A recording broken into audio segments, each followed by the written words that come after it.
Hello, what's up? Good afternoon, ladies and gentlemen.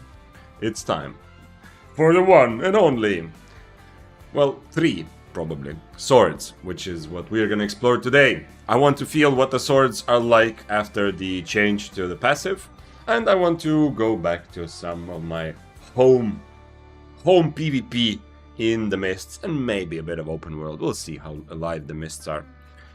But we'll get there. First of all, as always, I'm so happy to have you here at the start of the stream. Thank you for being here. What's up, Voodoo? Once again, first message. Hello, what's up? Seven Sensei, hello. I hope that was just a random apostrophe in your message and not some emote that I'm not seeing. Because once again, like yesterday, this stream is simultaneously happening on Twitch and on YouTube. So you can choose where you watch, but that also means that the chat for me looks a bit different, but I should still see emotes. Let's go. What's up? House, welcome. Mr. Slayer. I'm glad you appreciate my little sword joke. Indeed, I am feeling swordish. Very, very swordish. I've been feeling like that since the patch came out, but haven't gotten around to it yet. Mr. Magic Ball says, this perfect, need to get my alpaca skin. This is the place to do it, absolutely. I think several people, when the event started, already confirmed that it happens quickly and it works. And for everyone else as well, I know most of you here at the start of the stream already know this, but if you don't, then currently, if you gift 2 subs, or if you sub yourself and gift a sub to someone else, so 2 subs in total, Prime does not count for this, then you will get the alpaca skin for your moose or stag in the game. And this, of course, happens here, but also happens on any channel, which is part of the Albion Online Creator Program, which excludes, happily for me, excludes the AFK farming mammoth channels, but everyone else should be qualified. Hello Vic, how are you doing today? What's up, Sparkly? I am feeling pretty good. And hopefully we'll be doing, well, I am still, like, part of my brain is still very much addicted to the corrupted experience, to the feeling of dying and struggling. I love that in games, as you might already have heard from me before. And part of me is just telling me, go back, you know, keep going until one day you get that feeling that, you know what, I have mastered this a little bit. Man, that is still there.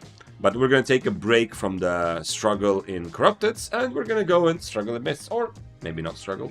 Myths are definitely easier. Maybe Corrupteds are not that difficult to survive in once you understand the crystals part. But since I'm not very, for me it's still kind of new, and as you saw, I don't really break crystals that often. I don't think about it, and I mean it's good. That's how we learn, right? But anyway, I think Myths are definitely safer. Mr. Magic Balls, thank you for gifting 2 subs, and the 2 new members of the Spear clan are Shurins and General Trophy. Oh, that's awesome. So you should receive an in-game message, Mr. Magic Balls. Any minute now, you should get a message saying something like, yo, you have an alpaca now. So you can ride around instead of the good old moose, which frankly I kind of like, just because I like the animal. Not like in a, I don't know, I haven't thought about it much, but I don't know, I liked it. It looks majestic as well, but the alpaca definitely one of the all-time favorites from what I've heard. Okay, we have 3 loot tabs empty for today, and I'm not gonna continue, whatever. Ooh, let's do some swords. Let's, wait, let's keep the bag here. Let's start with a horse, no need for a stag, because we're gonna do tier 7, we're gonna do tier 8, and we're gonna do probably 6-3. I mean, I say probably because I definitely want to, but we'll see how many times I die. So if I die like 3 times on tier 7, then maybe 3 times on tier 8, and then maybe we'll move on. But if it's gonna be difficult to find someone to kill me, then it's gonna take longer with the lower tiers. And we are gonna try different swords. But let's see what else I missed in chat.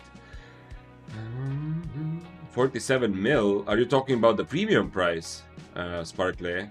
The premium price on Asia has been crazy. I heard about this yesterday, and I saw a discussion on Reddit also. I didn't go very deep into it, but it's definitely, I don't know, something is happening. On EU, it's still stable. You can see 25. Fishy said, hello Vic, did you know the price in silver for premium? Oh, yeah, in Asia, yeah, that's what we're talking about. Yeah, I heard yesterday was 52, the top it reached. I was saying yesterday, you know, as kind of like a blue-eyed, naive economy analysis from the PvP guy. I was saying that, you know what, you know, it's kind of tied to the whole economy, and I think everything, like the price of everything else also rises, and it's kind of an indication. So if you're playing actively, you make more money also. But it's very clear that when the price increases so crazy fast and steep, nothing else is going to catch up. So yeah, it's going to feel pretty painful for a little while, because the prices of items that you craft, that you loot, is not going to catch up to that very fast. Damn, now my alpaca isn't going to be rare, said Spirit Hunter. Yep, you have to figure out something new to stand out with. But I mean, you can one thing you can do is play Spirit Hunter. By the way, did you see? They're giving Spirit Hunter back the damage in the next patch. So they decided, whoops. And actually the new patch, currently as it's advertised, let's go through that very quickly. It makes me happy, at least, kind of. Where is the music? Wait, this is wrong. Locked, I want unlocked. One moment, unlocked, main hand, here we go. I want to play music again. What were you playing in Corrupted? I was playing the Blasters. Let's take a good kill, you know, to show on the screen. By the way, you know, this is a, I looked it up, this is actually like a very super experienced player, right? And after I hit him, he said that I have scripts. Dude has like, I don't know, thousands upon thousands of hours of the game. And I just, okay, we all do that, you know, if you kill someone and it's on their stream, you look up the VOD. I did that yesterday after stream just to see if it was actually the guy, because I've heard his name from Spanish, like, community. And I hit him when he was invis, nothing else, and he said, oh my god, the enemy has scripts. Which is small. But okay, to be really honest here, like if you weren't here yesterday, I should show this page, because it was mostly just me dying over and over again in amazingly fun ways. Well, except this. This guy was not fun, but everything else was pretty fun. So yeah, this is the build I played, what you see on the left. I think it might be too early for Slayer, too many vets. Well, yeah, Hamster, but you know, I'm not going to play Slayer today anyway, I think. Unless I get really tired of playing Swords and Mist. At least the beginning of the stream, I want to play Swords and kind of feel them out. But in general, Hamster, you know, as long as I have money, I don't mind going and dying to the vets, because I mean, you already, like, this is one of the good players, right? Hamster, you know, I mean, yesterday you also mentioned him, I think. So, you know, I mean, even if I can kill him one time out of whatever 5, I'm happy, you know. I'm very happy to play against very good players and get better that way in new content, new builds, all of that. Showed up in your inventory, very nice. Thanks for following, Tomaus. Cheers from Italy. Back to you, all the way from tiny Estonia. And thanks for being here, Mr. Baba. Let's see if there's something else I missed. Hand ping. Slayer said. I'm using. So this is my second day. The stream is on 2 platforms. I'm using the chat app, which I can see both chats at once. So I don't know if that looks like some sort of emote, but in my chat, Slayer, your YouTube. What you wrote, it just looks like written out, hand pink waving face, blue smiling. I'm guessing that's just like a pink waving hand and then blue smiling face, but I'm not sure. Oh, so happy with that change. Nice. In Asia, it's almost half of 100 mil for 1 month of premium. Yeah, it is crazy. Giving the Spirit Hunter back, which damage? With the Spirit Hunter, you know, when you throw the big carpet on the ground, which cuts the enemy's resistances, and it used to do damage. Then they remove the damage, so it only cuts their resistances, but now they're giving damage back. Wow, I know that guy. Okay. Hole is getting fat nerf. Yeah. Definitely, Life Touch will be brought back to like more balanced levels for Corrupted with the patch. Hi from Germany. What's up, Daniel? Nice. Yes, available on YouTube as well now. Thanks for following, Venice. And just as I said this yesterday, so nothing new, you already know this, but anyway, you see the chat you see above my head here is just the Twitch chat, yeah, but I see YouTube as well. What do you think about the learning points shoppable? Doesn't affect me directly, I don't care that much, but if I try to theory craft how this affects the game in general, then I mean, the very big positive, whichever way, if the game that I'm playing makes money off of people that is not me, in some ways I am happy, you know. Whoever is buying the learning points, whoever is buying silver, like being gold and then silver to buy items, whatever. In some ways, those people are paying for me to have fun, right? I don't have to pay like old school RuneScape is okay. There you can also use real in-game stuff, right? But still, like $15 a month, you know, World of Warcraft, you have to pay real money. I don't have to pay real money every month in order to have fun, and that's because someone else is paying. But on the other hand, there's also a very obvious big negative. Whenever people buy progress in the game that I'm playing, the game becomes, I don't know, less exciting, I think. Doesn't affect me, but like I love the struggle, you know, in gaming, in all games in general. I love the struggle, and whether it's struggle of getting better at PvP, whether it's struggle of progressing your account through difficulty, you know, through grinding hours and hours. I've done that in other games mostly, but also a bit in Albion at the beginning. I kind of feel like that's the essence of the game. So when that is being reduced, I don't like it. But it's a small thing, you know. At the end of the day, it doesn't matter that much to me. Hope that makes sense. I was using the YouTube stickers. Yeah. Yesterday I was wondering if YouTube has emotes or not. Because I think Twitch emotes still kind of show up in this chat. Not animated versions, but at least I understand which emote people are using. We need people to buy gold. Yeah. I mean, we had this discussion actually. There's definitely other views on this, which seem valid. That maybe we should all pay, you know, for the fun we're having. But anyway, I'm happy that someone else is paying. You know, I can go right now. I can log in, go into the mists and have fun. And someone else is paying for the server to be up. And I'm not. I mean, imagine that I'm not doing. I'm not creating. I'm not part of the content creating program, you know, because now I get premium, like, you know, without paying it. But like before, I used to just use whatever 20 mil. It was 15 mil silver every month. Now 25. I would just pay this every month, and I would still feel the same way. Like, you know, someone else is paying so that I can go and do what I want. At the end of the day, I know that companies can make a lot of mistakes, but I kind of have to, you know, trust that they're at least trying their best to monetize in a good way. I don't know. Vic, I wanted to play RuneScape. It's my first time. Which should I start? I mean, which RuneScape? Old school RuneScape, definitely. RuneScape. I mean, I've played RuneScape 3 only a little bit, but RuneScape 3 is like it's filled with all kinds of spins and gachas and pay-to-win stuff, and it's really, I don't know. It has some. It is casual fun for a while. But if you're looking like for the actual MMO experience and the game that has stood like for, is it fair to say, 25 years? I don't remember when initially. Anyway, if you're looking for the actual game and you're not just looking to explore and have a bit of casual fun in a weird, somewhat pay-to-win fashion, definitely old school RuneScape. Whenever you hear people like me, like I said yesterday, also we had a discussion. Whenever you hear people saying like, you know, RuneScape is part of me, it's part of my life. It's like, it's something amazing there, and maybe I'll go back, maybe not. We always talk about what is known now as the old school RuneScape. So yeah, so definitely OSRS. Hello Vic, what do you think about the new sword stacks thing? That's what we're going to do today, Mohammed. That's what I want to do today. I'm going to buy swords and I'm going to find out. However, if you're asking for, you said that from a spear POV, it sucks. It just means that cripple is even more dead, because there is almost nothing, no reason to use cripple. Even against swords, cripple is very iffy now. We're gonna do definitely dual swords, claymore and carving. The other swords, I don't know if are worth too much attention. Maybe clarion blade. Someone said that broadsword feels good, and I call cap on that. I don't think I want to try that. Galantine pair, not gonna.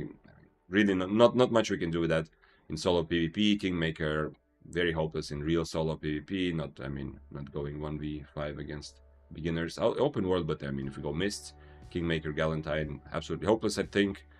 Clarent, kind of maybe possible, but yeah, mainly the three swords, which have mobility on their E, are the ones that we are looking at. I think Infinity also got nerfed a bit, has been nerfed a bit too much. We can start with duels for some easy, well, maybe not that easy, but for some easing into the dual sword world. Let's go and put together a tier 7 dual sword build to start, and then continue. let's see if there's something else I missed. The fact that Albion is a full of PvP means there's no pay to win.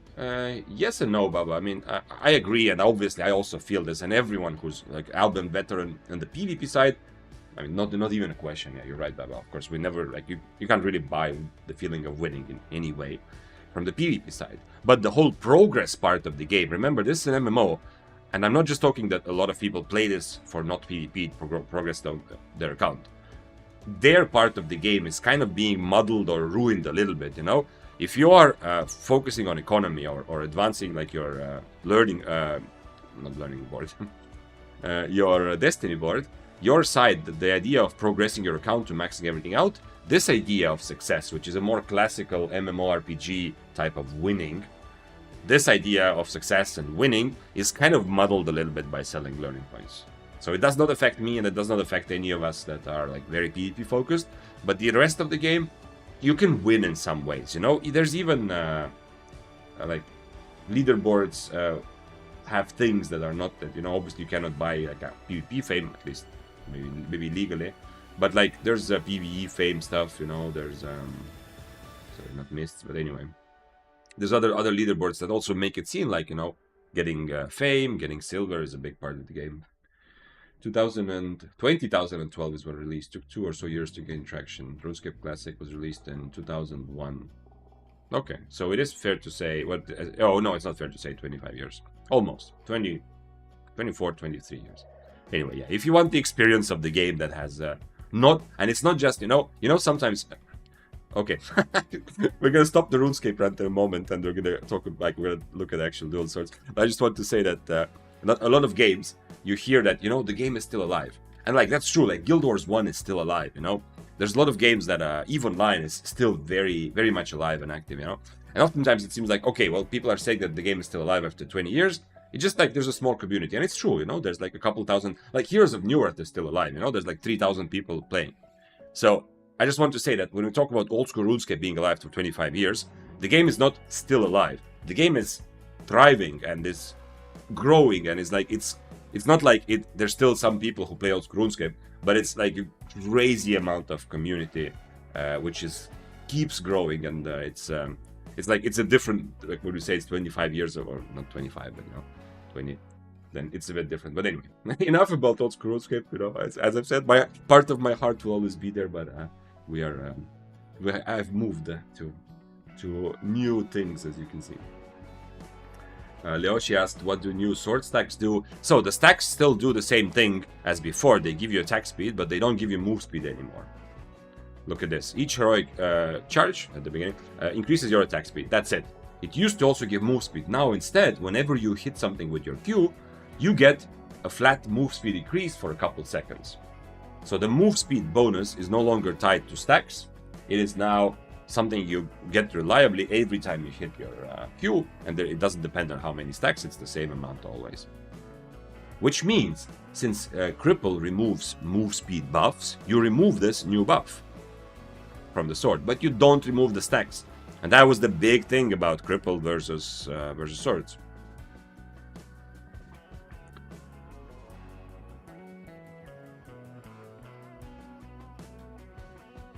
Let's go like this. Am I gonna...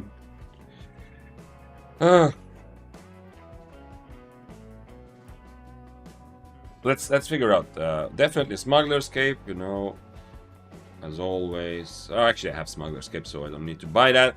Let's figure out the rest of the build. So the question is, do I buy Helmet of Valor? Or do I just think, fuck it? No, probably I do buy Helmet of Valor, right? It just gives me more things I can do. Think so. Let's see what else. What exactly were the sort? Okay, we went over that. There was a player in Mist going Kingmaker 6-3 and one-shotting meta builds.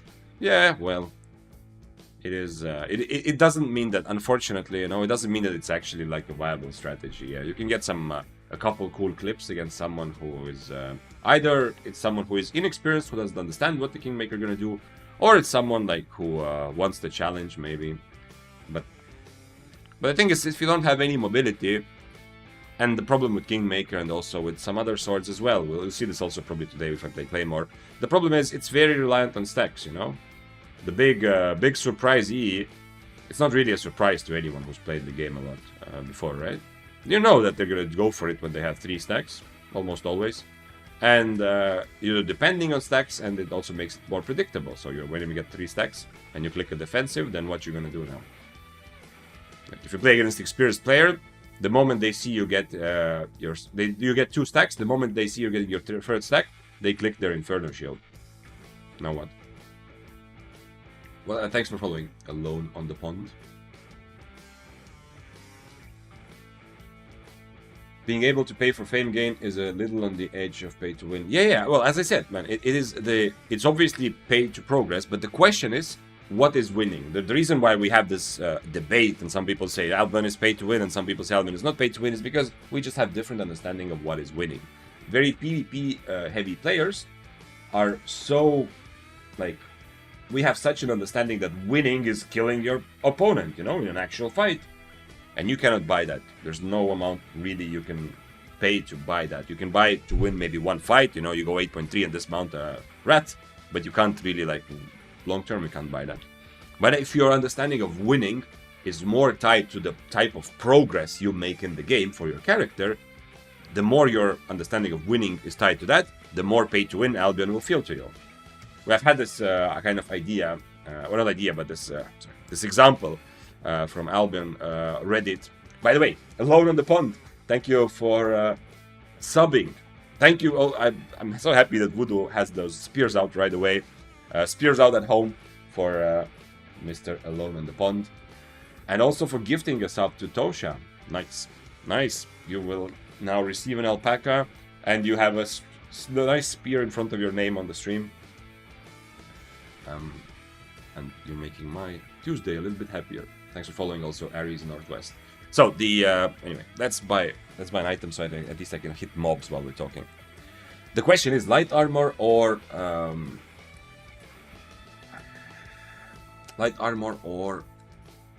leather. That's the question. I'm kind of feeling light armor. Let's go mage robe, because you know we are a mage, dual sword mage. This doesn't make that much sense. It is nice because otherwise I might not have enough mobility, but other options would be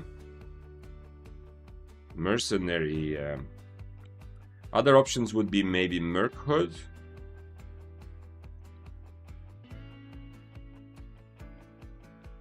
Maybe Merc Hood is good. Also somebody, we had this discussion yesterday also. Will I have enough mobility? Assassin Shoes and Merc Hood? Let's try this.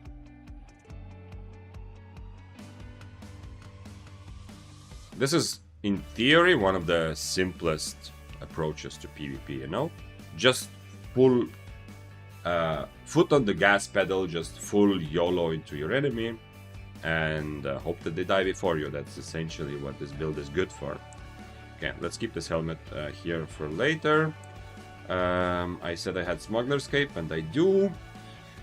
In my For Future tab. Okay, I think this seems kind of good. Let's see, my bank is a mess. As you maybe you saw at the beginning, I was selling a bunch of stuff, so at least I cleared a couple tabs for future loot, but my bank is still looking so-so. I have Alonian Beef Stew. I'm not really looking to have a long fight. My second E, I kind of want, by the time I click my second E, someone should probably be dead. So, it's probably, I don't even want soup, I don't care about that for this. But the question is, have a Alonian Beef Stew? Probably not. So regular beef stew is an option. Or I can buy eel stew as well for some extra cooldown. Let's go. Okay, I mean, it is a stream of going back to the absolute simplest basics of the world. So let's just take beef stew and be happy with it. And I think healing potion's still gonna provide a lot of value, even though it looks like I just want to crazy full YOLO into my enemy. I think I still go healing. Or another option I have is to use Gigpot. But then the cape doesn't make that much sense. Okay. And if there's something, I'm gonna look through the whole chat and as soon as we figure out this build and go into the mists together. I wonder if there's something I'm missing, something I could be using instead with... I mean, I could also use Martlock Cape, potentially. But 2 healing potions can be just so awesome. What if I do this? Okay, let's start like this and then we'll figure it out. Okay, so loadout. Temporary loadout, lost equipment. Oh, don't remind me. Okay, duels 7. It's gonna be what kind of image? Anvil, because you hit the anvil to make a sword. Blue anvil from current equipment. I probably don't need that many healing potions. Let's do like this. I hope I'm not forgetting anything. And let's turn game sounds on also. Time to go into the mists. And let's see everything that I missed. Mercenary jacket plus sword W is annoying. True. And mercenary definitely would be the more basic and kind of... I would like to have a bit of more fun, which is why I'm going assassin shoes and cloth armor. But yeah, mercenary jacket, very good basic choice for dual swords. And can't really go wrong with that. And you're right. If you use mercenary plus blade cyclone, it's definitely the way to go. All swords in that regard can kind of use mercenary decently. Cripper now always work with that speed of sword Qs. Yes, but it doesn't remove stacks, so it's a very big nerf to cripple because obviously earlier the cripple also gave you a damage boost, which was a big thing. So cripple in general was better. But the reason it was good against swords was because you could always remove their stacks. So first of all, it meant that fighting swords that are reliant on stacks, like Claymore, I mean Broadsword if someone's playing that, Kingmaker we talked about, is very easy. But secondly, it means that you can actually brawl swords, you know? You got the damage buff from the cripple, and the enemy lost their buff. So if a sword is going ham and they have 3 stacks, you remove them, and they are much weaker at brawling. Now you just remove the move speed buff, but what you really want to remove is the stacks with the attack speed damage buff as well. Which now you can't. Okay, the chest just appeared and nobody's taking the wisp. We have 6-3 death givers. Ooh, we have a lot of guys I could potentially have fun with here.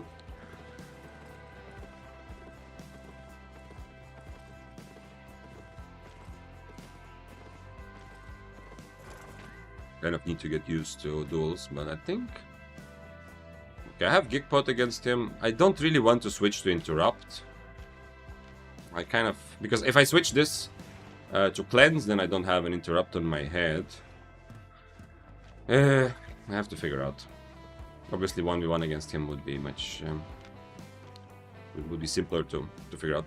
Deathgivers actually can out-brawl me, you know? If they change to Chain Slash, I cannot just full YOLO Deathgivers. I'm also tier 7, but I'm going to be very open to overcharging quickly. Okay, let's see what I missed. I can't react with that heal regen. Oh, yeah. So that's the worst mercenary.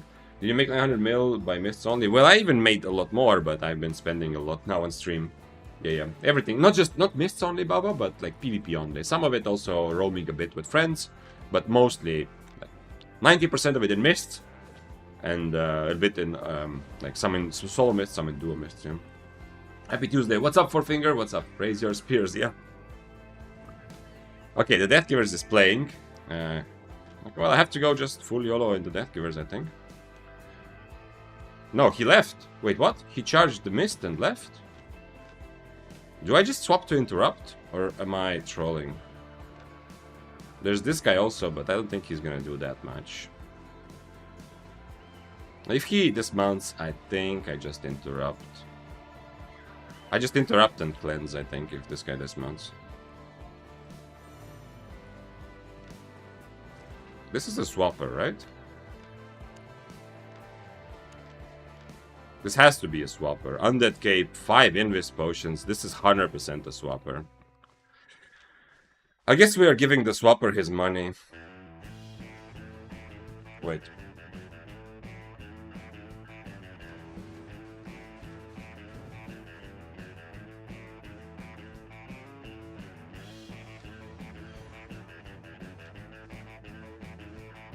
He drank his healing potion. I have Cleanse and Interrupt, so I can fight him, but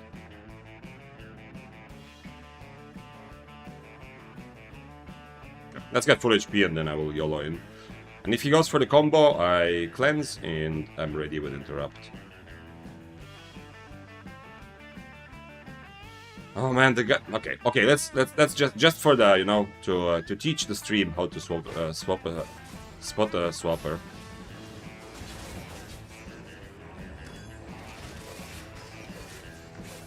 I don't even need to put potion here.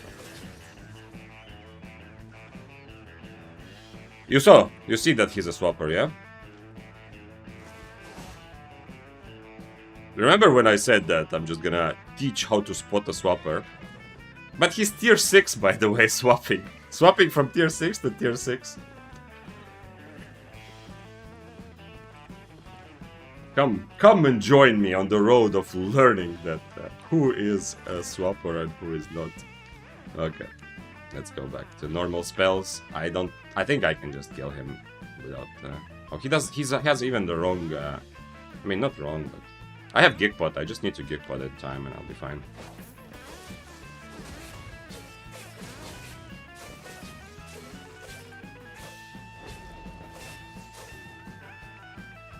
Okay, he didn't do anything. That's interesting. This man is straight from YouTube to here. Yes, it is the same guy. Look at this. This is the stag guy. Okay, if you see the kill later, you will see what he had in his bag. It is definitely the same guy who was... although, everything that he had on him at the beginning seems to have trashed. I hope I'm right.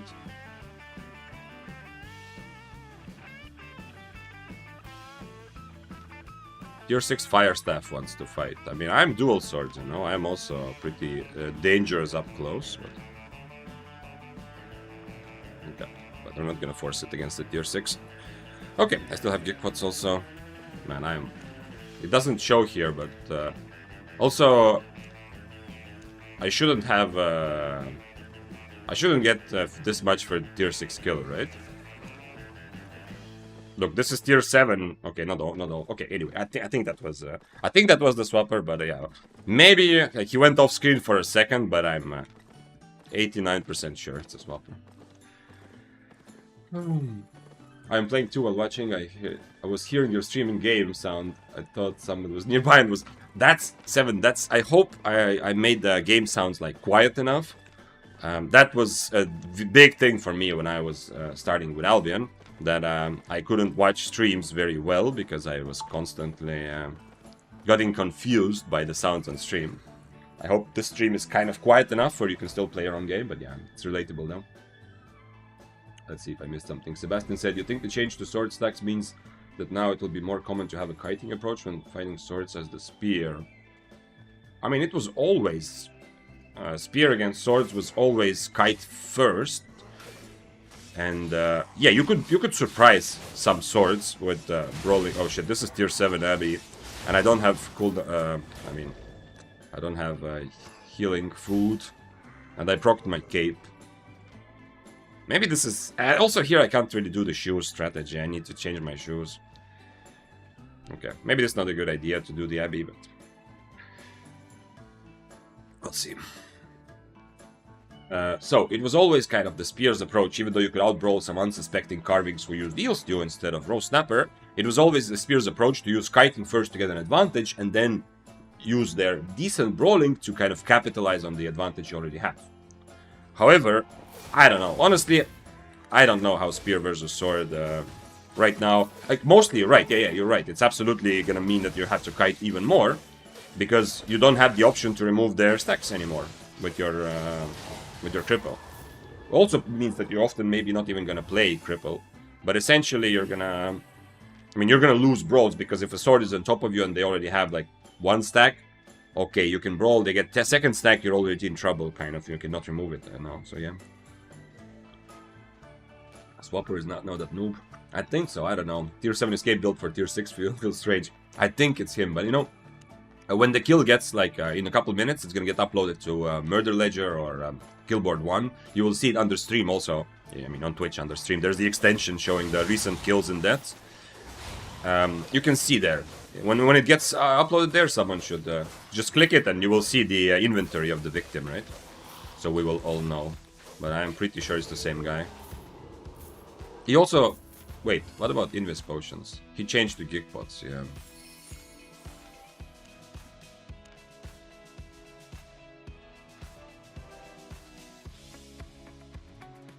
Shit, somebody's been here.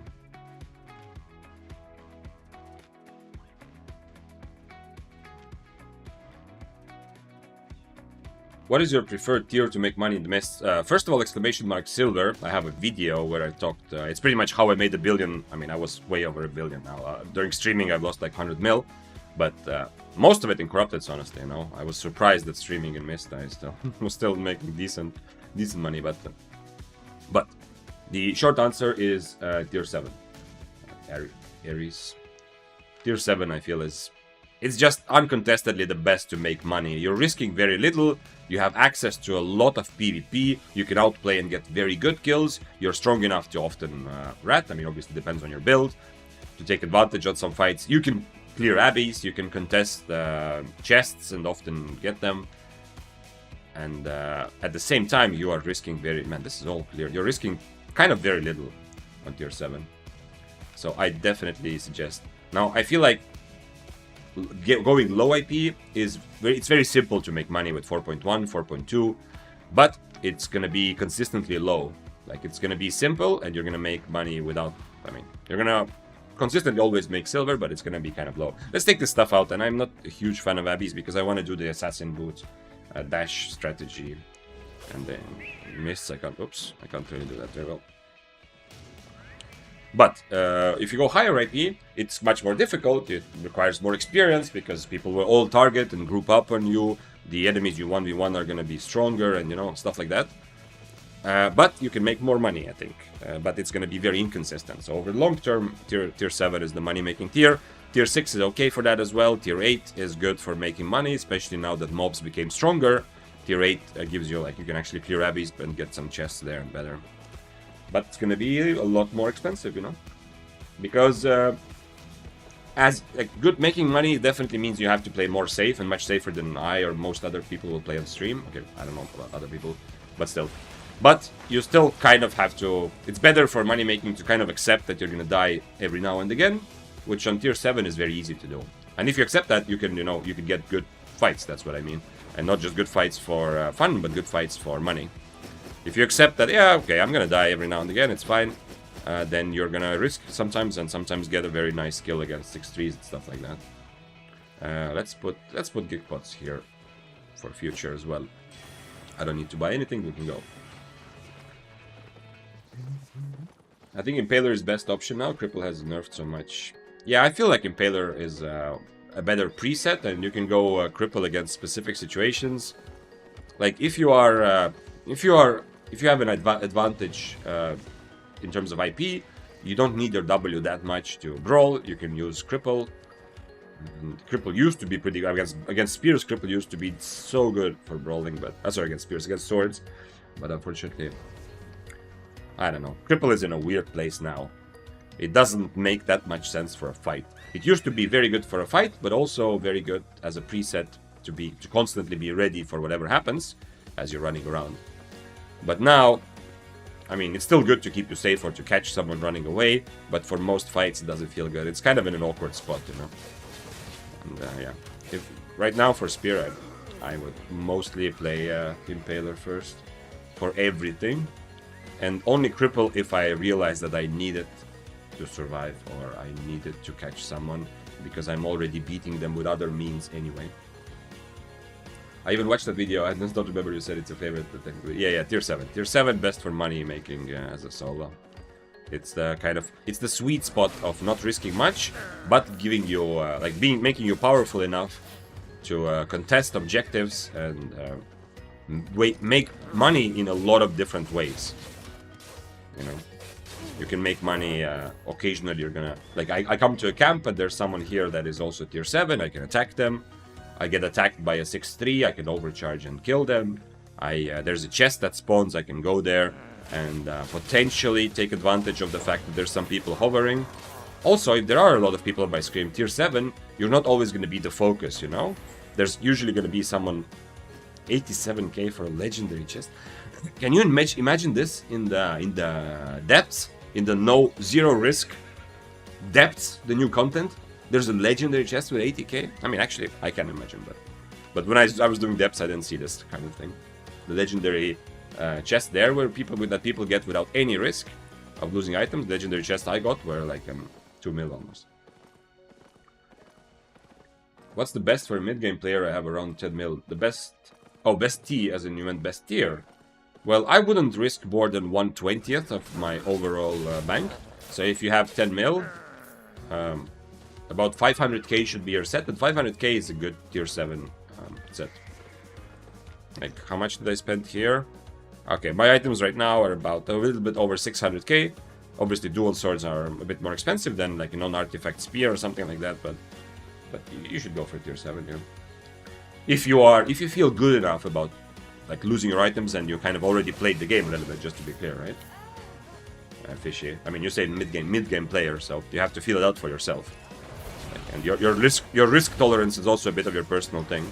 If you feel like you are new to the content, to the build or whatever, I mean, or to the game in general, then don't go for tier 7 yet. Go for 4.1 or tier 6 first. Hey mate, love the content. You still think 100 Spirit is still top tier mist? Dario, no, I don't think it's S tier, if that's what you mean by top tier. I think it's like a strong B tier contender right now. It doesn't feel that strong right now, unfortunately. Oh shit, I have wrong boots, but okay. I mean, can go kill him anyway.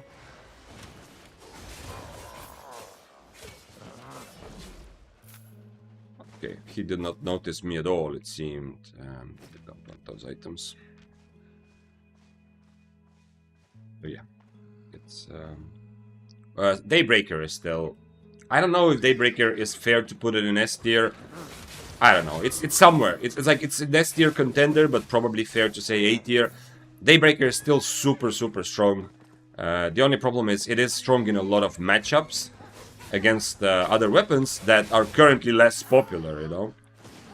So some of the weapons that you see a lot of are not Daybreaker's best matchups, but at least Daybreaker can still kind of manage them, you know.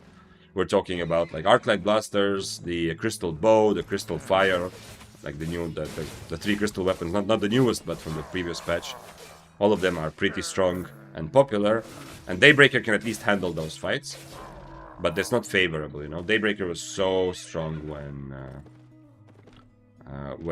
there was a lot of mobility weapons and swords. How do you compare Shoes of Tenacity versus Assassin Shoes Jump?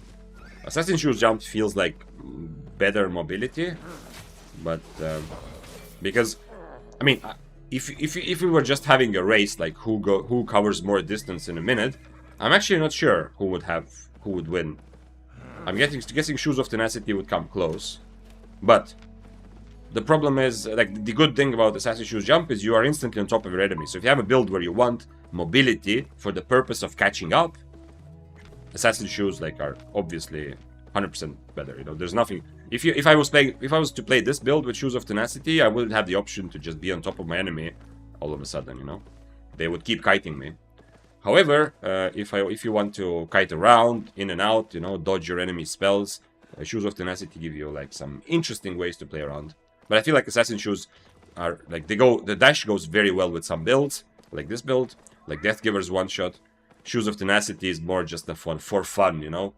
It doesn't have like very good combo. I don't know.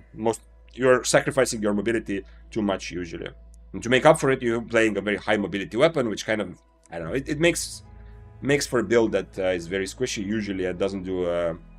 Like you're gonna have a weird time. But like the Bloodletter build, I played it one day as well. The Bloodletter build on Cloth Armor and Shoes of Tenacity can be interesting. Okay, interesting. Very interesting build from this guy. He's tier 7, so he might go for the fight. We'll see. He has a Wanderlust, which is annoying. He did want to go for the fight. Maybe I should have tried to dismount him. He was tier 7 though, but yeah, probably should have tried. I mean, dual swords are so strong that people are maybe hesitant to just take the fight at the same tier. Because, I mean, they are not as strong as some meta weapons, but they are just so simple, you know. So the enemy might be thinking that, you know what, dual sword's probably just gonna press all their buttons and still win. Hey, oh, Vic, what's up, Bonsai? Happy to see you. It's going well. I mean, at least we're getting some action already, and I want to finish this camp because I was so close, I think. I think I almost finished it. Let's see how... Wait, not this, no this. Show me. Okay, I need like 2 more mobs or something.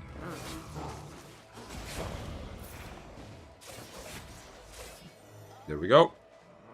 Green chest though, but okay. One-handed spear has always been located in A tier. Absolutely agree, yeah.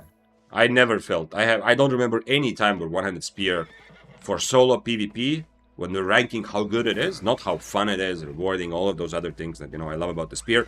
But if we're just ranking how good it is, I never felt that one-handed spear was a contender for S tier.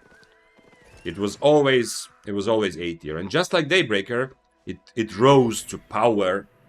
First of all, it's a good, cheap beginner weapon if you want to learn the game the hard way. But it rose to power because mists were full. The rest of the mists meta was so good for spear.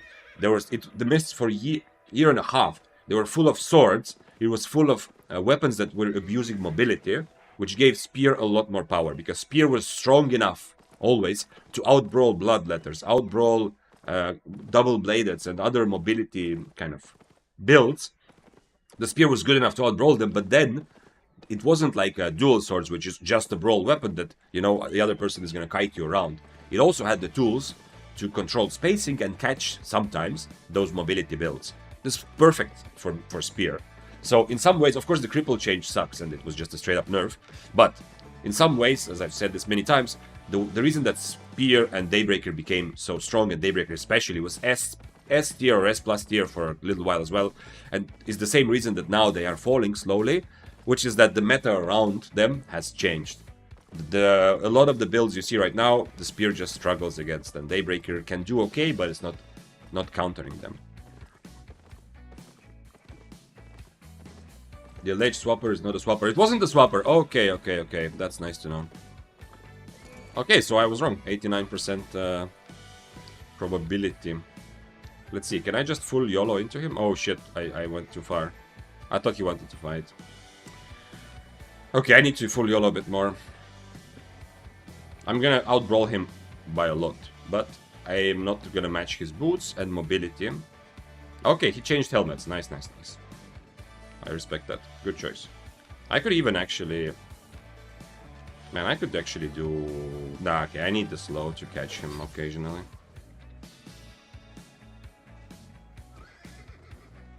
And he changed to cripple.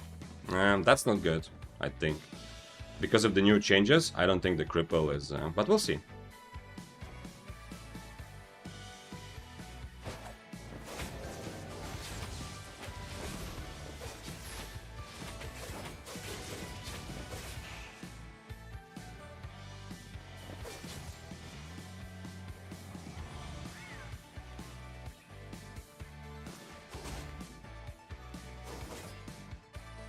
Now, if there was a Wolpertinger here, I would go pretty fast. I still have potions, so I can just do the same thing again.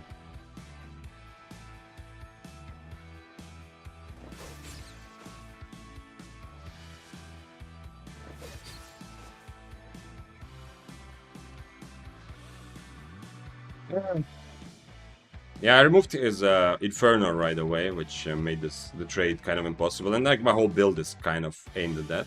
One thing I can do next time, since, I mean, if he wants to fight again, one thing I can do is just not use my boots at all. Because I use my boots and E right away, so the two kind of mobility options I have, so he could run away. But if I don't start the fight with my boots... Actually, wait, maybe I can... He can't really dodge my E very well.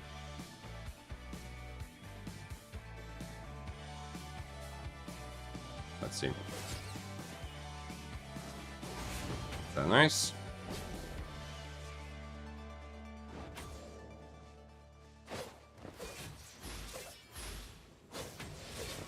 No. What did you do? He removed his own spell again.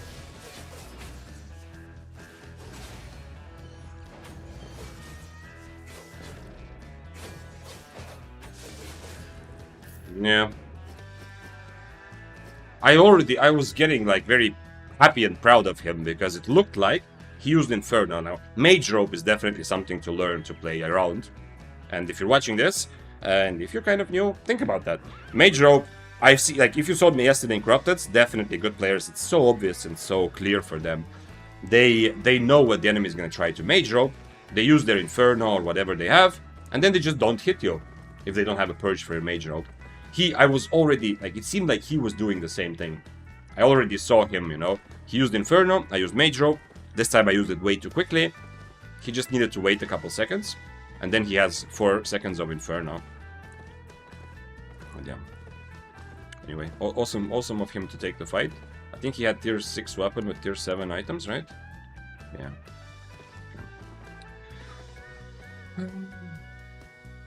So the swapper was not a swapper.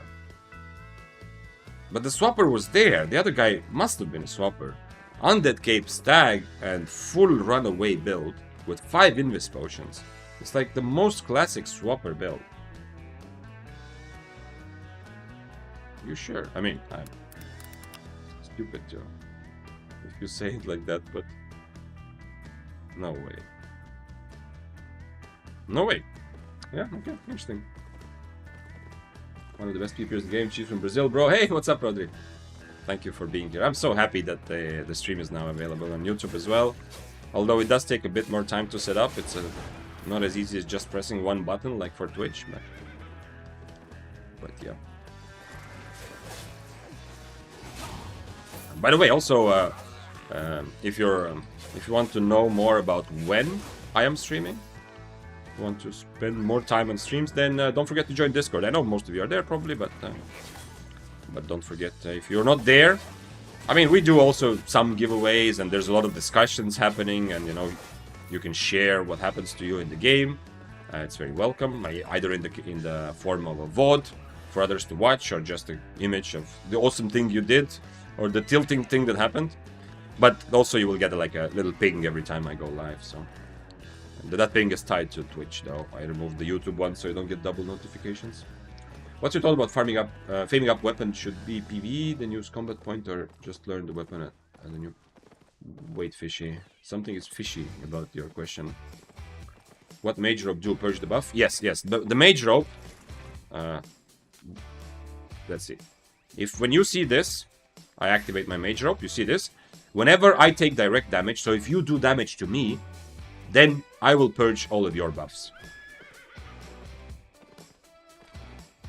So what you need to do if you're playing against Mage Rope is you use something that you know the enemy is going to want to buff. Usually this is Inferno, like in the case of this Daybreaker. He uses Inferno.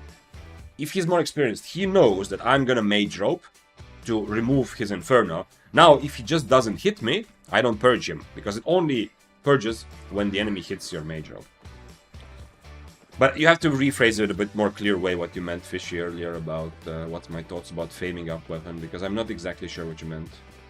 Like, I've talked about what I did. I mostly just, I mean, I do what I'm doing right now, you know, and I'm earning fame credits again, and next time I feel like, you know what, I feel like playing this weird Morningstar. I'm not going to do that. But if I do feel like that, I'm just going to put a bunch of fame credits here and also use the tomes. All the tomes I get from chests, I gather them up, and then I go to the city and I wear something that I don't want to fame up directly by playing. Like, okay, now I have almost all armors. I have all boots, all helmets, everything 100, I think some armors. Like, for example, I go to the city, I put on royal armor, and then I just eat a bunch of books. That's the other thing I do. Or used to do more. How do axes feel in 1v1, especially battle axe? It feels very straightforward and relies on bleeding stacks too much. That's a big issue, I feel. I think I like the fact that it relies on bleed stacks.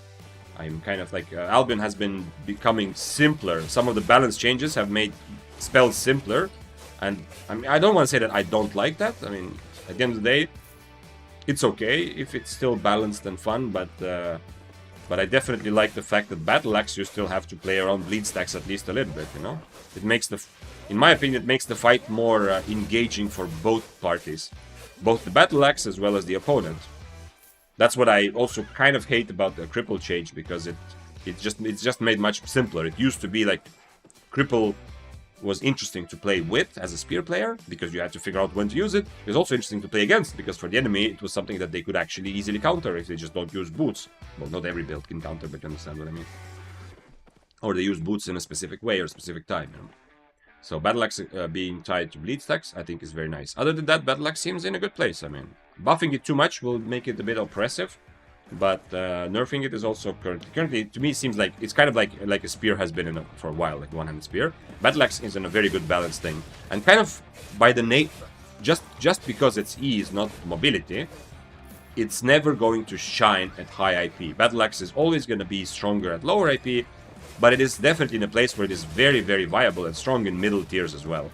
So like tier 7, tier 8, you can still play Battle Axe. 6-3 and up, Battle Axe becomes difficult because it lacks enough mobility to kind of to be safe in a bad situation, to have like control over the fight.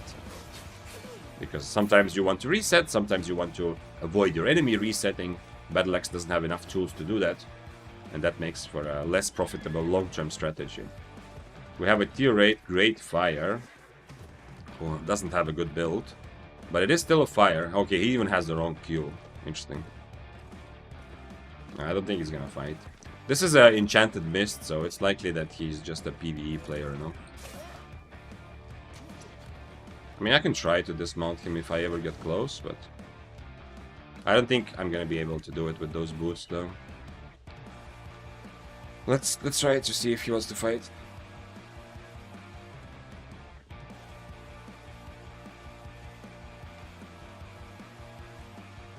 He's on roast pork, interesting one. Okay. Hey Vic, for 100 Spear or Daybreaker, which W spell would you take against the Quarterstaff? I lose this matchup yesterday. Any tips? I would take Impaler. I would take Impaler. I don't think the Deflecting Spin has enough value just because you can predict their W. I would just take Impaler for maximum damage, and that's it. And you like Quarterstaff usually will brawl a bit better than you. If they are on Gale Dance and you let them hit 3 Gale Dance hits, that's gonna give them a big advantage as well. Obviously, their E you can dodge, their Gale Dance you can kind of dodge, so you have to be agile and move around a lot. But I think I don't think Quarterstaff versus Spear is a matchup favored for either of them. I don't. It's definitely one does not counter the other. It seems like a very kind of even and skill-based matchup. It might be a tiny bit easier for Spear because you know, you have a bit like depending on what skills they're using, but you have a bit more mobility on Spear. And if they charge up their E and you E through them, you will dodge their E, and it's easier for you to dodge their E, and your E is a bit less important. You know, if they miss all of their E's, I think you kind of win, even if you also don't use your E's to do damage. I tried Reflect W, but I didn't go. Oh yeah, you said mention Reflect. Yeah, I don't think I wouldn't go. I haven't tried Reflect, but also I don't want to against that. I mean, get it up to 100 as fast as possible. Yeah, but what was the exact question, Fishy? Okay, let me try to understand. Faming up weapon, yeah, I understood that part. Should we PvE then use combat point, or just learn the weapon at a new player? I mean, you only get fame from PvE. You don't get fame. I mean, you don't get fame in your weapon from killing players, right? So that's the only choice you have, Fishy, right? Oh, you mean use another weapon? Oh, okay. I would take something in between. So, wait, I can't open. So, for example, I keep doing this example. I have not played a single time. I have not played Glaive or Pike on EU. I've tried maybe Pike twice in NA. Spirit Hunter, I played a lot of NA, but also on EU, I don't think I've played it at all. Trinity also, I don't remember. So I didn't just take a full PvE set and like go try to, you know, farm mobs as efficiently as possible. I think that is boring. It has been nerfed throughout time, and it's, I don't know, I don't like to play Albion like that. Also, if you're kind of new, playing the weapon you actually want to end up playing or something similar to it is a good idea to get used to the weapon and weaponry. So don't go for full PvE set. However, as this example, I did not play Pike. I played 100 Spear, and I played it long enough to get enough fame credits and these books from chests to then just go 0 to 100 with all the weapons that I don't want to play in PvP myself. I hope that makes sense. So it's kind of like in between the two options, fishy. Not going for full. I think going for a full PvE set only makes sense if you are like a very grind-heavy MMO player. If you come from, 20,000 hours of old school RuneScape, you can do that. I mean, you can just, hit the mob for thousands of hours, and then you have enough fame credits. But they nerfed many of the methods to do that, like the static dungeons, have been nerfed a lot. So be careful. If you watch videos on YouTube like, yo, this is like 10 mil fame per hour, like a solo fame farming guide, be a bit careful because they have nerfed a lot of those methods. But for me, it's also incredibly boring, and I cannot do that. However, I also would not play every weapon that I want to play. And this doesn't just apply to spears. Those daggers are a good example. So, daggers I want to play. Like, I wanted to play Deathgivers, but Deathgivers suck at PvE. So, I took some of the fame I got from playing spears, from playing swords. Where are swords? Which are also decent at PvE. Right now, I'm making fame credits, for Doom Souls. I took some of the fame credits I had from playing swords, spears, and some of the tomes, and put it into daggers, so that I can play Deathgivers without having to spec it up using Deathgivers. So it's kind of in between. Essentially, yes, take a weapon that is decent at PvE and use fame credits, but don't go like full PvE focus. Take a weapon that you can still play, Not just full PvE, but you can actually still learn something about, maybe get into some PvP fights. Nope. No! He dodged it. Okay, I don't want to kill this guy. He dodged my E better than the players. Just buy books? Yeah, I mean, Snipe's also right.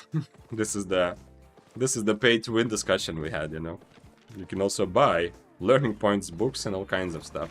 But I don't know. Just from playing the game the fun way, on the one or two weapons that I really enjoyed when the server launched, just from playing the fun way, I accumulated so many tomes. Also, by the way, I'm not spending it right now, but here from Conqueror's thing, you can also use Favor to buy a lot of tier 8 tomes. Plus, you get them from Journal now, so you'll have so many tomes.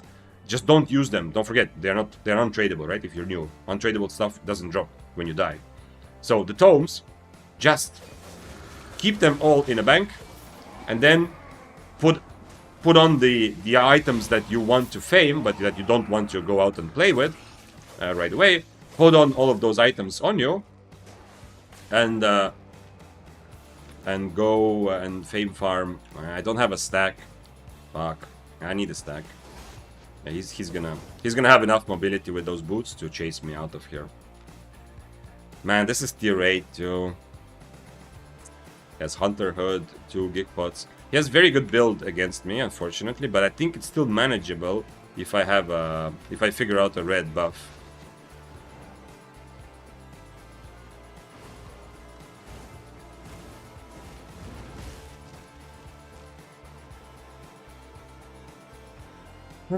I mean, it's like even if I have the buff, it's probably a death there, right? Even if I'm obviously gonna overcharge, but I do want to take the fight. It's worth it silver-wise. The question is if I somehow dodge his E. Unlikely, but if I somehow dodge his E, maybe I have a chance. Unfortunately, like if he plays well, it should be hopeless, He has Hunter Hood against my E, which is always going to be telegraphed, even when I'm using it close range. He has Face Killer Robe. Anyway, I would have loved to take that fight. Unfortunately, I just got into the Abbey, and he has a red buff already. But that's exactly the kind of fight, to take to make some money. That's exactly what I mean. Also, why tier 7 is so profitable, My items are like 600k, and his are like 2.5 mil, and it's a very decent fight, At tier 7, you'll find a lot of these kinds of fights. Although, what's up, Snipes? Hello. I'm playing Blightstaff for PvE, Fame Farm, and the PvP is good too. Blightstaff is, I mean, it used to be very decent at PvP also, and a lot of solos played it. But yeah, there's a YouTuber called Psychopata. Actually, yeah, someone mentioned him like last week or the week before as well. Let's really go with it. I'm trying to learn from him, but it's hard to play nature. You lose a lot of fights. Yeah, you like a lot of weapons, but nature very, very clearly. You're not really like you win fights when the enemy attacks you and gets over aggressive, and then they chase you a bit too much, and then you win off the top of them thinking that you are a PvE player. You don't win fights when you like dismount and you're like, okay, gloves off, let's go, let's fight. You don't win those kinds of fights usually. And also the Blightstaff, you suffer a bit also from the problem of not being able to catch up. So if the enemy feels like, you know what, I don't like this fight anymore. And then you just have to say, okay, not much. You can't really, you know, go after them and chase like a lot of more aggressive weapons can. Whoa, my message got sent way too late. My internet is shit. Oh. Oh, yeah, so you explained the question, yeah. Scriptex said earlier, that's what I told about Battle Axe. All meta or semi-meta weapons have mobility on E or just stupidly good mobility in W or Q. True. But Battle Axe doesn't have that. Yeah, you have W mobility options, but that's not enough. But I'm not a fan of Battle Rush. Yeah, but still Adrenaline is not as good as Battle Rush, so it really isn't as good regarding mobility, but rolling goes crazy. Yep. Also, the thing with Adrenaline, you have to keep in mind that there is also... The kind of mobility that happens fast is always better than just extra move speed. Now, of course, extra move speed is still valuable mobility, but this Battle Rush gives you the type of mobility where, you know, you move a bit faster, right? It's always better to have a dash to close the distance quickly than it is to have, like, just higher move speed. For two reasons. Number one, if you're trying to catch your enemy or run away, like, your enemy cannot really... I mean, like I said about these boots before, right? If I just have a bit of extra mobility, I'm running towards my enemy, they just turn around and run away, you know? Or, like, move away, and it takes much longer to get close to them. With this dash, even if it gives me the same amount of total mobility, it's stronger because instantly I'm on top of my enemy, right? Damn, I don't have a cancel. Oh, wait, I do have my helmet. Yeah, let's fight. He's tier 8, by the way. I will probably need to overcharge here.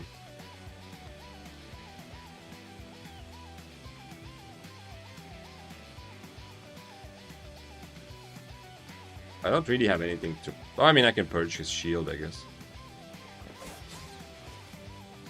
So, and the other big reason why any sort of dash-based mobility is better is because it's multifunctional, not just mobility, but that to dodge stuff as well. Like, example, this guy using his E. If I have carving, I have a spear, E, dash. I have dash W from a dagger, you know? What am I gonna do? I'm gonna dodge it. If I get chill held, I'm gonna dodge it, right? If my mobility comes in the form of Adrenaline Rush, which is just a bit faster, I cannot dodge his E, I cannot dodge Chill Hull, you know? So there's another reason why any sort of dash is instantly better, and it's not only that it's better for mobility, but it's also better for inside a 1v1 fight. Why isn't this guy fighting? He has a good build, he has good specs, and he's tier 8. I am very surprised that he doesn't want to fight.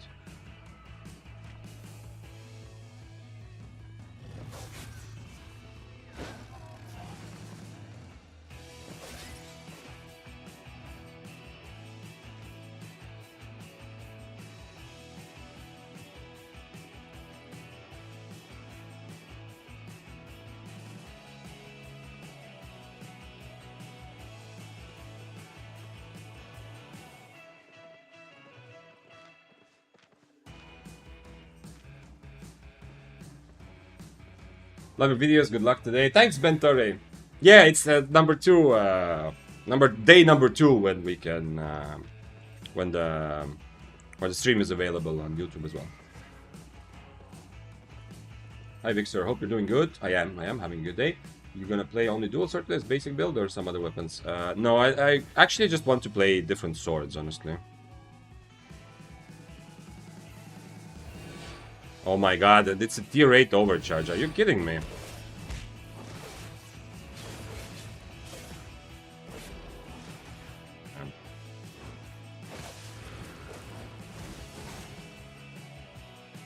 I messed up a little bit at the beginning, but holy shit, what is he doing?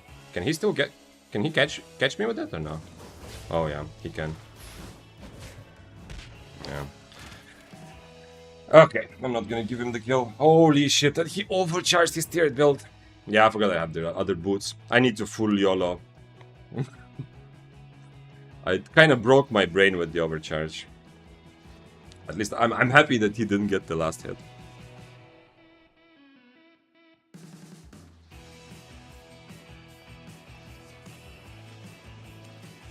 Oh, I don't see his build now. Damn. Yes. Anyway, I kind of messed it up anyway at the beginning. Was actually the Wisp was legendary as well. I could have just changed boots and fought him the normal way, because I don't really have an advantage in any way. But I do have my helmet against his robe, so I should have just YOLO'd and just keep my helmet and not think about the overcharge. Okay. Almost spilled some coffee, but luckily I have a beard. More of the same? But at least one more of the same. So I want to try different swords, honestly. It's more of a sword day because it is a kind of a basic weapon.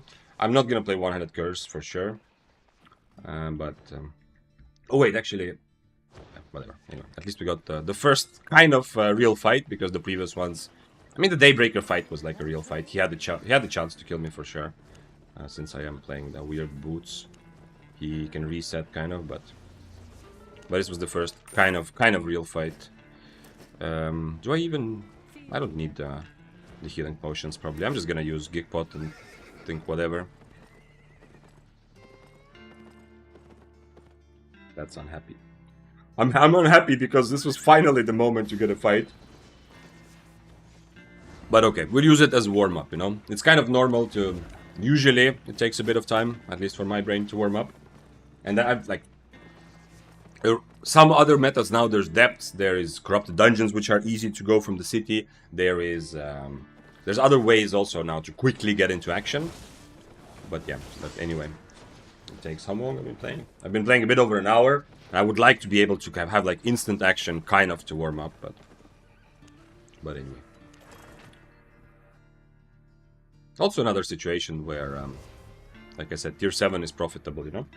If we take that fight like in a normal way, and I don't mess it up right away, probably like, okay, after he overcharges, it's like, I don't know what he's thinking.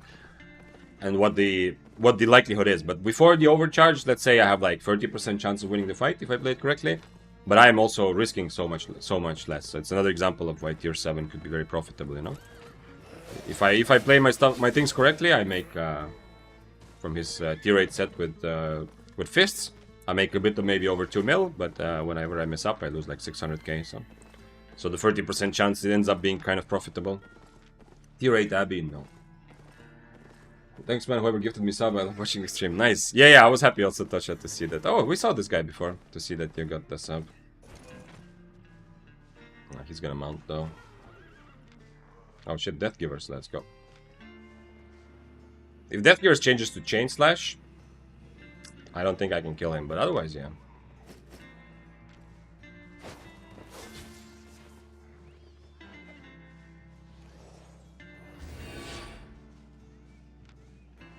Interesting. He's not on Chain Slash. This is 6-3, by the way, who's running away.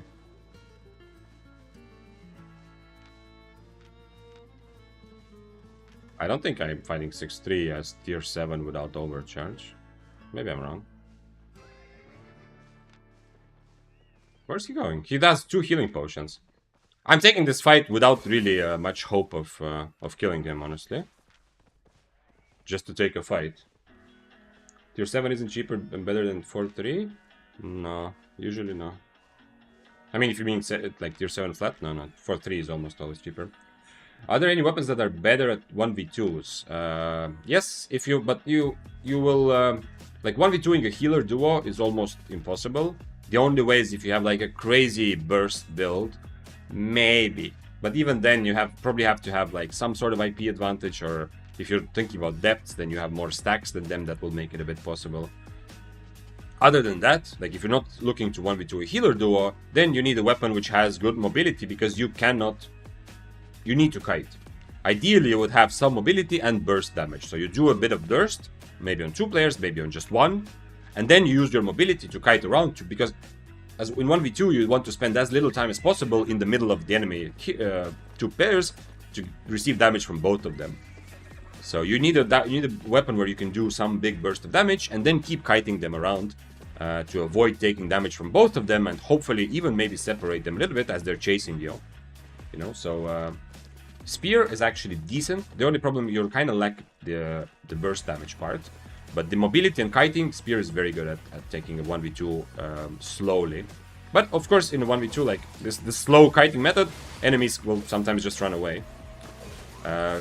Gloves are very good. Like battle bracers, you have burst damage in your E, and you have very good mobility to keep kiting while waiting for your E and see what kind of mistakes your enemies might make.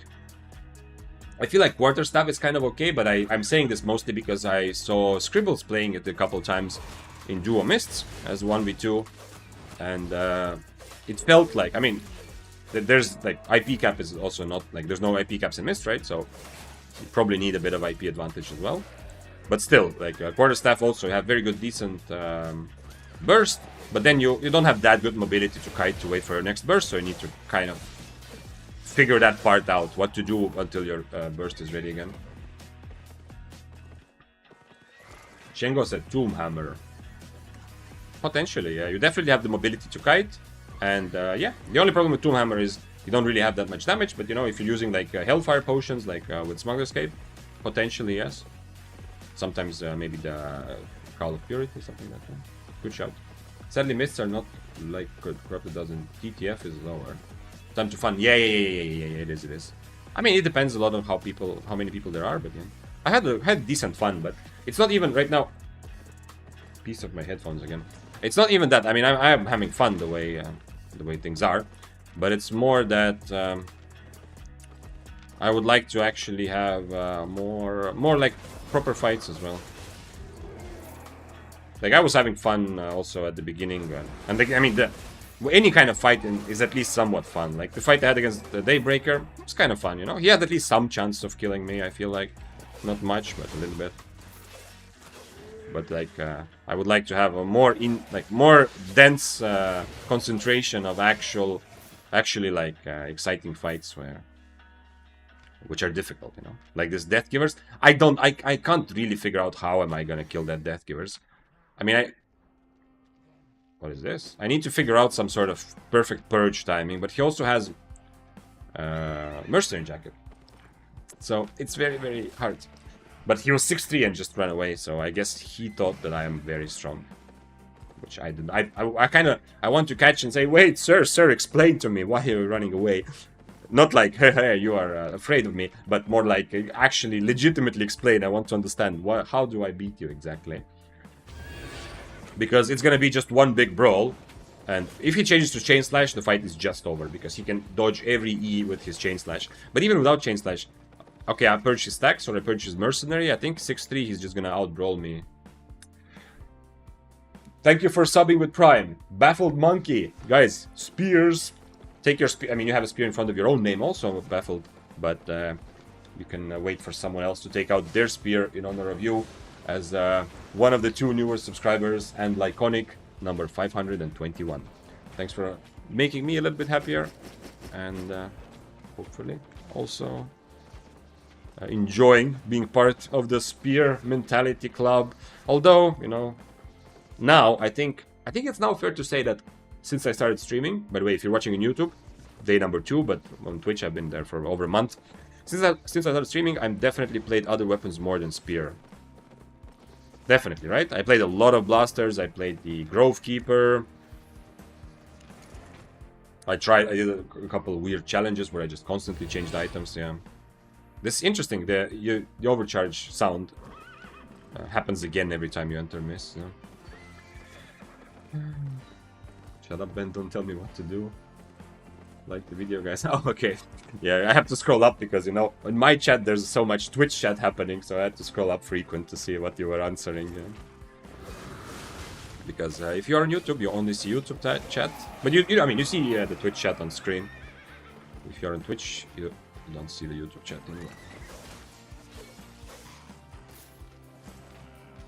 anymore. Can I try this? 5-4. I mean, I have to try this, but...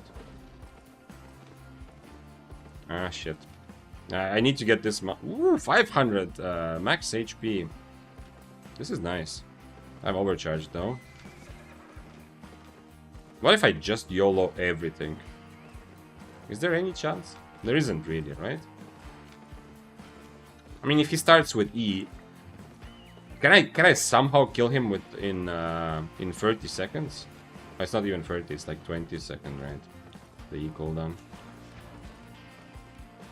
This guy might fight, but the Death Givers, of course, is gonna make sure that...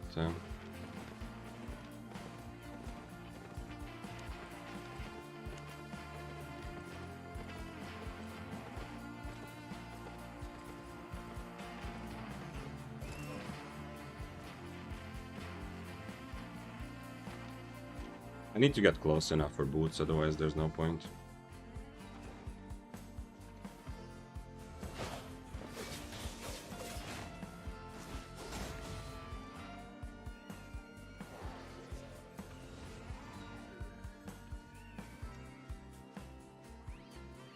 Even if he gets full HP, I need to kind of do the same and just wait. I mean, his invis will be on cooldown. Maybe using my E was not necessary. Maybe that's the mistake. Yo. Maybe if I do the same... Let's see if he wants to fight again. Maybe I didn't need to use my E. After I root him, I just slow him with my helmet and try to get close. I just hope he doesn't change his helmet, you know. I need to be able to use boots for this fight to start. Otherwise the fight will never start. Okay.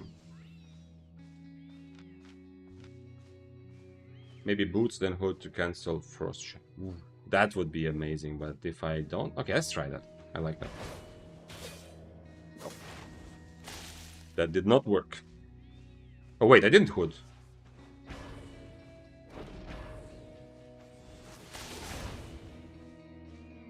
I think I might still kill him.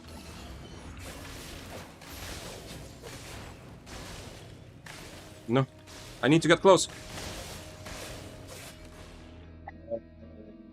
I didn't hood actually. I thought I did, but I didn't. He had two potions. 2 poison potions. And he threw them at the end. I don't know if on purpose or not, but I was kind of correct because it goes through the Martlock cape, unfortunately. Otherwise, it doesn't really kill me in the end. And I geek-potted a bit too late also. Interesting though. He didn't change his helmet, by the way. No, a lot of people would change the helmet. So I ended up just eating all the damage. I mean, he has to play that way. Also, he's tier 6, right? Yeah. So he has to play that way, that he does damage from far. So the moment I get on top of him, I'm already missing like a bar and a half. But more of this. I kind of like it. I like this crazy dual sword. I think the build is actually decent. I don't know what to change. Damn, yeah, I thought I clicked my hood. That was a good idea, Berserkill, though. That was a really good idea. Because, I mean, okay, the thing I did the first time... Also, I missed the... Unfortunately, I missed my W. Where after he frost-shotted down the hill, on hills, you cannot really hit spells that well. It's much more difficult to understand. Let's do one more and then go tier 8. Although, it's as always, like when I play tier 7, I think, okay, you know what, I'm gonna go higher tiers later. I actually feel like, you know what, I don't need to, because I'm not gonna have more fun on tier 8, but maybe a little bit. But anyway, what I want to say is that I think another like strategy which doesn't rely on the... would have been a good outplay, but another strategy is just do the same I did at the beginning, but after I root him, not E, but instead try to get in range to hood, slow, walk closer. And, by the way, all of these... I cannot really... What? I can't figure out if it feels like a nerf or it feels like a buff to swords, the Q change. It's kind of interesting, because I definitely often feel like, man, I wish I was a little bit faster, you know?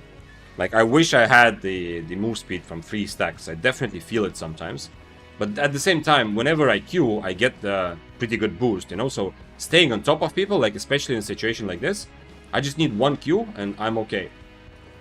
So, and I can kind of keep following him for almost ever, which is interesting. So I'm really, it's still unclear. That's kind of what I want to figure out today. It's still kind of unclear to me. Does this feel like a buff or a nerf? I don't really want the Abbey. I would like to fight outside because I want to keep myself on these boots. Maybe jacket because you're very squishy. Yeah, it's much more reasonable to play with leather jacket, but I'm feeling that this is more fun to go full YOLO like this.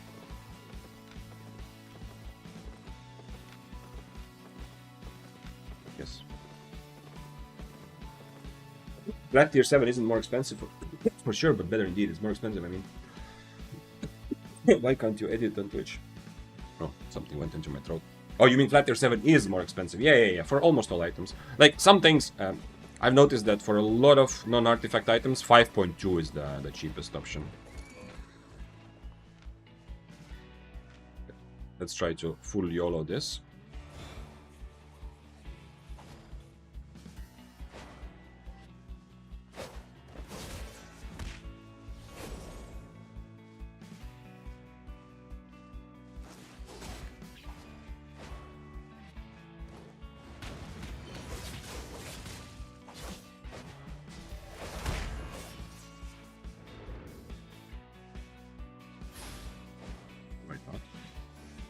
He has 2 potions still.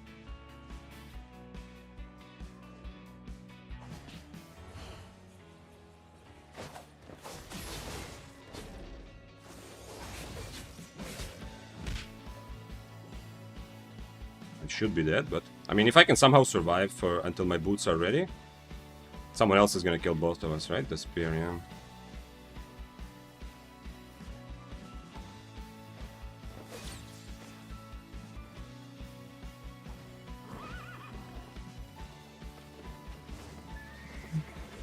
The Smuggler's Cape definitely working for him. Oh shit, well, whatever. Let's go risk it. Interesting that spear. I mean, he is worth more, but I was so close to the spear, I kind of assumed the spear will go for me. I don't have Martlock Cape, which was a big part of me even considering this.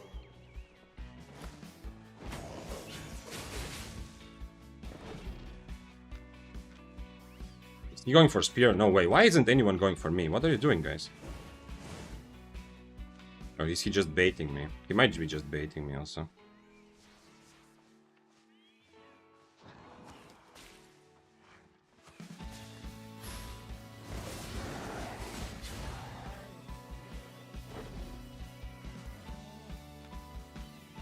When I have Gigpot, I can kind of YOLO, but I cannot remove his Cleric now. So if I don't have Mage Rope and I just go on top of him, he just Q1, Q1, Q1, Q1, Q1, and then drops his meat ball, and I'm just dead. But when I have Mage Rope, I think I can just... in 10 seconds, I think I just full YOLO into him. We'll see though. 3 seconds, let's go.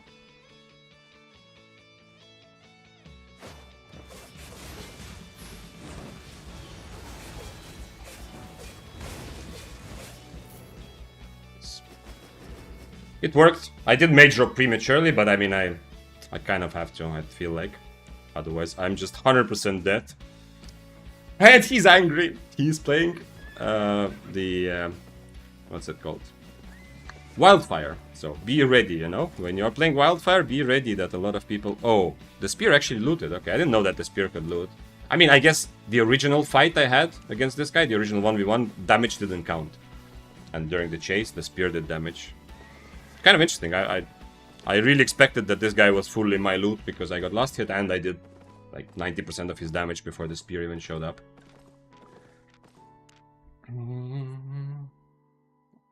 But yeah, you saw what happened in the end, right? Just to be clear, you know, you saw the HP. If I don't purge his Cleric Robe, if I don't wait for my potion and my Mage Robe, that's GG. And that's how Wildfire kind of works, you know? He was already kind of low. If you want to play Wildfire, your success will come from baiting people in. Now, occasionally, as you can see, being low HP is not enough to bait people in. You need to also use the chat, which he did almost effectively, you know, but I'm immune to that sort of strategy. But it could work sometimes. I mean, he could have said something. Maybe if he said something cleverer, he could have, you know, baited me in. Like if he actually knew about the things that my dad never gave me. Maybe.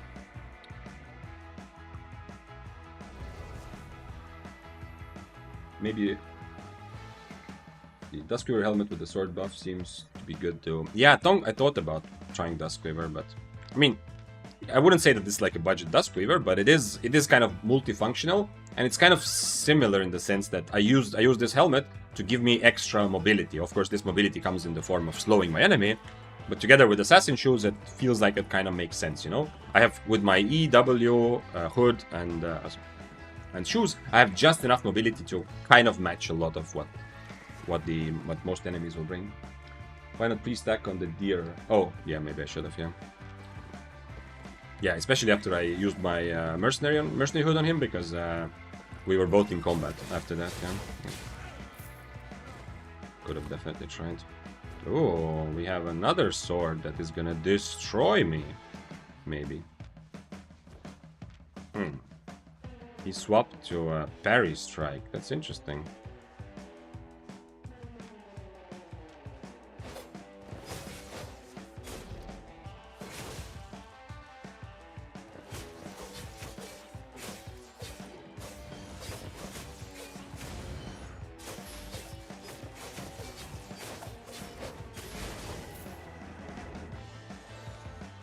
Well, I guess he gets my items. Good job.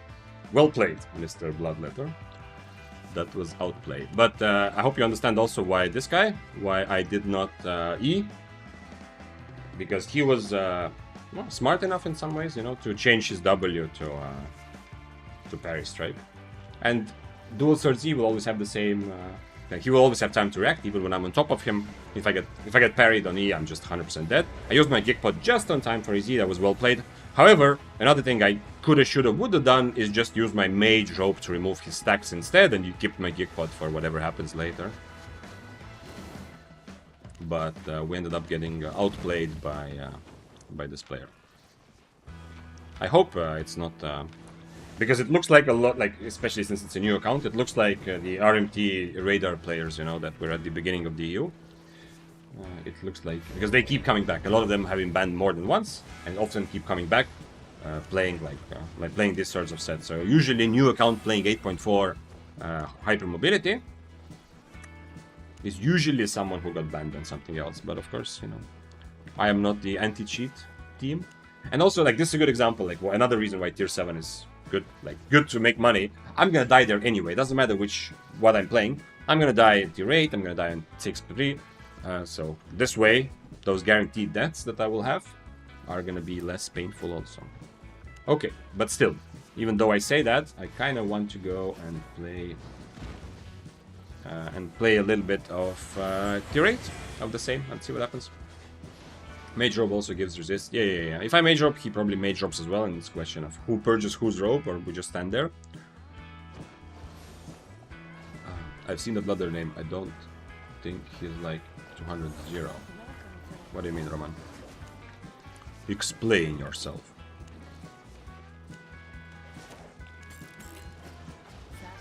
No, of course, I don't know him, man.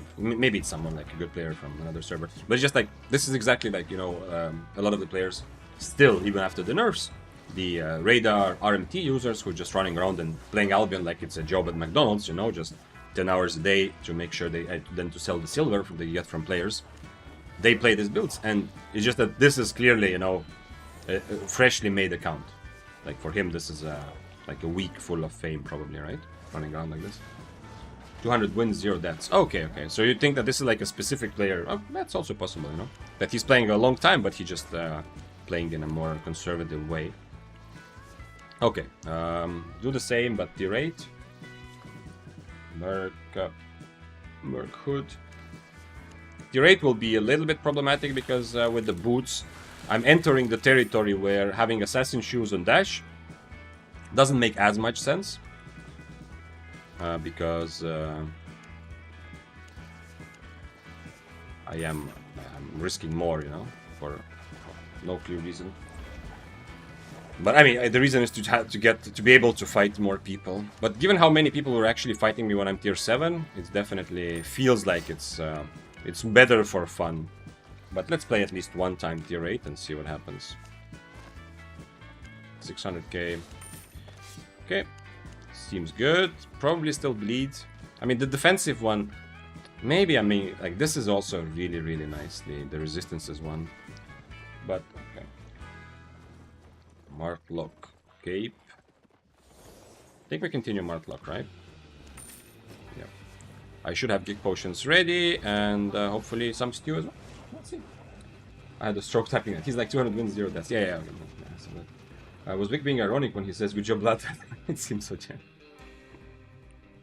Yeah, of course I was. No, I mean, I was kidding. Anyone in that spot. You see a fight, people are low, you dismount and you try to ride. This is Nothing is wrong, you know. I do this. I'm sorry, what?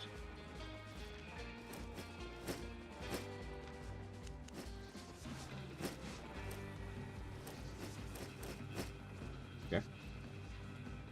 Didn't have to reinstall the game.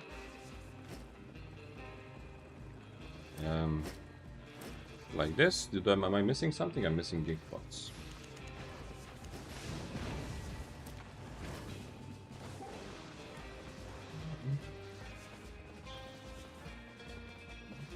$161 fame, 8.4, definitely a radar. Yeah, I mean, the thing is, yeah, I obviously have no idea, and I don't know. I don't want to have an opinion of who has radar and who doesn't. Yeah, but a lot of people were banned, and I don't know. SBI doesn't release the reason for banning, but RMT and radar often go together because people who RMT are not playing the game as you and I are playing to have fun as a hobby or as a way to, you know, to get better, to develop some skills or whatever.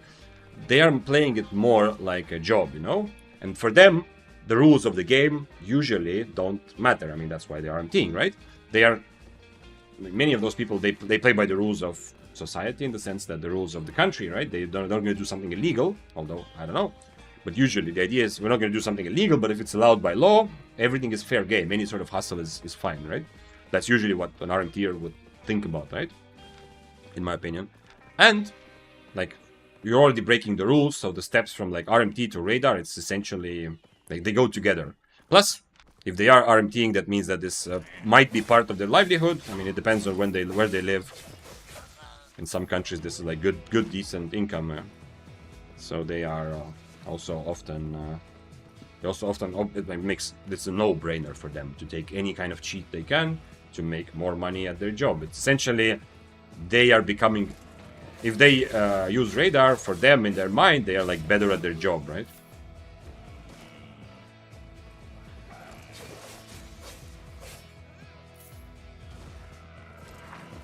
So yeah, so that's why, at least in my experience and my understanding, those two often go together. Let me prepare for this fight. Give me a moment, sir. I mean, Cultist Cal though. What do I do against Cultist Cal? Just Geekpot and eat it, or what? He did attack me, right? I can swap spells. Cultist Cal is so good. That's what I love on Spear. Cultist against duels. And if I change like this, I don't know I can catch him. I don't know that I can catch him at all. Because I don't have the extra slow. Might be able to, but... Okay, well, we have to try, but... I'm afraid that the problem is one rotation, I'm not killing him. And the second rotation, he will just... like the second E, he will just destroy me. He also has 2 good healing potions. Yeah, I'm going in thinking that it's hopeless, but we'll see. No way, I was a bit too late with that. No, my bad. I was too late with my against Cultist, yeah. I should be dead, but we'll see.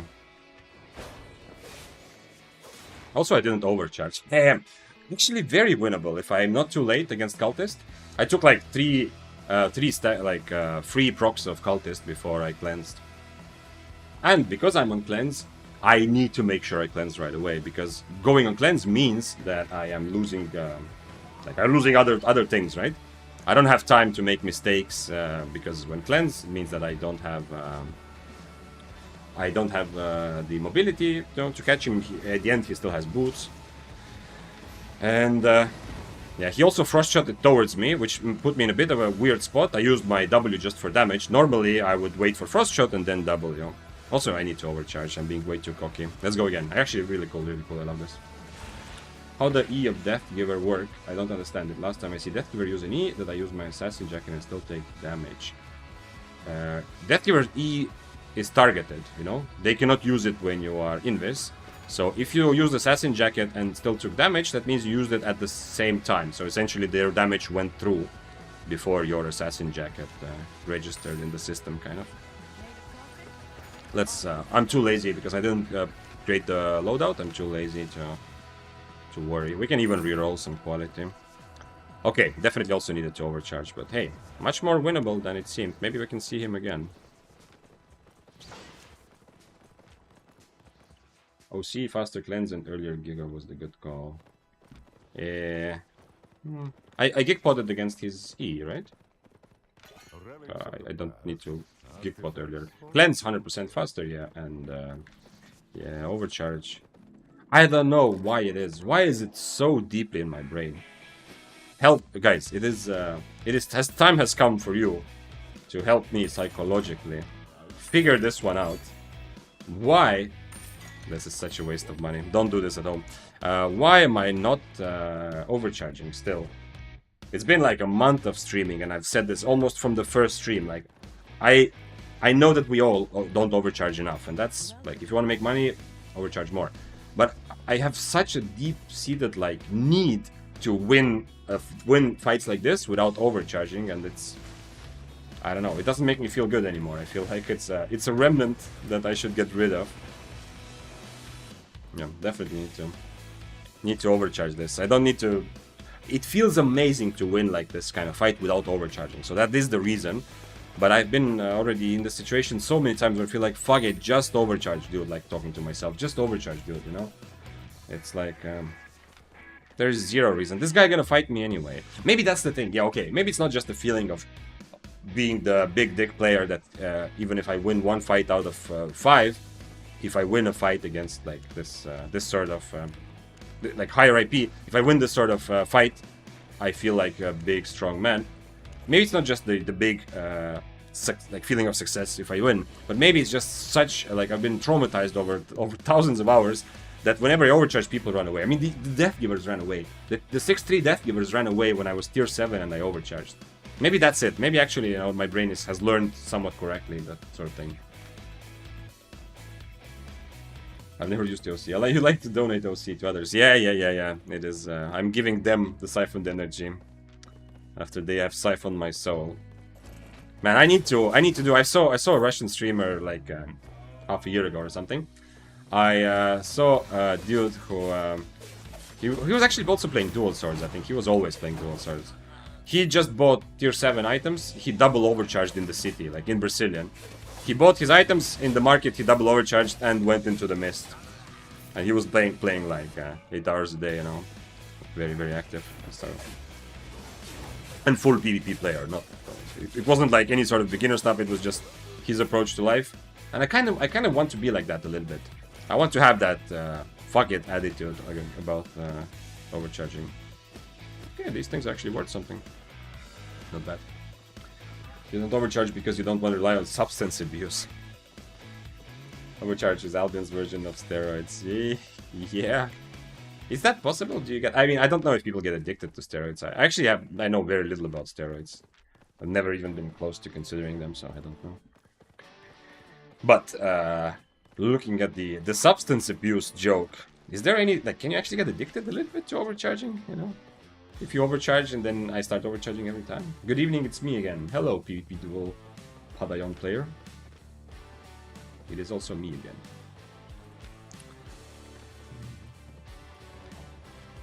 We have somebody. At least I'm getting some warm-up fights. Dual swords on an actual build who forgot to choose his spells. Let's see after he chooses spells. Rose Snapper and 2 healing potions means that he's gonna like this brawl. So just standing on top of each other brawling is gonna be good for him. Vic, can you give me a quick rundown of sword types and what they're strong for? I know carving is good because you get extra mobility with E, but like what are the reasons to play other swords like double or claymore? Dual swords is very simple to play for solo PvP. It's one of the good beginner builds and one of the simpler. Not the build I'm playing, but dual swords. The guy that we just passed, you know, with mercenary jacket. It's definitely, it's simple. And it's a very strong brawler, like a really, really strong brawler. You can out-brawl almost anything. Like Death Givers on Chain Slash will out-brawl you, but otherwise. And what else? The, oh, wait, we have an arcane player in our midst. On Frazzle, by the way. He's tier 7, he's playing this. If he's on Frazzle, maybe I don't need to change my spells, actually. Oh wait, he's running away from someone. He's running away from tier 7 duels.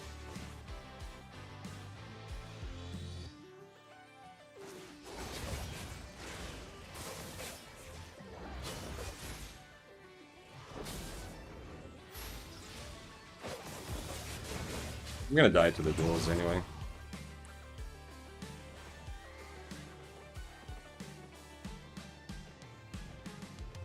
The duels have to go for me. This is another thing why I love tier 7, because if I was tier 7, I can do whatever I want, right? Well, first of all, I don't care so much about dying. Secondly, I know that you know, I'm not always 100% priority target. This way, I know 100% the guy is going for me first. And as he should, you know, of course.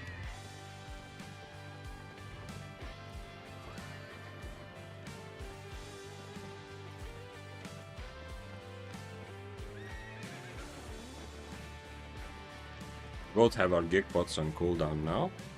Which I think, honestly, I feel like that favors me a little bit. I'm not sure, but... Gig pots on cooldown just means quicker fight, right? We just both have less effective HP, so there won't be time for the second rotation. So it's but against this guy, like, he has 2 healing potions. I have nothing. I have no gig pot, right? Yeah, 40 seconds. Against this guy, it's like it's a thing to think about. Go fight them, but he doesn't know that my potion's on cooldown.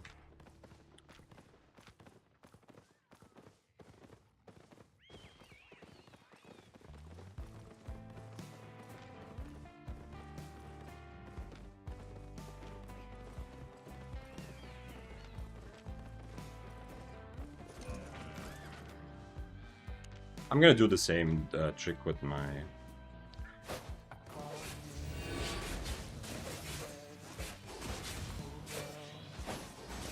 No. Now I'm probably dead. It's not even gonna have time. He's not even gonna have time. So I used my boots while he was eating. The trick is nice with the parry strike, but it works when I'm waiting for it. But since he used boots to get close, unfortunately, I was using another spell and I could not click my helmet at the same time. And so this way, he just does 20 times more damage, right? He also overcharged for some reason, being full spec already and having 2 potions, but this way he just does like extra 1000 damage with his W, because I don't have a W. But if I do pull it off, if I do pull the W off at the right time, it's very satisfying, and it's pretty much well, it's almost an instant win, not exactly. But this way I should have just full brawled him until the end with the other W. This is what we learned. So against, essentially, this has always been very good against dual swords. But still, because of Assassin Shoes, he gets on top of me and we start hitting each other. I am very susceptible, like what happened, I'm very susceptible to just being on global cooldown the moment he uses his E. And if I just use another spell at the same time, because if he's using his E from far, or if I'm constantly thinking about it, I'm ready. Okay, let's go one more. I'm wondering, maybe like I always say, Smuggler's Cape is the strongest. I've been saying this every stream. Maybe the Martlock Cape is actually a little bit of a troll. I like it also because it goes well with the build to have this last couple extra seconds of survive. But it is... I feel like maybe it's still too much of a troll.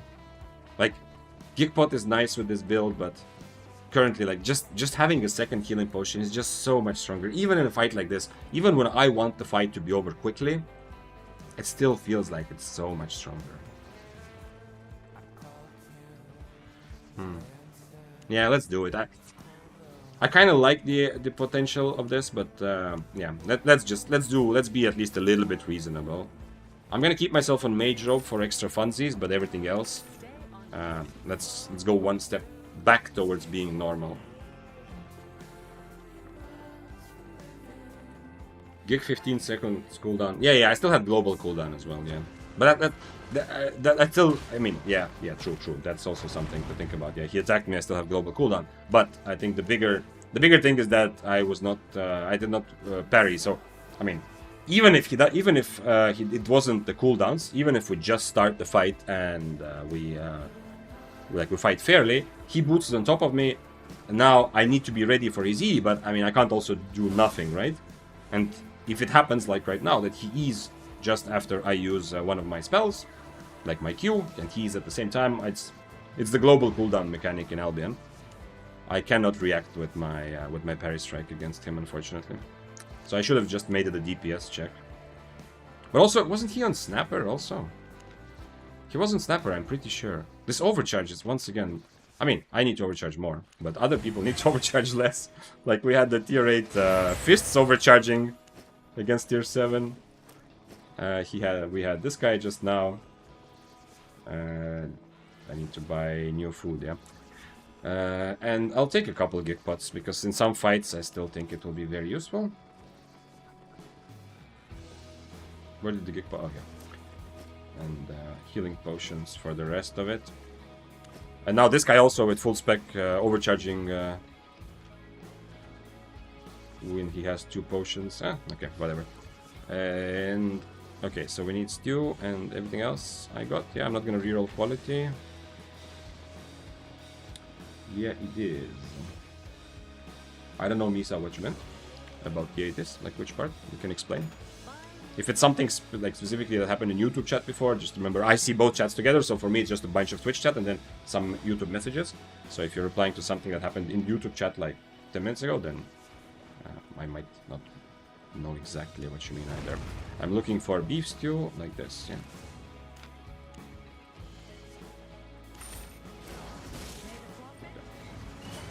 I don't want to play the normal build.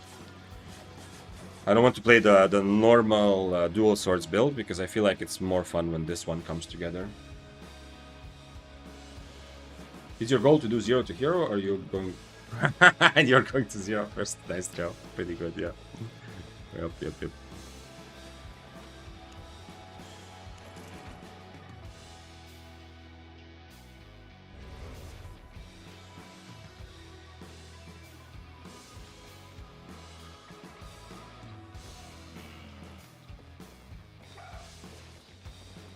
Yeah, I think. I mean, if I take the same fight again, maybe the parry strike is just too cute. Like also the dual swords that I killed earlier, also the same thing. But then I just didn't use my E. This guy didn't care. Oh no, not dual swords. This guy. I just didn't use my E. But this guy actually didn't care. He saw that I had parry strike and he was like, "Fuck it," you know. Or he thought that I couldn't react. Is all your money from PvP, or do you do... No, all PvP only, Amro. Or like PvP related content, meaning I also open chests obviously when I am in mists, you know. But nothing else, no. No crafting, no trading, no nothing.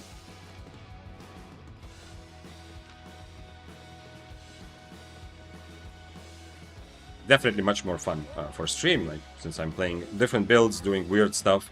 It's definitely much, or learning things, you know, and dying a lot. It's definitely much more fun to play the game with actual silver, I have realized now. I mean, if I didn't... I mean, it's also fine to be when you are really broke. It also makes the game fun, because, you know, you have the kind of difficulty of going from 0 and coming up, you know, but for stream, definitely. I enjoy the game much more, because I don't have to think about silver that much. But we'll see. You know, the last couple of days, I've been, like yesterday in Corrupted, I just kept going in and dying, and it was so awesome. I got so many good lessons, and definitely felt like I keep feeling like I get better. But at some point, I don't know, maybe need to figure out ways to still make money on stream as well. We'll see. Who knows? Maybe we just do one day of Flamewalker and we'll make it all back. I mean, dual swords are also definitely a moneymaker. Like, middle tier dual swords, tier 8 is a bit higher, especially with assassin shoes. I don't suggest playing tier 8, like this build I'm playing. I don't suggest it because whenever you get ratted, you are just instantly dead.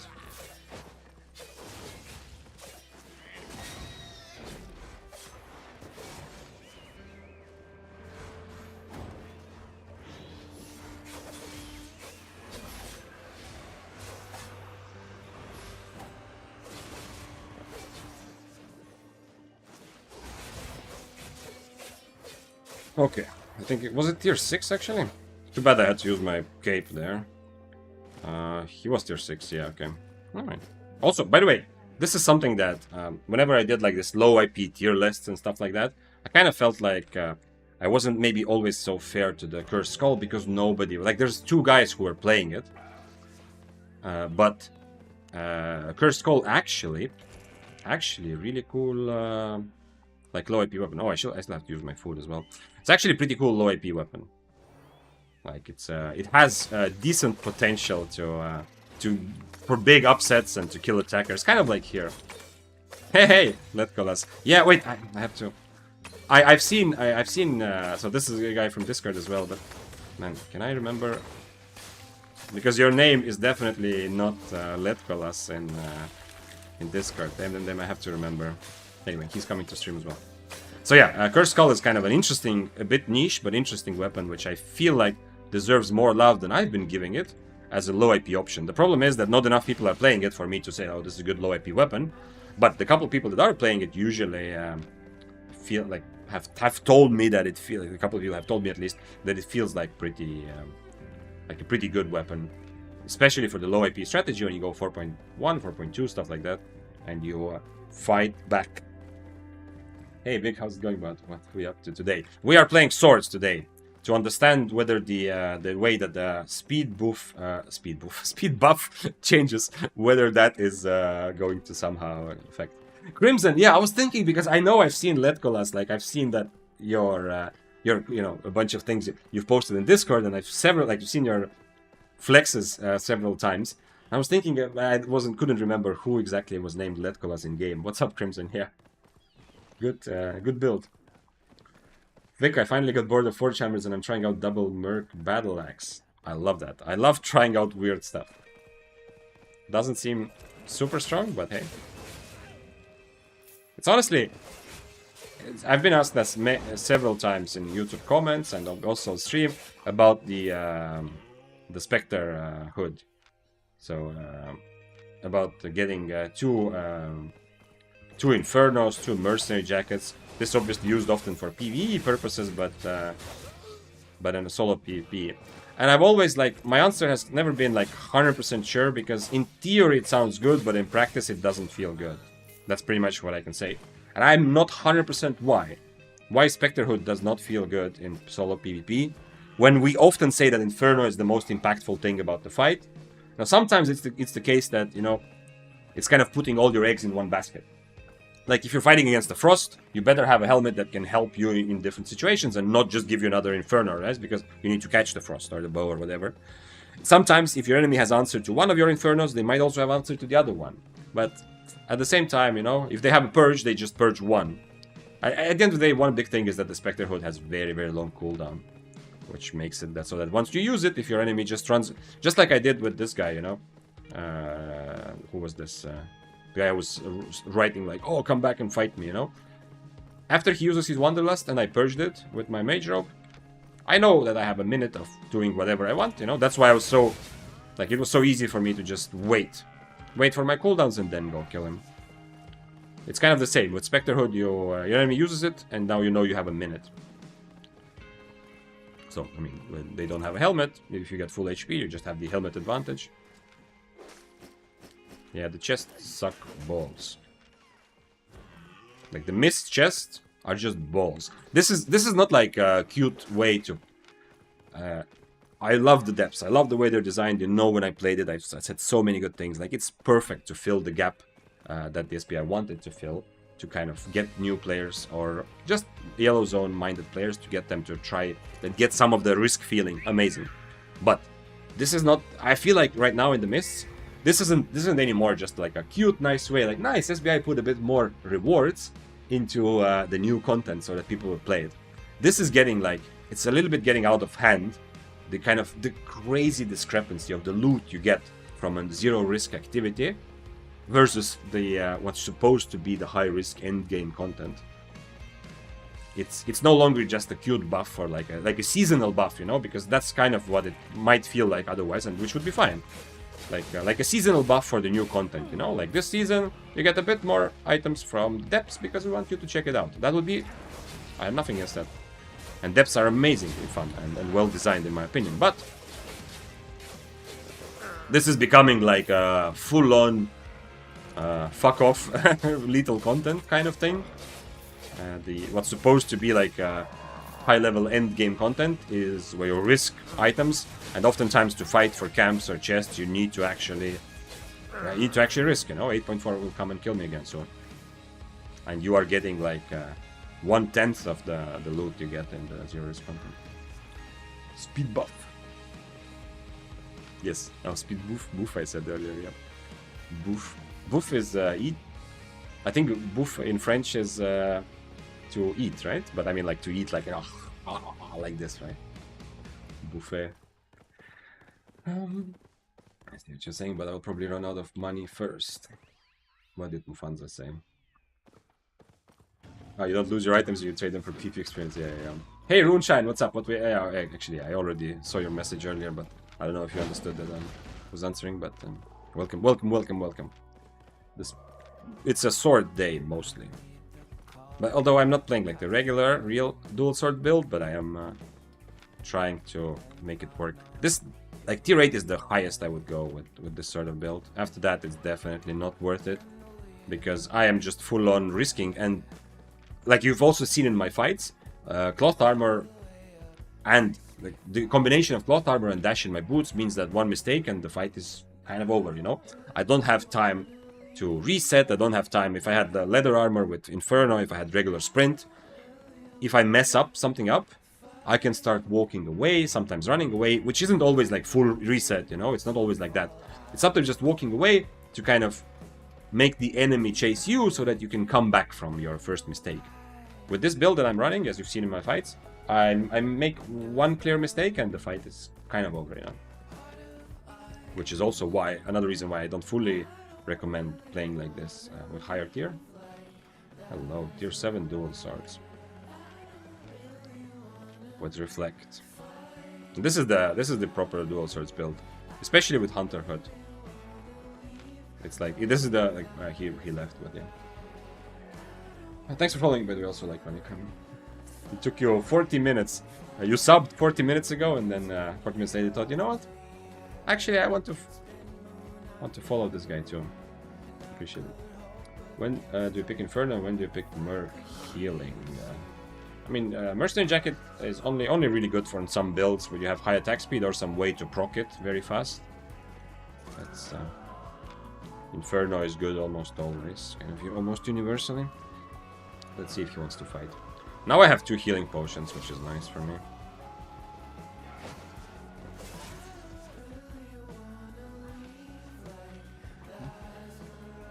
Oh shit, we have another one of those.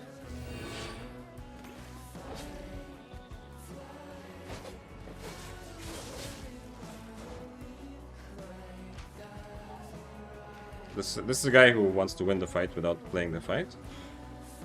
I've died to those a couple times. I wish I could dismount someone.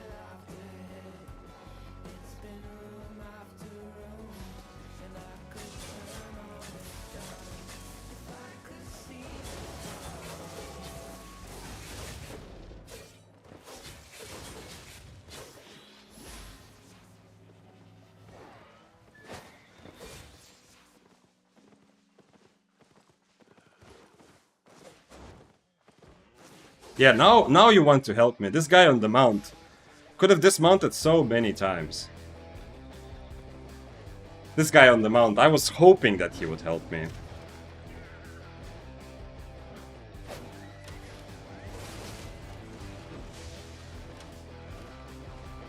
So the 8.4 dropped the wisp and went to the extraction, or like to the place where you need to take the wisp, you know. That was his game plan. Man, these guys. No, mostly this guy, to be honest. He was on the screen before. This earlier when I was being attacked before I mounted, I was hoping that he would dismount or get in range to dismount and help me kill the guy. That seemed to me like an obvious choice, but he didn't want to until it was very close to the end of the fight. Unfortunately, I cannot use Mage Rope to purge his boots. If I had Duskweaver here, maybe I could catch him, but I can't just build the whole build just to kill the double-bladed stuff. Also, I used my cape. Maybe a bit too early. I mean, I'm not saying that I need to full bait him in, but maybe if I didn't drink my first healing potion, I think that's one of the things that made him realize, fuck man, he's losing this fight, you know, he can't just YOLO just because he's 8-3. I think if I didn't drink my healing potion back then, there would be a chance to... They're playing so safe. Well, yeah, that's the whole point. That's why he's playing Mists at all.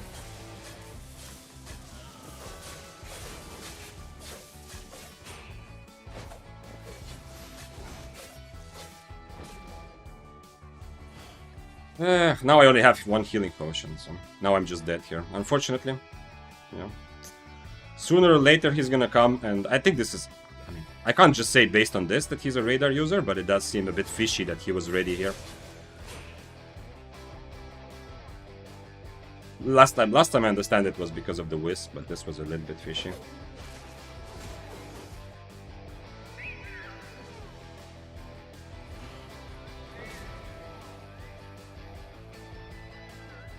Now I'm just dead here.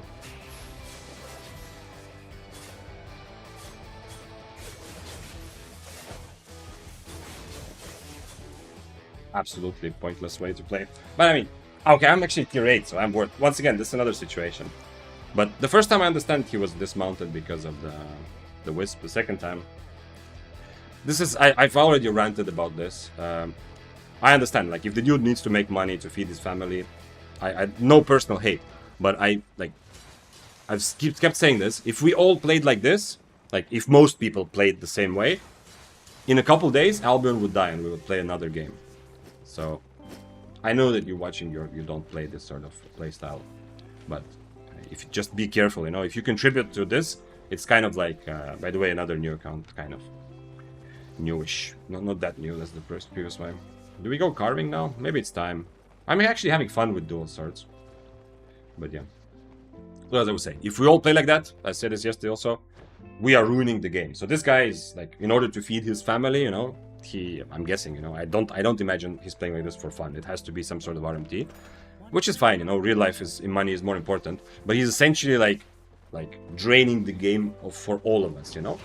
If there's too many people who start playing this, which was the case when this was meta, then the game starts kind of dying, you know. New players are not gonna play Mists, and we are not going to, I mean, essentially tomorrow, or in 2 weeks, if we all play super safe builds like this, in 2 weeks we are going to go and play Dota or League or stuff, and Albion will die.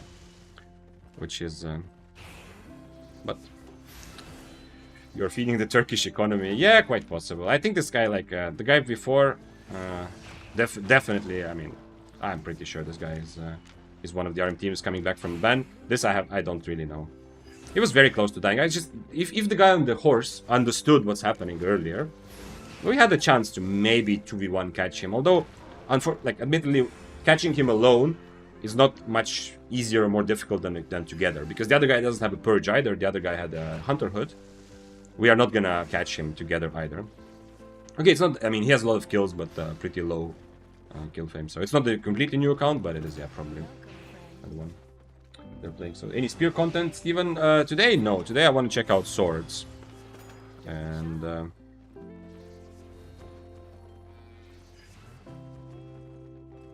do we go? Let's go for carving now, I think. Dual swords. I consider dual swords checked out. Let's see what I have actually in the bank first. We can go dual, we can go carving, and I probably want to try claymore as well. Like if I had the same build with a purge on my helmet, I mean, not on my mage robe. That first time when he dismounted me after I mounted up, when he ran away with 40% HP, he had poisons, right? Or am I tripping? No, he had healing. Okay, he had just one healing though. Still, that first time, if I had a build, maybe he wouldn't play that aggressive. But if I had a purge on my head, I'm not sure he gets away that easily. Okay, let's go for a couple tier 7 carvings. Good throwback to the good old days. Let's see what else I have from a carving build. Mistwalker seems nice. Definitely not gonna play carving as a cloth armor. It's better used as a... It's better to utilize the versatility of carving with a leather armor, where I can kite a little bit more, or I can brawl and I can take a slower paced fight. Dual swords is better for the full YOLO cloth armor idea. What else am I? I'm missing boots, right? And I don't care really what boots I use. So I can just take random demon boots I have. Let's go like this. And for carving, tier 7 is already good enough to bring both eel stew and roast snapper. Usually I would really want to be in snapper here, but let's go like this. I want to be on snapper here, but eel stew for some fights, and especially just running around in the mist, eel stew is very valuable.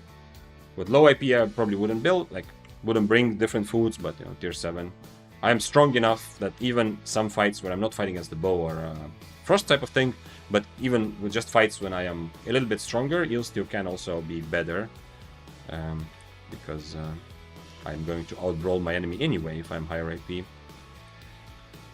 And that's by a couple of tier 7 snappers.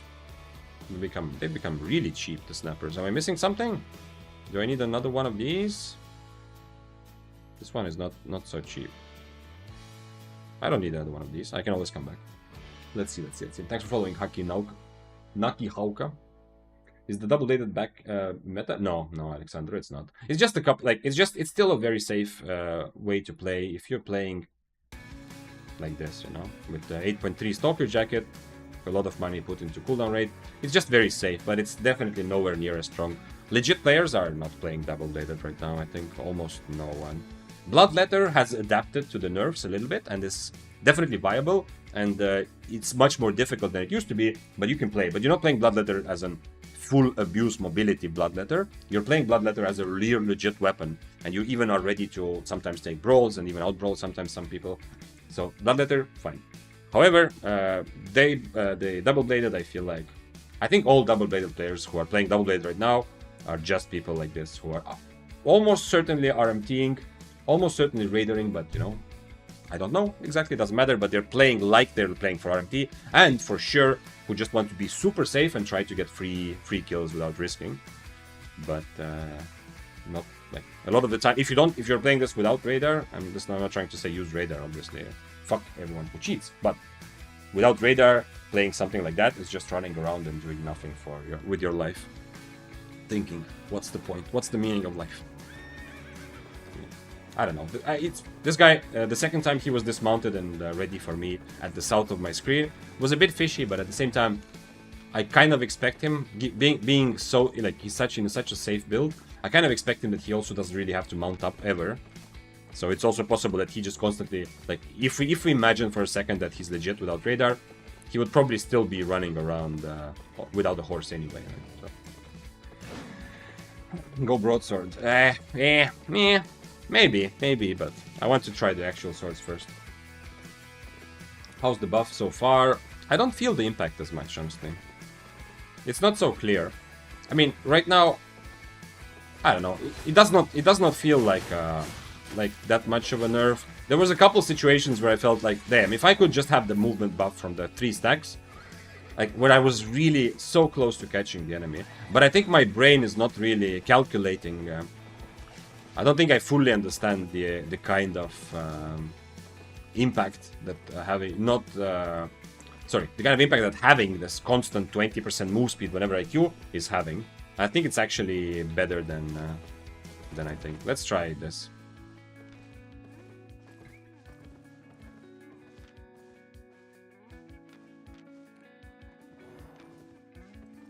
He has tier 8 armor and he's overcharged. Is he not gonna fight? Come on, bro, wake up.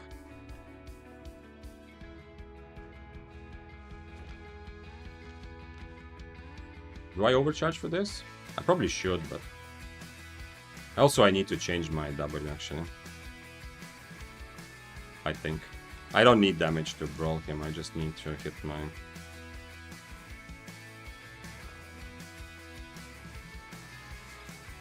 Let's see if this is good enough. No way, and he cancelled that too. Oh no, he didn't actually.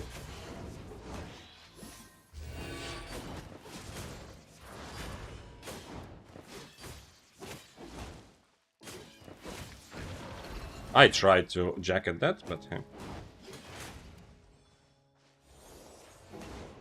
Okay. Okay, after I eat both combos, I deserve to die there. He didn't cancel it. Like the first time the E, I mean, he did cancel it, but it didn't go on cooldown, so I guess it was just at the same time. The second time I tried to jacket. Overcharge also a little bit late. Probably like the I think splitting slash is correct because I need to have, otherwise he will dance around me and he will always get away if he wants to. But you saw that I definitely brawl much weaker when I don't have. Oh, so I should have maybe changed my. Yo, yeah, I have a purge. I probably don't need splitting slash.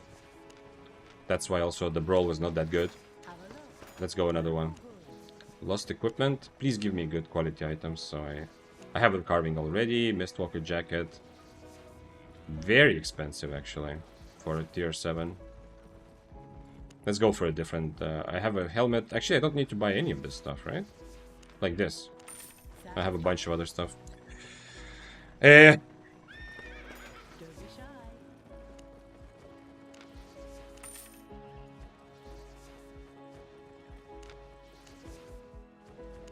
Also, another thing, like the same like in Corrupted Dungeons, at the end of the day, I don't need, especially when the guy is tier 8, you know, and he's like dancing with his horse like a moron, I don't need to be the guy who's walking towards him, you know. I can also just stand in place and wait for him to come towards me. But I decided to fuck it because, you know, if otherwise the fights will never happen, so I decided to use my boots to run towards him, thinking that maybe I can catch him while there's like 1 second still a cooldown on his dismount. But it meant that at the end of the day, I was the one running towards him, you know, which is much easier for him to react. But do I have another carving? Yeah, I have another carving.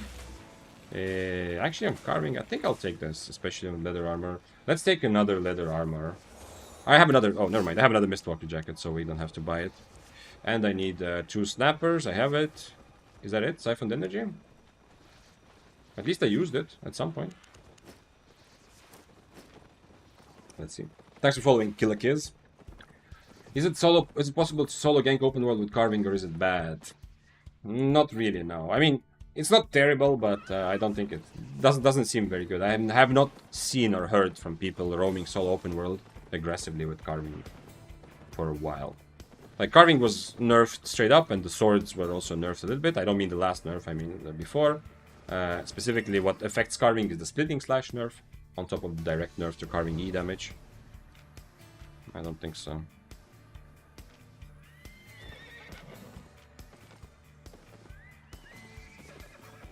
Okay.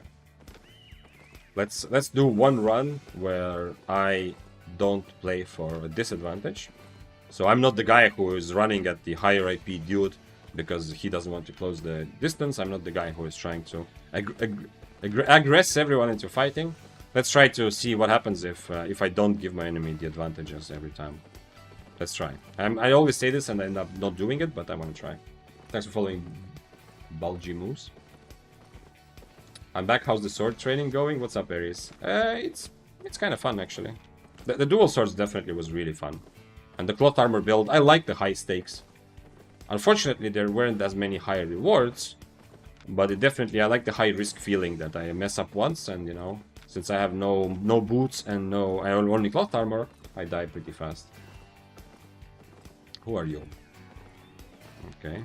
This is some sort of troll, yeah? Or just wants to run away? Or is the gatherer, like a safe gatherer? Okay. Fishy. RMT is ruining the game. Yeah, no, not really. I mean, RMT is... Every game there is full of cheaters, RMTs, and honestly, like, one of the other games that I've really enjoyed during the last 3 years, let's say, one of the competitive games I've really enjoyed at times is Rainbow Six Siege. So, FPS game, yeah, everyone probably knows. And, like, seeing how cheating is ruining that game, like, it's like 10 or 20 times worse comparing to Albion. So, if you accept that, you know, every game people are gonna cheat, meaning that they're gonna go against the rules that the developers set, they're gonna mess up the experience for others, for their personal game, outside of the scope of the actual game, you know, they're gonna find ways to play in an unfair way. If you put all of that in the same pot, in my experience, Albion is kind of not unharmed, but it is definitely a very mild case of cheaters making it bad for others. If you consider RMT also cheating for this, like for this discussion. So yes, obviously, if some way we could get rid of all RMT, the game would be so much better, you know. If there were no radar hacks, nothing. But it is, compared to a lot of other, and specifically FPS games, like Rainbow Six Siege it's almost completely unplayable right now for me, at least. Like, I actually feel like it's, I don't know, there's more games that have cheater that doesn't, yeah. And in that case, the game is just ruined. It's not like Albion, where, oh, it's a bit inconvenient. I die more than I would otherwise. No, it's like, the game is broken. So I'll take the Albion RMT over FPS game with cheaters any day. Is it bait, the tier 5 boots? It's like 200 HP missing. 200 HP, Alexel? Why do you say that?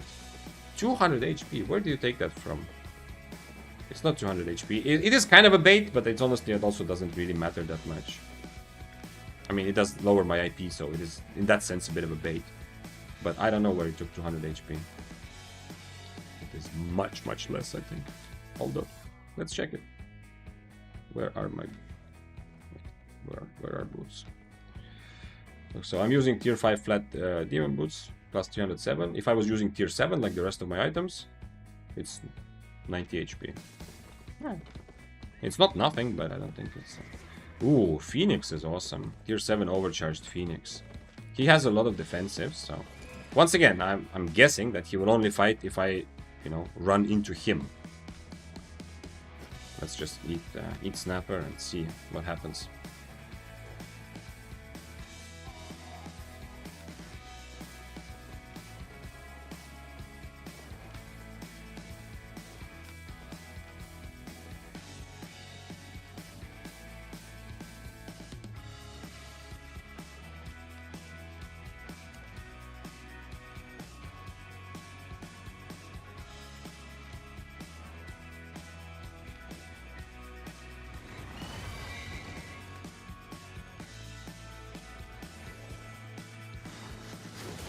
Oh, nope, I messed up.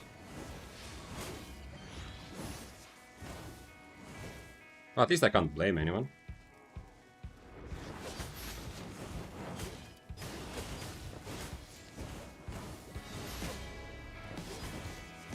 His E is gonna be ready before mine, and I'm just dead, right? Was close though. Okay.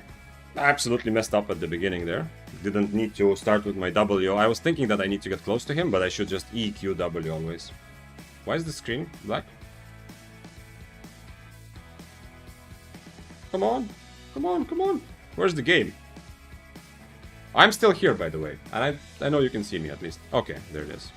Man, that guy killed me so hard, I exited the mist. Okay, finally, at least, you know, he had to hit his E first before he used the boots, but that's kind of fine. At least I wasn't the only one who has to fight against the guy with an overcharge. I mean, I don't know. It's not just my responsibility to start the fight, which is nice. Yeah,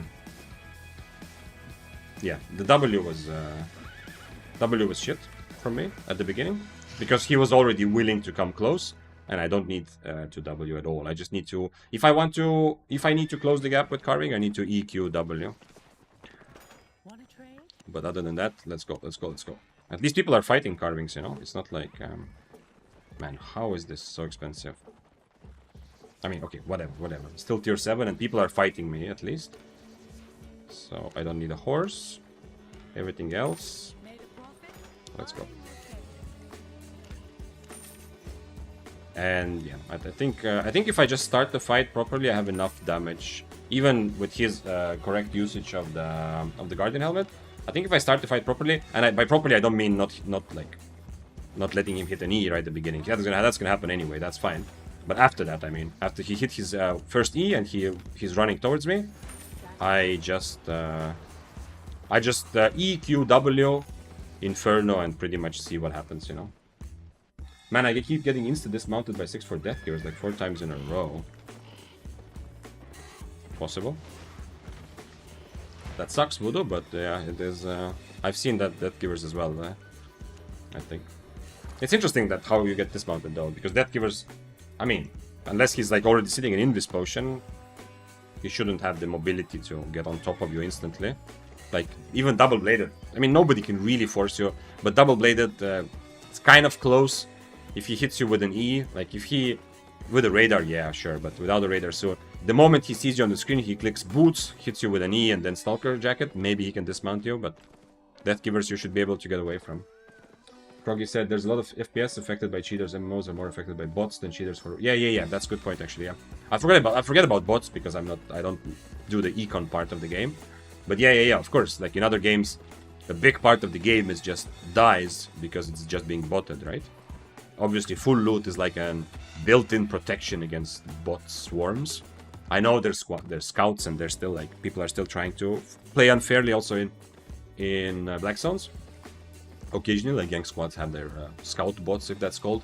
But like the actual type of botting, like RuneScape Warcraft type of botting, we are protected against that, yeah. But yeah, that's a good point, yeah. That is also that. So if you think like cheating in general, yeah, it's for me it's like all part of cheating. I don't mean cheating as in using third-party software necessarily, but I just mean cheating as in going against the rules of what the developers have set for the game. Botting, multi-boxing, stuff like that, definitely also. And it's another example. It's just the same like with Radar. Or you are kind of extracting, making the game worse for everyone, but you're extracting some money from it for yourself. This was interesting. This was a very interesting build. Walking into zones with scout bots at the entrance, do you turn around or still try your luck? Someone else has to answer that because I don't like... Usually I go to the open world to have some random fun adventure. I am not... I don't analyze it that much. Let's see. Also, back when I played more open world, I was less aware of gang squads in general. He's not fighting. Oh, this is somebody else. Okay, EQW. I just want to find someone that I can EQW and then go from there. I would like to EQW this man, but I don't think he wants to. Interesting that he's playing werewolf with this. Oh, he's just a tuning. Yeah, he's not gonna fight.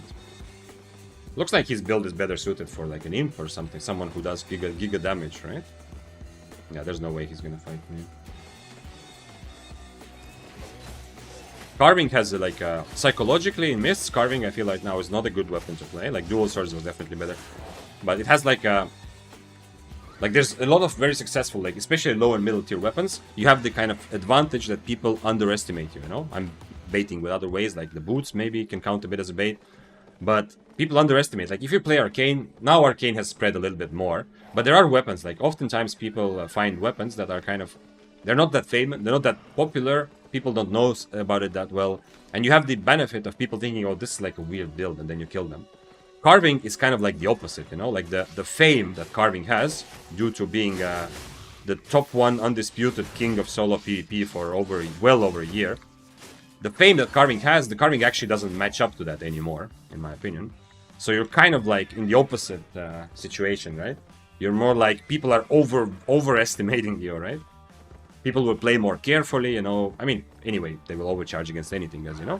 But still, a lot of people will play more carefully. Well, he's killing skinning mobs. Why are you killing skinning mobs?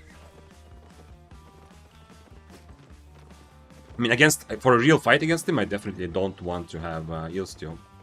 Actually, yeah, whatever. Yeah, I'm not gonna dismount him anyway. I just changed to Eelsteel thinking that if he doesn't want to fight, I'm gonna at least be able to dismount him. But I mean, if he's not fighting anyway. Double Q and Distortion. He's playing like Shapeshifters when they came out. I can just outbrawl him, right? Cloth armor, I will remove his druid robe. I mean, he's not gonna fight, yeah. He's just faming up his weapon. Let's see. How much HP do I need to lose? No. I should have tanked the arrow.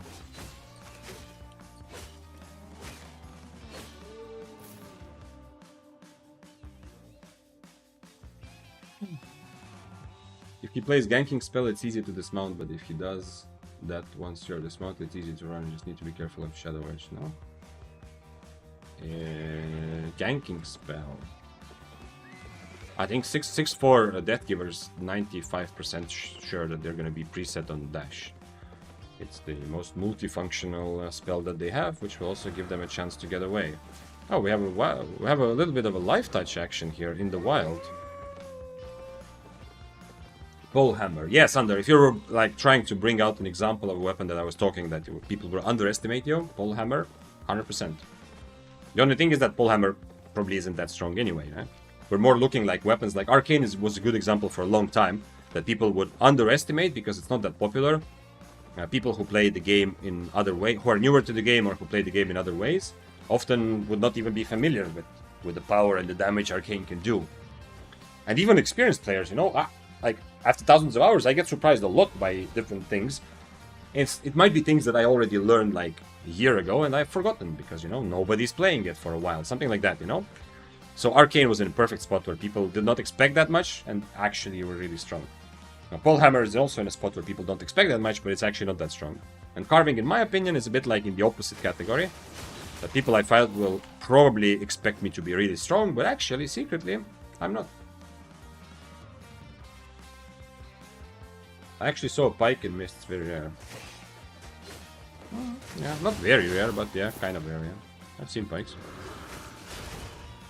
Okay, let's EQW the mob, actually.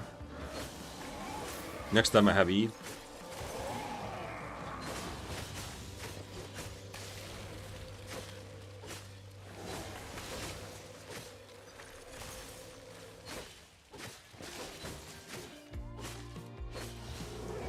But even with the mistake, like this fight, even with my my big mistake at the beginning, this ended up being kind of closer. The reason I point back at it is because he had like defensives, right? Geekpot used his Guardian at the end. He had like the good time. I mean, he had Martlock Cape and he was on Q1. So I'm a little bit like the power of me to brawl was still surprisingly good.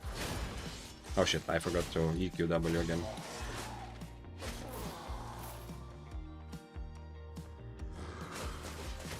Do you have any tips for using Mace in PvP?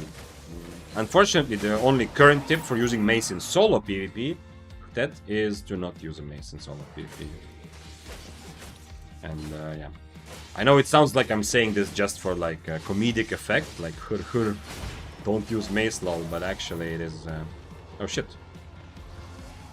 I don't have my spells now.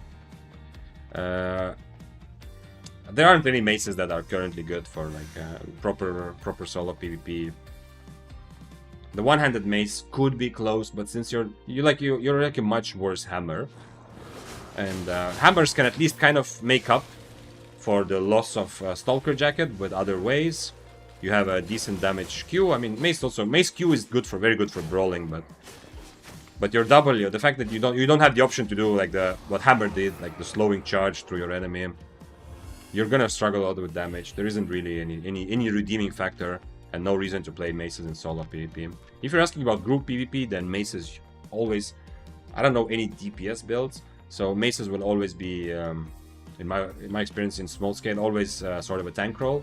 And then you should consult the person that, you know, has more experience in your party, because probably you shouldn't be playing tank if you're a beginner, but at least you should have someone in your small-scale group who can tell you a little bit of what to do and give you a good build as well. The tank role is, like, for a beginner, DPS is definitely the only role to play for a small scale if you're really, like, you're really new, because it's much easier, and your responsibility is a bit smaller, you know? If you're playing, like, a main tank, you're gonna mess up the fight for your whole party. Are there any tank PvE guide for all content? I don't know. I have not come across one, man. I've not looked for it, so it doesn't mean that there isn't, but I have not come across them. Okay, so if this is an enemy, I just need to get used to E, Q, W, always like that. And then adapt to what happens next. Man, it would have been such an easy way to start the fight against the Phoenix. Not the Phoenix, you know, the fire. The one that calls the Phoenix. Donson.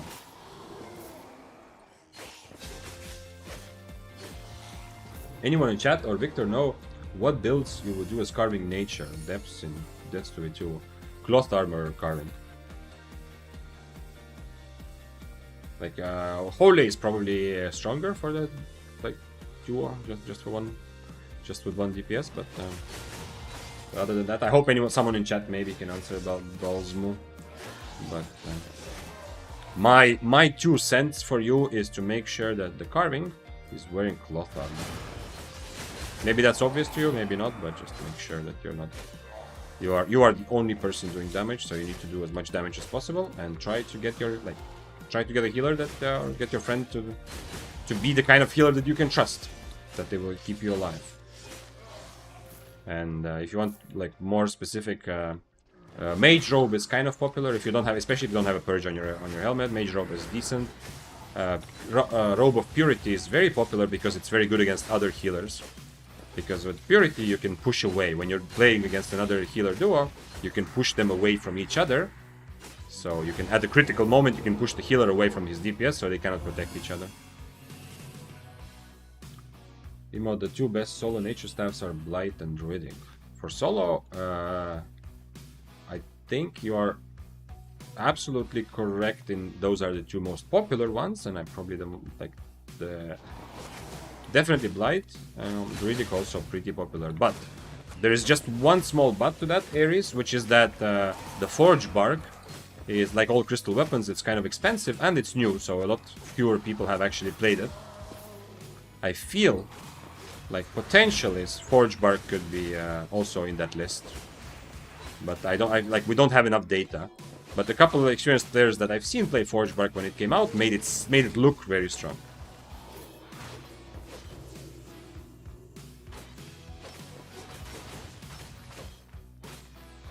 Yeah, I've seen 2x Purity Robe.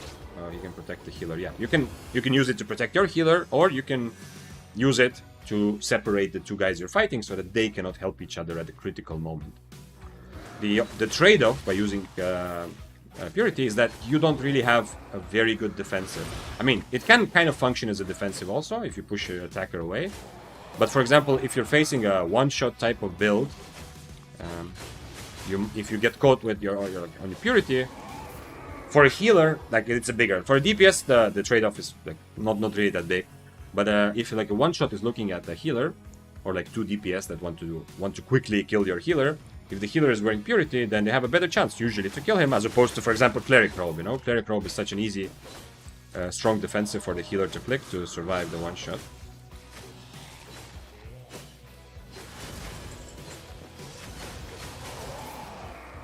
Man, carving still feels good, to be honest. Like it's just satisfying. I don't mean it feels good. Like I'm just hitting mobs, yeah. So, but it just feels satisfying. I don't know why. Definitely feels more satisfying.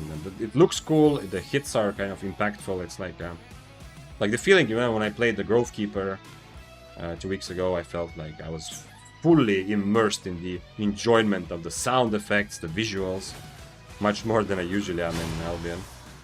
And I'm getting a little bit of that with carving, definitely more than dual swords earlier today. Victor Zane, so you think the surprise factor of a new weapon makes the Forge Bark really good? I see, interesting point. Well, it's part of it. No, but it's no. I don't mean that. That was not my main point. My main point was that since it's new, it's much more difficult to evaluate how strong it is because there's so many fewer players who are playing it. Yeah. Because like my understanding of how strong a weapon is comes obviously from my own brain and analyzing like, this is what I think. But I'm not just gonna theory craft and tell, like, if I answer a question, I'm very good at saying I don't know, right? So if I answer a question and if we talk about this and have some opinion, it comes from some of my theory craft, but not only. It usually comes from me seeing and learning about how others are playing. Seeing the leaderboard, seeing streamers, content creators, like deaths and kills of some players. So based on what I've heard and seen, there is a lot less Forge Bark. And if that would happen, like, for example, people are not playing Glaive, you know, nobody's playing Glaive, so it's easy for me to conclude that, yes, not only in theory, but in practice also, Glaive is just hopelessly bad in solo PvP. But for Forge Bark, there's only a couple people I've seen playing Forge Bark, but they've done it well, and I feel like the reason why Forge Bark is not on our radar as a strong weapon is partly because there's so few people playing it. And the reason there are much fewer people playing it is because it's new, meaning that a lot of people are comfortable. Like a lot of people who know, who want to play Nature Staff, they just go to Blight because they've been playing Blight for 3 years, you know. And the second reason is because it's just more expensive. That's why you see fewer crystal weapons. I hope that makes sense. Thanks for following, by the way. Oh, I also saw Mr. Kawa also, by the way. Thanks for following. That was like a while ago, though. And now Scarenage. I hope that answer makes sense. Forge Bark is much more versatile, can be brawler and healer. Yeah, I feel like. I saw also, one time when I raided Dream Thief, who is like a guy who plays a lot of Corrupteds also. I saw him play Forge Bark in Corrupteds and he was like winning almost every fight. But I don't remember if he was playing Stalker or Slayer. I guess Slayer. And yeah, it's it at least had the potential. Hey Vic, still wanting to see you play Daybreaker Spear nowadays. Love your content. Thank you, Dukazin. Yeah. Yeah, I've been so interested in branching out and just trying different things that yeah, Spear has not been on the menu. I mean, I played one day of full Spear on stream, but otherwise it hasn't been on the menu for as much. But Daybreaker, yeah. Do you have a creator code? They just came out with those, and they said that like, there's a lot of requirements. Like you have to have a lot of videos and or streams and stuff. But one of the requirements is to have 25,000 subs or followers. Obviously, I just started streaming, so there's no way I will get there on Twitch. But even on YouTube, since I've been a bit passive the last couple of months, and even if I wasn't, I mean, it's like the creator codes are only for a couple creators right now, honestly. The way, because it's very difficult requirements to get one. Perhaps in future, yeah, for sure, of course. I mean, it's just a matter of time. I mean, the subscribe, it's kind of the other requirements make more sense, like consistently putting out videos like over the last whatever months or so. But the subscribers thing, I mean, it's the only way, it's one of the few ways like people still look like. I also, when I open a channel, I look, oh, I'm curious how many subscribers it has. But for people who actually make YouTube videos, I think it's already been a long time since people were too seriously thinking about it. It kind of, most like people who make YouTube videos already know that the subscribers don't actually matter, so having that requirement doesn't make that much sense, but I mean, at least some sort of minimum, so that not everyone can be part of it, sure.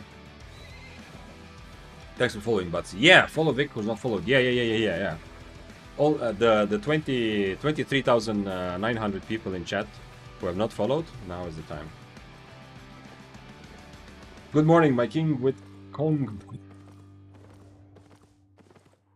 After the 3 months of your video about the cripple, what can you say? Do you still think it's a nerf, or do you think it's a balance in general? Mascally, I think it's absolutely a nerf, yeah. It feels like a very, very... still unreasonable also. I still have the feeling that there's absolutely no reason to do it. It's kind of why I still have that feeling. Why do I see the wisp here, but not on the minimap? Is that always like this?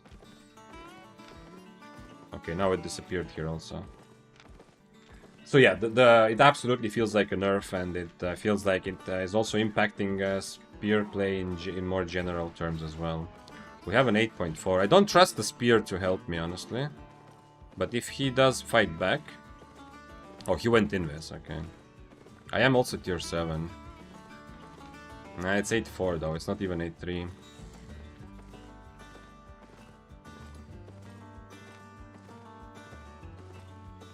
I mean, this is nice though. Seeing like, I saw 8 for Death Givers earlier, we now see 8 for Panther. This is nice. Like the RMT radar type playstyle makes the game worse for everyone, and it's shit. But having 8-4s in mists in general is very, like, it makes me happy.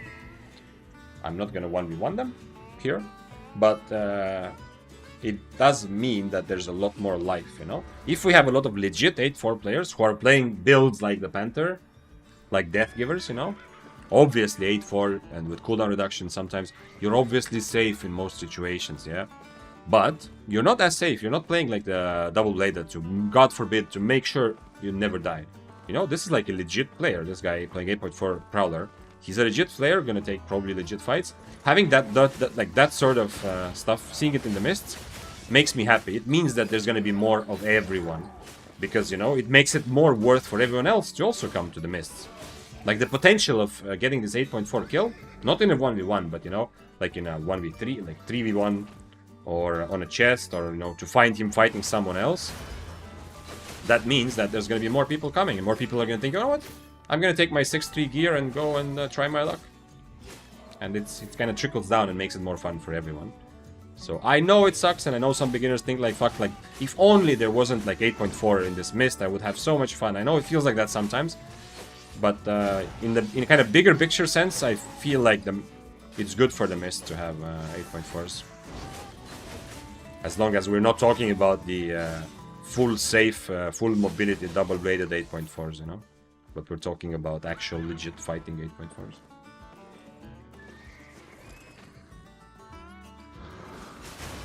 But you know, it's easy for me to say right now. You know, if I there was also the time where I died like 3 times in a row to the same 8.4 death givers, or 8.3, I don't remember. And I felt like, fuck it, I just want some change, you know. I don't mind that I died to him, but I would like to not just keep dying to him. I would like some change, to see something else. So maybe I would be saying a different story. But do you remember the change that they reversed and that they would put in about this? Do you think that there's a change waiting for what? Wait, Mascari, I have to try to understand. Increase the gameplay feel of weaving auto attacks. Oh yeah, they reversed that, yeah. Yes. Of course I remember, yeah. That one, they decided not to do it right now. And I feel like it's probably on a back burner, and it's unlikely that it's gonna come very soon. I think they did a good, like, they made a good decision not going through with the auto attack change. Not because I think there's anything specifically wrong with the change, but because they, like, the reason is that I think they understood how much more effort and thinking they need to put into rebalancing all the weapons.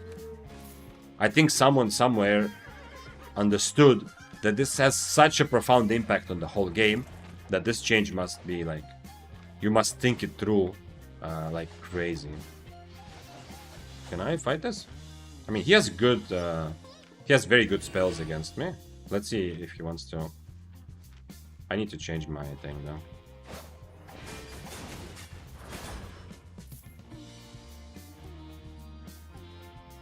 I just drop stacks and then I should be fine.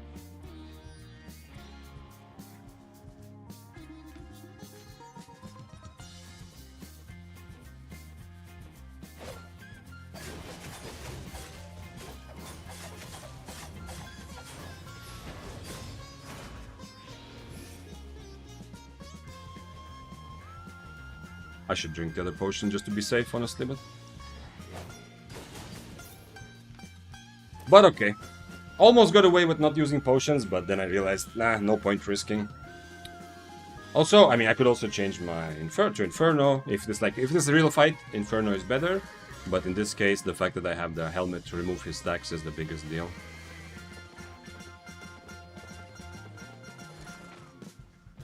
But he's a little bit too much on the brawl side, you know. Like, there's zero chance for me to just straight out brawl him.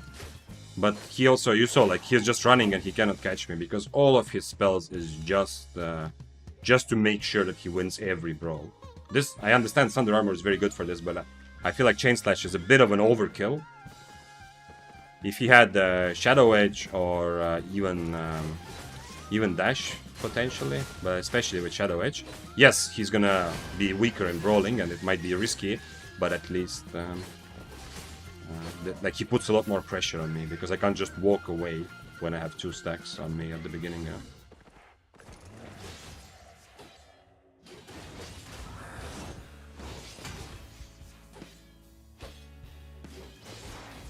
I'm having a lot of fun still. Like, I'm kind of, I don't know, I'm kind of enjoying the... Like, ever since I started streaming, I feel like it's made me much less of a specialist. Not that I was ever, like, super specialist. I mean, only Spear was the one. But I've become, like I change builds all the time. I change content a lot more. And I'm kind of understanding that I enjoy this more than I thought. Kind of interesting. So it's not doing the same over and over again. Not that I always did the same, but still, like, mostly I was thinking, okay, it's time to play Albion, you know, I feel like playing Albion, and I knew what that meant for me. Just take the same old Spear set, like tier 7, tier 8, I was playing mostly, a Daybreaker set sometimes, and just go into the mists and do the same thing, kind of. But now I feel like the variety that streaming has kind of pushed me to is definitely making me enjoy the game more than I thought, even. I would rather have multiple servers and play at better ping than the Asian server 247 ping. Yes, what about that? I feel like the game being split into servers is bad, but it also brings better ping. Oh, yeah. Fishy and Sparkly. Yeah, this is a common kind of feeling. Both sides of those coin. Honestly, I have not heard. Maybe someone in chat. So listen up. If maybe you are like the unique one, but I have not heard from anyone ever say that they would like to play on separate servers. Like, maybe if you're listening and you have that opinion, I would love to hear about it. I have not heard anyone say that they, like, if we're not talking about ping at all, that they would rather play on, like, rather have separated servers, like the player base separated into servers for, I don't know, to have like a smaller group or like a community feeling or different economies. I don't know what the argument could be. I've never heard of it. So I think we all, almost all of us, kind of want to be playing together on one big server. It feels good. It feels good to play a game with a lot of other people. And kind of feel like we exist together, and you know, it gives more meaning to whatever you're doing in the game. Like, you know, like, oh, I made 5 mil from this chest today, you know? That 5 mil is more meaningful if it happens in a world where everybody's playing. Like, at least at the back of my mind, something like that exists. However, obviously, as I've said many times, and I agree 100% with Fishy and Sparkly, with both of you, that ping is just the bigger argument. So if you play for PvP at all, ping is just the winning argument. It's just insta-win on this debate. It's just better ping is more important than anything else. Man, as a hammer player, that auto-attack change sounded so juicy. Yeah, Ares, but you know, you have to... It would have taken some time to figure out. As a hammer player, the juicy part, that's what I thought at the beginning also. Man, every auto-attack is pretty strong, so having more auto-attacks is more valuable for hammers.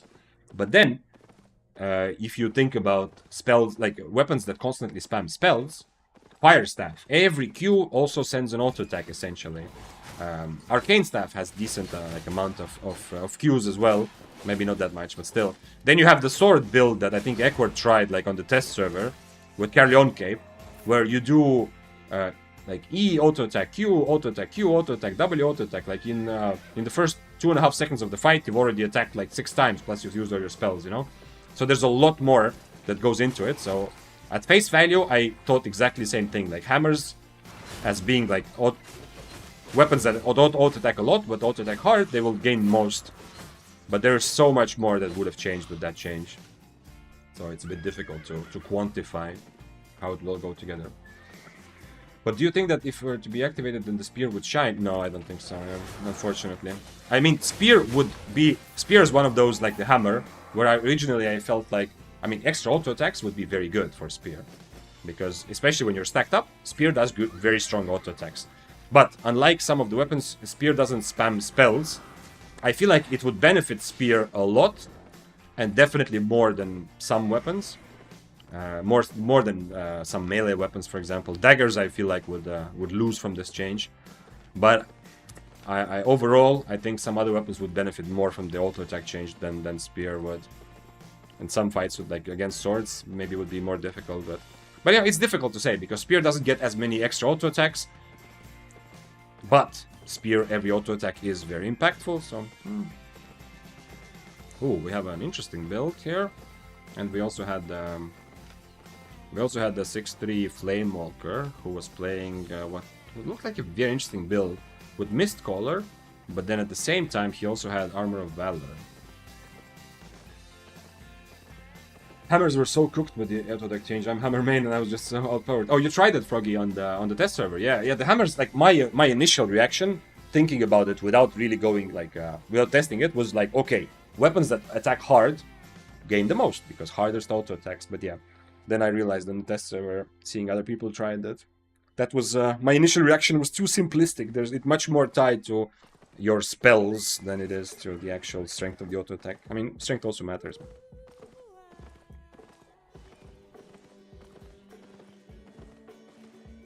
Yeah, but I mean, it would create some fun builds. And overall, once again, as I said before, I don't think anyone says that this is a bad change. At least I didn't feel that way. I didn't hear like a strong opinion. The problem is not the reason I think it's very good that they're not going forward with it. It's not that it's a bad change, but it's just such a massive change that it requires so much more work and thought putting into it. Yeah? You probably need to have like actual PvP players, and I'm not just talking about solo PvP. You need to try all kinds of different PvP for months, maybe at least 1 month, on like in like a test environment to try out builds, to try out different cheese strategies, like spamming your big auto, like spamming all your spells and then disengaging. And you need to try all the weapons because you can almost break the game by doing something. Oh, look, it's the 8.4 guy again. What happened to the Flamewalker? I was thinking maybe Flamewalker is here. So yeah, it is. It just requires so much more work. And Man, RuneScape, like today's topic that we're coming back to is RuneScape for some reason. But I've said this also last time. If you know anything about RuneScape, you might know the reason, by the way, someone asked at the beginning of stream, which RuneScape should I play? The reason that is even in question, the reason that there are two RuneScapes that exist at the same time, and the reason one of them is called Old School RuneScape, is that the developers made such a huge overhaul of the combat system. It was more than the auto-attack change, but still, the developers of RuneScape essentially made the game shit. They did not understand what the players wanted as well as they thought, so what they thought was like a nice progress forward started killing the game, and it was specifically related to combat.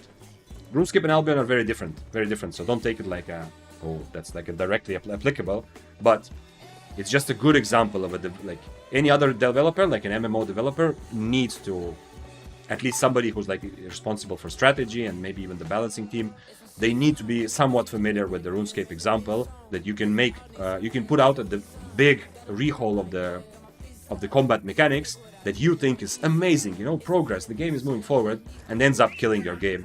And the only reason like Jagex is so successful now is because players demanded to get the old version back, and that's why it's called Old School RuneScape, by the way, if you didn't know. I know all RuneScape players have heard about this, but if you didn't, the reason it's called Old School RuneScape is because they developed the game to a point where people didn't like it anymore at all with this big update. There's other small changes also that contributed, but anyway, at some point people kept, like, they made petitions and like streamers and players, please give us that version. We don't want this new shit. Just give us the old version. And it's at some point the old version like was put together, but the new game that they developed still existed. So that's how when the old version, when they gave the players what they wanted, they brought back the old version. The two RuneScapes started existing simultaneously because the developers were also still developing the new, the one like with all the changes and stuff. But they also gave the players what they want, and at some point, so many people wanted to play the old version that the old version became like the main game, which is right now it is, I don't know how many times more popular, but many times more popular. So this is a short history lesson to anyone, and I'm sure that like whenever a developer makes big changes, like a MMO developer, they must be thinking about that. Sometimes you can be working on a big, amazing update for half a year or a year or more, and if you don't run it through with actually the impact of this, and you don't run it by players well enough, you can end up killing half your game. Okay, history lesson over. Froggy said, yeah, we did proper fights on the test server and there was literally no weapon could beat hammers. It was so good. Oh, it was so good. Okay. Damn, okay. So interesting. That's interesting. Okay, so it is actually in line with my first like reaction. I thought that I was wrong because what I saw, like, I didn't play the test server, but from what I saw, what happened there? Someone there is what is happening here? Who are you? No, it's a bow. And you killed someone, Mr. Bow. He's on a donkey. I don't want to spend my life chasing after a war bow, but he did kill someone, right? That was a fresh corpse.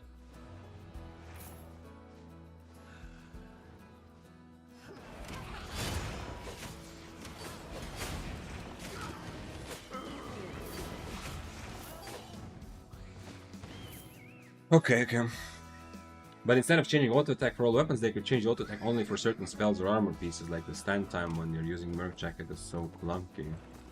Yeah, this is another big thing actually with like another potentially big change. So this auto attack change came kind of out of nowhere, you know, no one was saying like they do this, but I know, okay, maybe not no one, you know, some people maybe had it at the back of their mind that it's annoying that you have to play that way, but I think most people just accepted it and it was okay. But another big thing that some people are requesting to change, which could have similar impact, is removing the global cooldown. And that's another good example where you need to test it. You need to test it like crazy before you actually implement it. He still has boots, so I'm gonna try to purge them instead.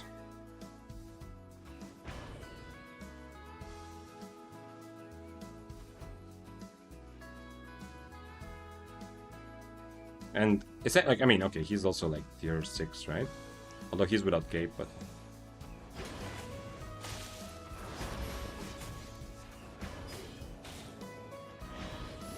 After the slow is over, I'm running towards him, and now he doesn't have invis.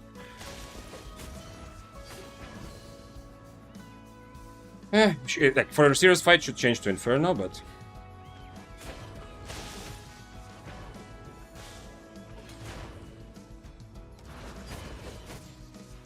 oh, he does have Invis again. Man, I should have tried to purge that, actually. This was my bad. Also, I could be on, actually, shield here.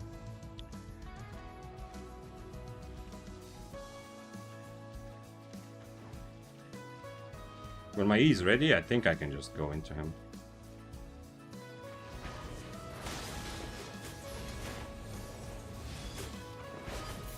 Yeah, much riskier than it needed to be. I should have probably went for his Invis, but if I missed that, I'm a little bit unhappy. Anyway. Warbow, another very good low IP weapon. I already died to Warbow earlier today. It does rely on your enemy either like chasing you mistakenly for a long time, or being like me who just wants a fight, you know, to have some extra fun. Like if you're like a reasonable player, and if I wasn't, like if I was just here for silver, zero reason to attack, right? I'm getting no money and risking my stuff. But if you do find someone who wants to chase for action, or who is just gonna go way too aggressive, Warbow really good at as a low IP option. But yeah, I don't have to say this every time I see a Warbow. So yeah, the removing the global cooldown is another interesting change, where it would transform the game, and many of us, including myself, I've gone through periods where I think that's what I want. It's so frustrating to lose a fight because of the random factor that, like, even today, you know, when I changed this, where was it? This one, you know, when I changed to parry strike, and then I cannot use it. So, you know, like tactically I have a plan. Mechanically, I am kind of I'm kind of ready. At least my braid, I'm ready to use it, but I can't just stand and not use anything else. So, you know, it might happen that I don't use my W. It sucks, but at the same time, I have to be so careful, because that's another change that could break the game and make it different. And I think one reason why they might never do that is because that is definitely going to harm a lot of casual players. Because one reason why League and Dota are so popular, such huge audiences, is because they have at least some sort of, I say at least, they have actually pretty developed ranking system, you know? But in Albion, you don't have that. So in Albion, if you remove global cooldown, the skill gap becomes so big, because like a giga good player will just destroy you and you won't even understand what's happening. And somebody playing casually, playing on their phone, will just have a much bigger disadvantage. And since we don't have the ranking system like Dota or League, and you have to fight everyone, you're gonna just get destroyed more as a casual player, so I don't know. Anyway, whatever. Clear clip of Big Zane playing carving. What's up, Vitus? Hello. Yeah, trying different swords today. Dual swords was really fun, but I was YOLOing. And now it's carving time. I think I kind of want to try the Claymore as well. I wish they could bring back potion swap. Yeah, man, it is such a, like, potion swap, if it's made correctly, not through the inventory, it adds to the game. It adds to the game, and it's not too complicated. I understand that they want to protect newer players, but it's not too complicated, it's not too expensive. Just give people at least 2 potions, yeah, 2-3 potions. Everyone, pretty much everyone I spoke to, I didn't get any comments against this idea. This was a big discussion in 2 of my videos, and obviously I also heard, like, and this in other places. And like the potion swap talk, I feel like there are people who said, oh, I'm so happy they're doing this, yeah, because fuck the potion swap. I understand. It was either someone who was more casual, or it was someone who hated the inventory-based gameplay. Absolutely understand. It was stupid to have to open inventory and do that. And obviously, I was doing it, like, you know, all PvP players were, but I understand. And then there were people who were saying, like, I hate the fact that they removed it, I really liked it. But when the discussion got to the point, like, just like you said, Froggy, 2 to 3 potions, you know? Take it out of the inventory, give some sort of potion belt. You can use 2 to 3 potions during a fight, like, you can choose which one. I didn't hear anyone say, no, don't do that, you know? Like, the people who were happy that potion swapping got removed were happy because it was done in a very bad way, mostly. I think 90% of those. Not because the idea of having more than 1 potion to choose from is bad, necessarily. That's bullshit, bro. Nice. I like having different opinions, so if I said something that you don't agree with, I'm happy. If you're disagreeing with someone else, then be nicer. Let's say Isa says, I'm a new player in Albion, and I don't like the fast global cooldown. I don't like the fact global cooldown doesn't reset AA. It feels fucking clunky, the combat is not smooth. What do you mean? Wait, just so we... The combat is not smooth. Yeah. Wait, you're talking about just to be clear, global cooldown. We're not talking about auto attacks, right? We're talking about there are two different changes or two different things we're talking about. Yes, yo. We're talking about one thing is the auto attack change that they wanted to implement and decided not to, which was that every spell, no matter which spell you use, was going to refresh your auto attack, so you can auto attack right away. But that's not the global cooldown that we're talking about. The other thing is that in Albion you have global cooldown. You can see all my spells. Look at this. I'm gonna use my boots actually, and actually I'm gonna use my W. Everything goes. You see, everything else went on cooldown for half a second. So that's like those two things are different things that we're discussing.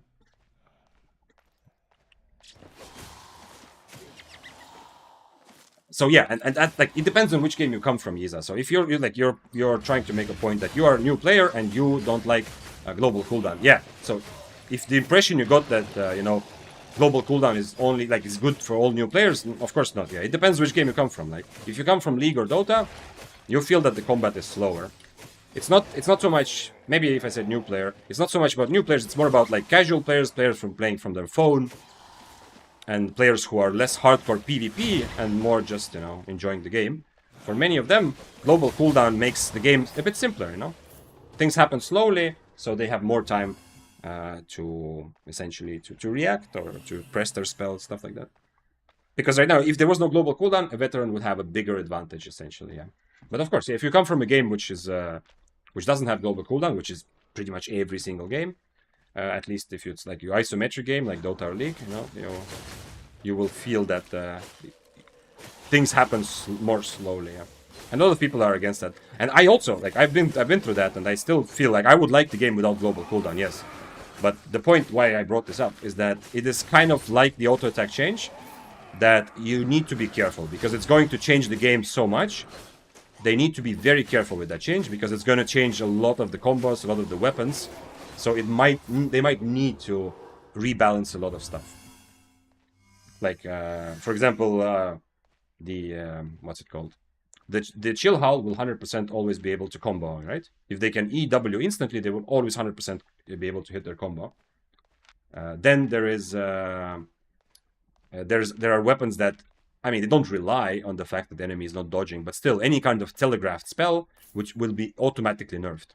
If they remove global cooldown, dual swords, fists of Avalon, everything that has a telegraphed E will automatically receive a nerf because now your enemy will dodge it more likely.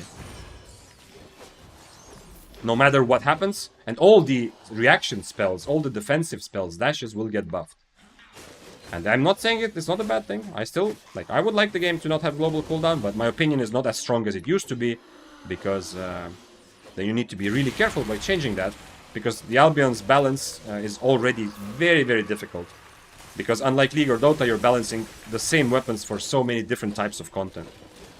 Messing with that balance, you need to be careful and you need to be deliberate,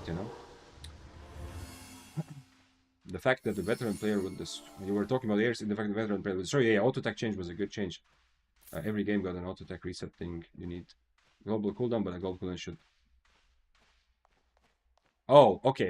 I see. So what you're saying is, yeah. What I meant, just to be clear, the veteran thing, the thing that would greatly increase the skill gap is the removing the global cooldown, not the auto attack reset change, but all like completely removing global cooldown.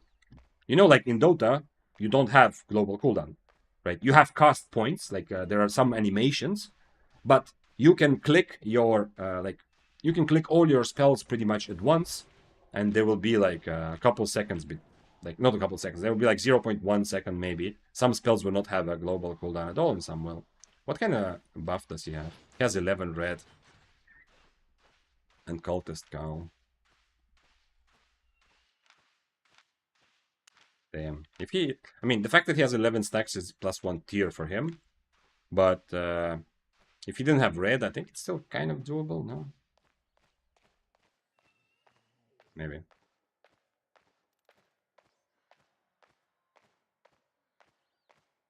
So yeah, and at the same, I don't know actually, since my League experience is quite limited. I don't know about the cast times in League, like how how instant the spells are, and whether it's like in Dota, it's very clearly different spells have different cast points. Some spells have none. So on a hero like Rubik, you can use 5 spells at one, like instantly, you know?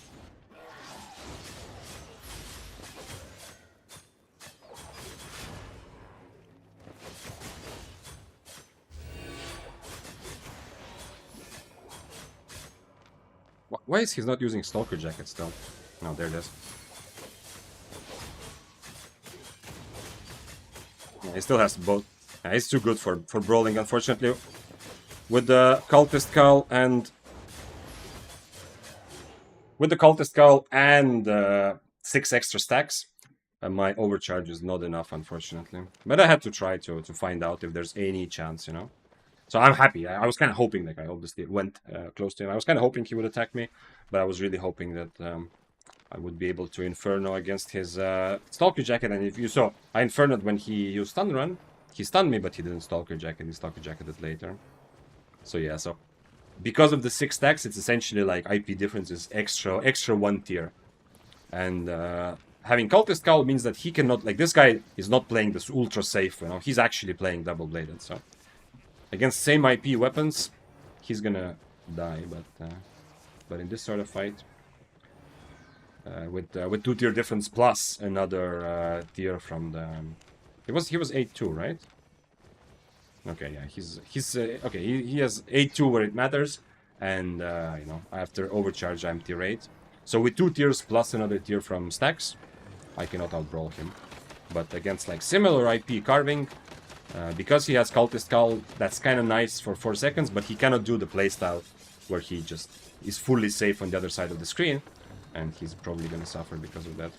Do we go, like, let's do the same like with dual swords. Let's continue going up the ranks. Taking a tier 5 horse. And go tier 8. And tier 8 I can actually still use Mistwalker Jacket. After that, Mistwalker becomes very, very crazy expensive. Do I want any other helmet? Do I want to try carving without... No, probably not, right? Doesn't really matter that much. Let's take some random boots and let's go. Let's see if I missed something. Oh, okay. Froggy said, yeah, exactly, 100% agreed. People didn't like it because it looked stupid to fight with open inventory. Yeah. And it looked stupid, and also it was prohibitive to people, because a lot of people that I actually talk to in different, like, when I present some opinions about PvP, people, I've now kind of created in my mind a category. It's not just people who PvP and people who prioritize not PvP, but there's a lot of aspiring PvP players who want to get into PvP and are interested, but they're not, like, it's difficult to enter, and at the end of the day, they end up playing, like, in other ways, but they are, like, they're looking into it. Occasionally, they will go into Mists, an open world, they do watch some content, you know, so they're like, it's not just PvP player and PvE player, there's a lot of aspiring PvP players as well. And it's prohibitive from people to getting into it because it's extra layer of complexity, and the inventory makes it so annoying. So not only that it looked bad, but it was also annoying for anyone who is not already used to it. Yeah. But yeah, I agree with Potion Swap. Otherwise, yes. I saw also Ares what you answered earlier to Isa. That's exactly my point. Like you said, without global cooldown, I like from day one. If Albion didn't have global cooldown from day one, I would like the game more. I think I would like the combat more. But changing it now, you have to be super careful. It's costs 1 mil to buy 5-3 and 1. Okay, so we're going like this. Any sort of plate boots, plate shoes. Let's go 4-3.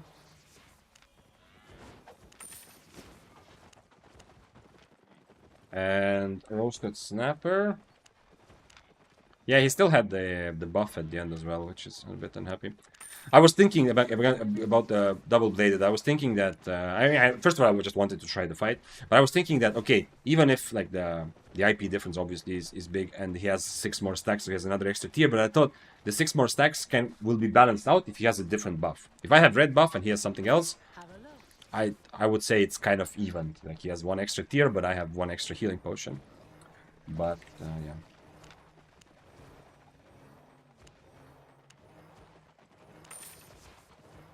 Healing. How much is 0.2? Let's see.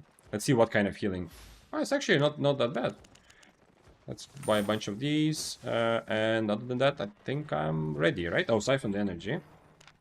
I overcharged also against the double bladed, I hope I did. Which is, you should be proud of me, you know? I'm learning to overcharge better. Global cooldown is good. In every MMO there's global cooldown, which is good for balance. Coming from a PvP scene in other games, I know I'm talking about V-Rising. I'm gonna be honest with you.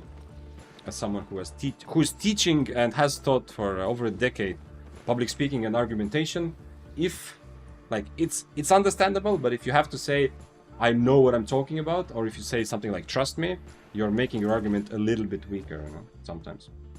So, but I also think like most people are not disagreeing with you, right? But I'm not fully sure what you mean, Yiza, about like the global cooldown thing. I think a lot of people.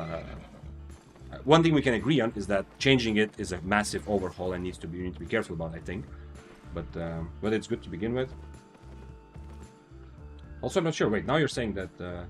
Oh, okay. So yeah. Sorry, your point was that your global cooldown is good. Yeah. Okay. So that's even cooler to actually have the fact that you have that opinion and you're saying you have a lot of experience in other games and that brought you to think that actually makes me happier because, like I was saying before, my first initial reaction is I would like to not have global cooldown from the start, but I don't want them to mess with it too much.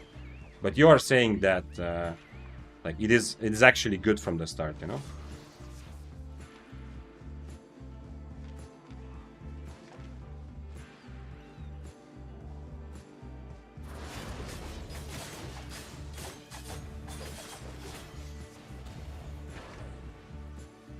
Nice.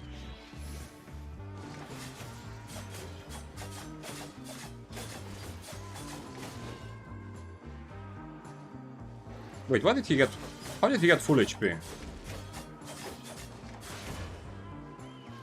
He's gonna have to E now if he wants to catch up. Why is he full HP? What is the reason behind that?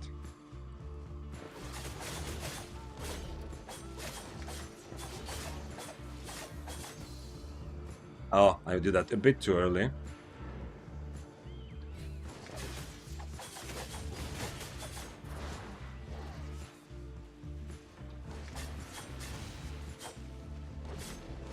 Nice. Well played by him. I think I'm dead, right? I should be dead.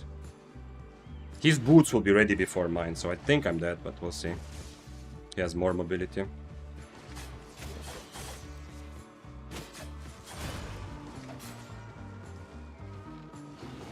Yeah, his boots are before mine, and I don't have my purge. Nice, well played by him. Actually, like, legit well played. Although, did he drink both potions, or how did he get full? Because he didn't have the mercenary, right? What was the... Should I have overcharged? Yeah, I should have overcharged. Yeah, I should have definitely overcharged. I was being too cocky. But, okay, I mean, even if I overcharged, he definitely... big thing, he used his soldier armor, and it's kind of like he was one level further. Let's see that. I don't want to purge right away, because I'm expecting him to do kind of what he did. But he had more patience, and he dodged my... Usually you do this with mercenary, but let's look at this quickly together, because it's a very good like learning moment. Usually you do this with mercenary jacket, but he did the same with soldier armor. Let me show you what I mean. To avoid the purge. Let's see. So, here. This is the recording, right? So, I'm waiting for him to drop stacks, and now EQW. He doesn't mercenary hood my E, but he does... Actually, wait, did he hit me? Yeah, he hit me, okay? So I do less damage with my W, but still I start the fight decently. He soldier armored, and look at this. Soldier armor and instant W, because he's expecting me to purge. Now I thought, okay, he already used his W, so I can purge it, but now he E's also. So my purge misses. That's well played by him. Really, really nice. Okay, he did drink both... No, wait, he drank just one potion, yeah? Yeah, okay. Yeah, I should have overcharged at least, you know. He has already 800 HP more than me at the beginning. But anyway, like, you see that even without stacks, he was so interested in not getting his armor purged and wasting my purge that he not only used his W just to dodge, but he even used E just to dodge the purge. That's pretty powerful. And yeah, I should have changed to Infernal. Like, I mean, I wanted to take the fight, so I was already dismounted and whatever. But generally, my Mistwalker is not really... doesn't do that much. But now it feels like I've done no damage to him. After... He just drank 1 potion, right? Yeah, he just drank 1 potion. And it feels like I've done almost nothing, interestingly enough. It's my first potion. Oh, he hit this Q, even though it looked like he got stuck in the tree. I never let... I mean, W didn't do full damage. I don't let him get 3 stacks, essentially. But I'm not doing a lot of damage to him. And I E under his mercenary hood, which is annoying. Here I force him to E without stacks, but I feel like, yeah, if I was overcharged, even then I'm not sure. But if this was like equal IP here, if the fight goes the same way, he's played very well. But here, since I'm running away and he's E's without stacks, I can kind of stand and brawl him, I think. 7-3, and I was tier 8, I think I bought, yeah.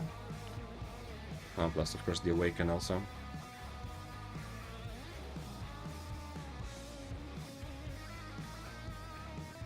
And now the Cape. He only has 1 healing potion, of course. Yeah, Keeper Cape. Yeah. He dodged 2 purges. Well, the second purge was me 5-heading, you know, Berserkill. Let's look at the second purge. This is... Did I hit him? I mean, anyway, the fight should be over at this point. I don't think I hit him here either. The second purge, I am expecting him to E again to catch up, so I purge ahead of me to remove his boots and go the other way. But, you know, this is a 5-hit move from me. In this case, you know, I was like 5 layers deep, but he was just chasing me and didn't even think it. Here, I would purge him, and I still never get away, I think. Because I already used my E, and I cannot get enough distance. If I just use boots... I mean, he did waste his E, so there's a chance, but he has better mobility than me, so I can't really... There's no way for me to get away. But I think in this fight in general, like just full brawling is actually correct for me, but I can't really... Yeah, can't really do much, I think, with this IP disadvantage. Didn't realize. 200 damage. Yeah, that was a little bit sad. Yeah. I mean, he's also plate armor, so his damage is also not crazy. But yeah, it is plate armor 7-3. Sometimes, did he have HP? He must have had. Like, not crazy, but he had decent HP here. That's why he had so much HP, though. Why does it say activate chat here? I hope both chats work on YouTube, and I got the prompt, please click here to activate chat from the plugin, but I'm seeing messages, so it should be fine. So yeah, it's sometimes I wonder, like with days like this and like these fans fights, nothing bad. Like, this is cool fight, and he played very well.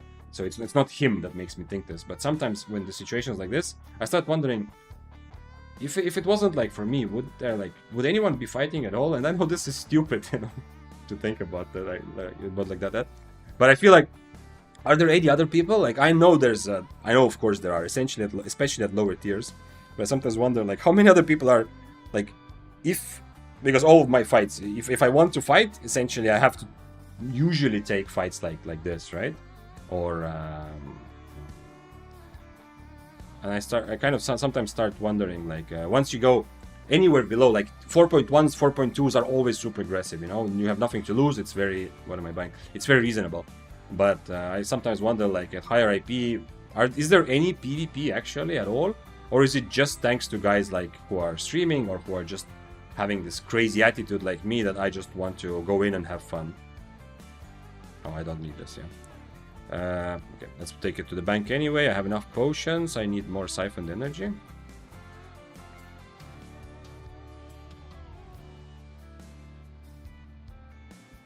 Yeah.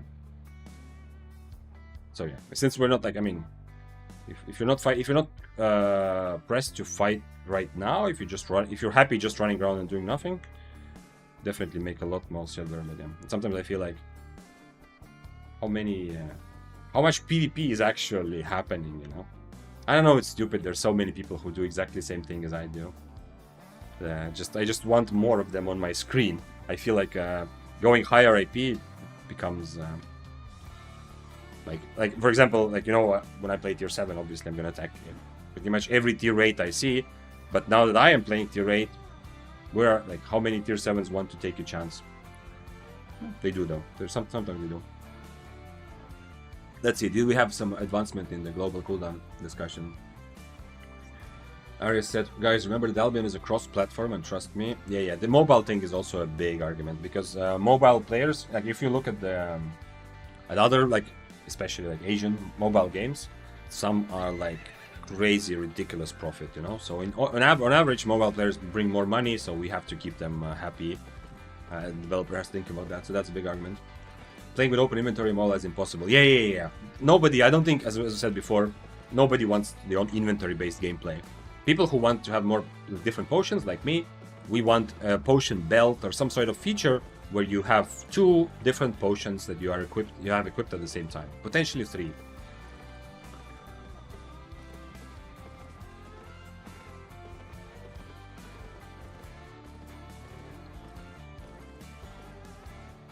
They need to keep global cooldown in place, but make every ability reset the A. Okay, Yisa, that's exactly the change that they wanted to make. Yeah. That way the combat will be top-notch with actual skill expression. I mean, there is already skill expression. It's obviously a question of scale, you know? And yeah. I mean, make it... It might add to it, obviously. If you cannot attack after every spell, it might add to it. But obviously also removing global, as I said before, the point which without the auto-attack change at all, removing global cooldown will also give more skill expression, you know? People who know their combos well and or who are able to react fast will be able to actually do it, you know? Like, and this is especially frustrating when the global cooldown stops you from reacting to a spell that you have the skill, knowledge, and readiness to react to, but you can't just stand on your ground and never use any other spells, you know? I've talked about this in a video as well. Like, sometimes you can. If you're waiting for a spell from long range, you can force yourself not to proc global cooldown so you're ready, but close range you can't. Is fighting a guy with 200 or 300 AP higher than you winnable?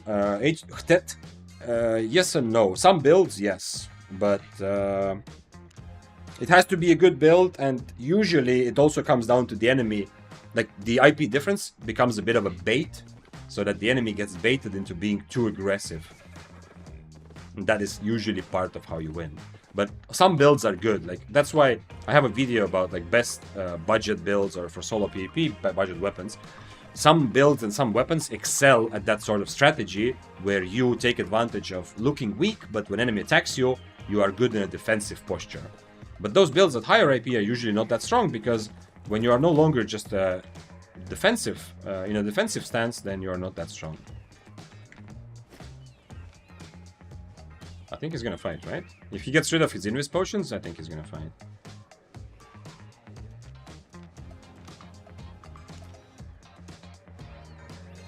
Is he not?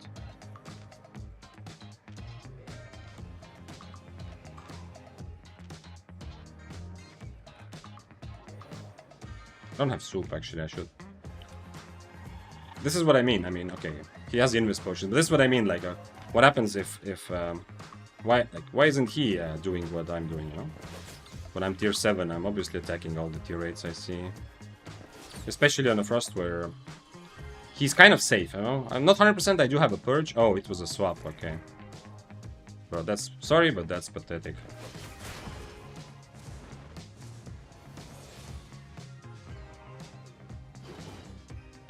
Nice purge, right? So this is what the world has come to. No, I didn't want to kill that little Wolpertinger, obviously. Does he have a purge himself? Yeah, he does, okay. So I might be dead here, but we'll see.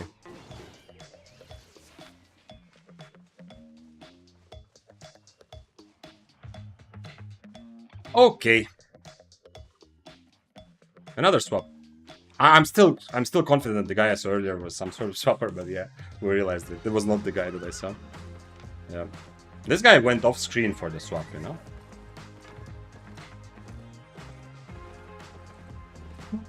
My favorite memory from Albion solo PvP is once I dismounted with my tier 6 spear build in the face of tier 9 player that liked my boldness so much he left and gave the chest to me in respect. That's awesome. Yeah, those kind of moments when that happens in Mists, when it's not just full on about killing everyone. I'm not saying that you shouldn't, you know. I play like that. I want to get. I'm here for PvP. But when it happens accidentally that people, you know, do something else and enjoy Albion like more socially, It's wonderful.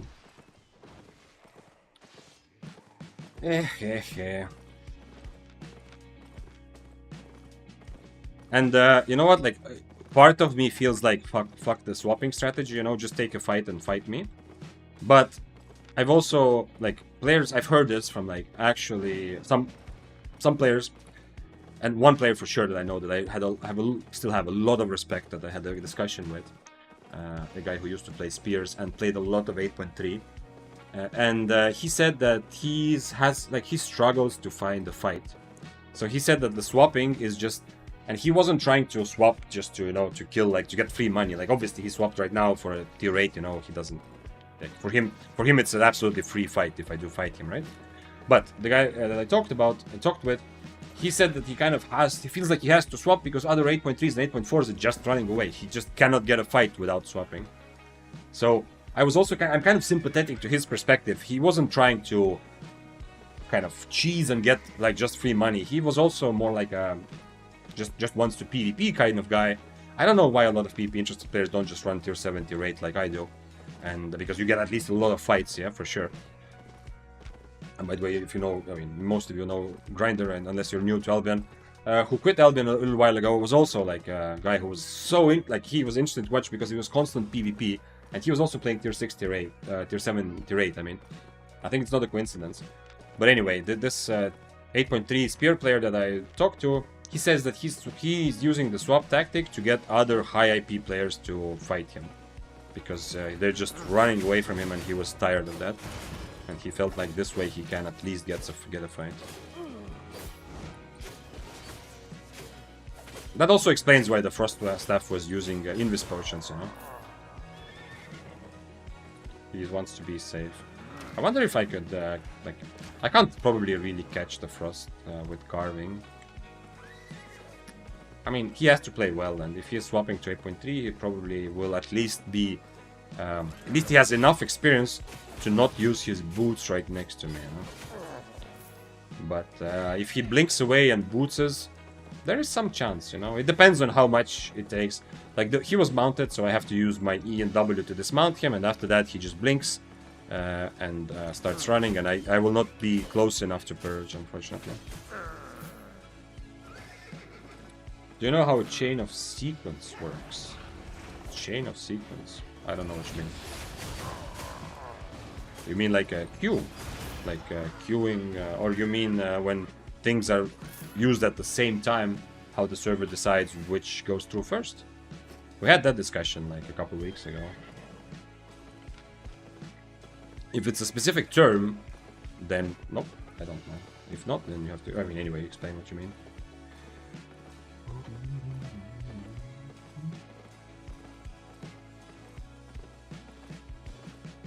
Right now it's just a matter of timing and countering, no auto-attack weaving, which is a game changer. Average carving experience.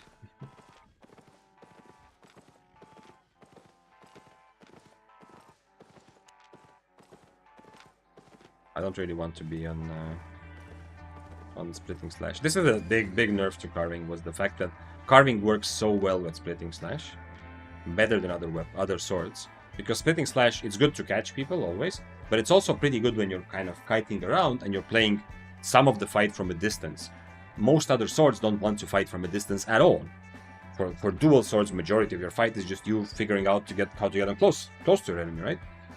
So other swords were a little bit less happy with splitting slash, even though it was still good to catch people, you know. But carving really took advantage, and when they nerfed splitting slash considerably, other swords were a bit happier with the Blade Cyclone buff. Carving, not so much. That's another reason why carving doesn't feel that good anymore. Because I'm just like... I mean, if I use this, I become just a rolling sword with some extra mobility on E, which isn't bad, but it's... I cannot use the whole potential of carving.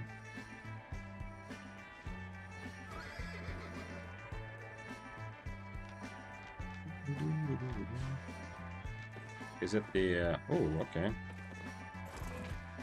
Let's see if he wants to fight. Someone else is fighting a mob somewhere, though. Can I do this on heals too, actually? Oh, it's the Death Givers guy. Can I just overcharge and try to fight him again? I mean, the blood letter would have been much juicier and easier, but...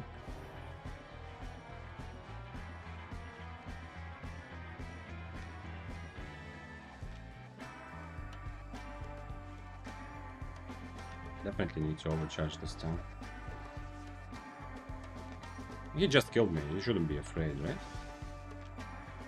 Maybe he saw the blood letter and he thinks the blood letter is so much juicier that he doesn't want to fight me. He wants to fight the blood letter. I definitely want to give it another try. I do believe that he will kill me, but I need to overcharge and essentially do the same thing, but just now I know that he's going to be so willing to use his mobility to dodge the purge, to use his W and then E. If he does that again, I'm feeling kind of good, honestly. Where did he go? Oh, hello. Against him, changing food sucks, but hey, whatever. I mean, the fact that I changed food is not good against the Bloodletter.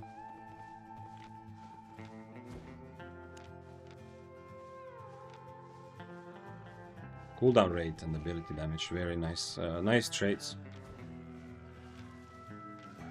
I don't have Eels Stew anymore, which is also one extra point for using my Splitting Slash.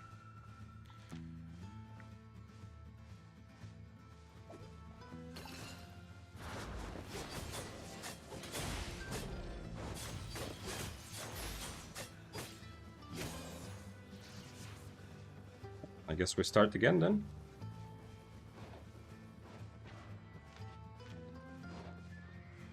We'll see.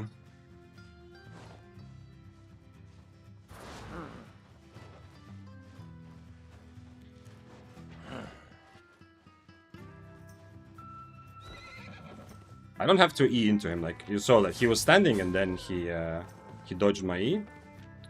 So one other thing I can do, since I'm not overcharged, by the way, remember, right? So I'm still tier 2 tiers lower. Another thing I can do instead is just not run into him, you know? I was saying, I don't need to always give my enemies all the advantages. Let's see what happens if we both stand. Just stand. What if he's the one who has to start?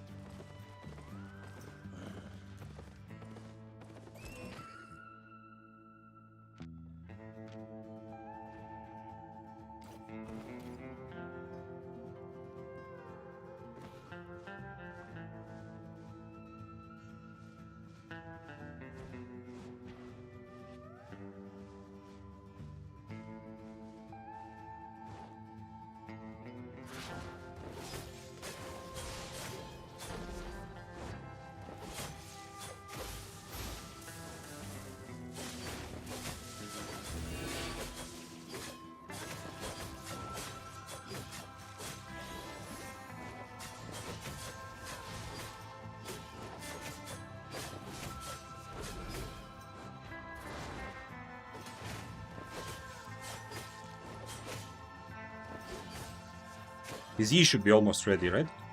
Yeah, he either way though. His boots on cooldown. I can do this. Okay. Oh, yo, we got over 8 mil. So this is what happens when you don't give your enemies all the advantages. Advantages come to you. And by the way, I think I still didn't hit the first E, by the way.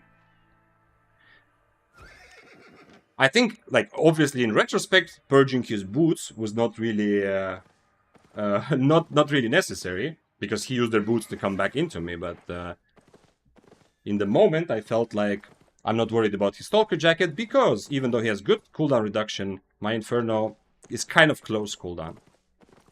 Interesting. Wait, the weapon also survived. Yo. And this is a very, okay, it has a lot of strain. It's not like giga amazing weapon, but this definitely worked a lot more. Nothing trashed. Guys. Wait. Look at this. Oh no, the cape trashed. Okay, GG SBI. Where my money? I lost the cape. Amazing trash rate. I don't even know what to say. Pure happiness. It's definitely something that unfortunate, but you have a swap now. That's a good one, Sixi, yeah. I can do the swap tactic now. From tier 8 carving, suddenly... Okay. That makes up for most of the deaths, I think, kind of.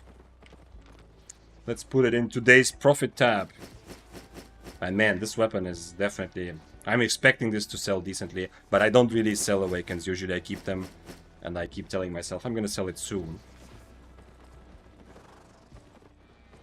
Yeah. If I was him, I would probably change to Inferno, but hey, I don't want to. I don't. I think Bloodletter is like this kind of Bloodletter build is just very difficult right now. What? Give me potion. What? What happened? Nobody's selling? Okay, guys, which one of you bought all the healing potions so I cannot buy any more healing potions? And why did you do that?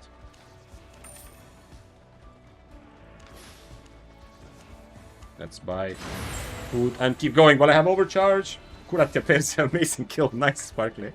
I see that you... Yep, exactly.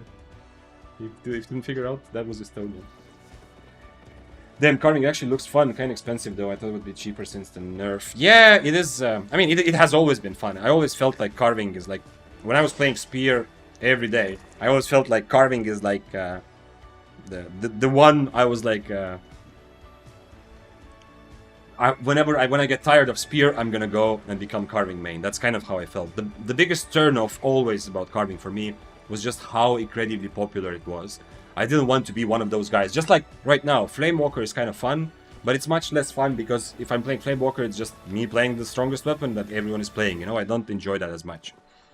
But I definitely felt that about carving that it has a lot of similarities with Spear because you are kind of between kiting and full-on brawling. You are kind of it's not only that you choose for each fight, do I kite or do I brawl? Although carving was kind of like that, you know, it was definitely simpler than Spear. But you often had to take fights on different levels. Like you kite sometimes, you brawl some other times in the same fight.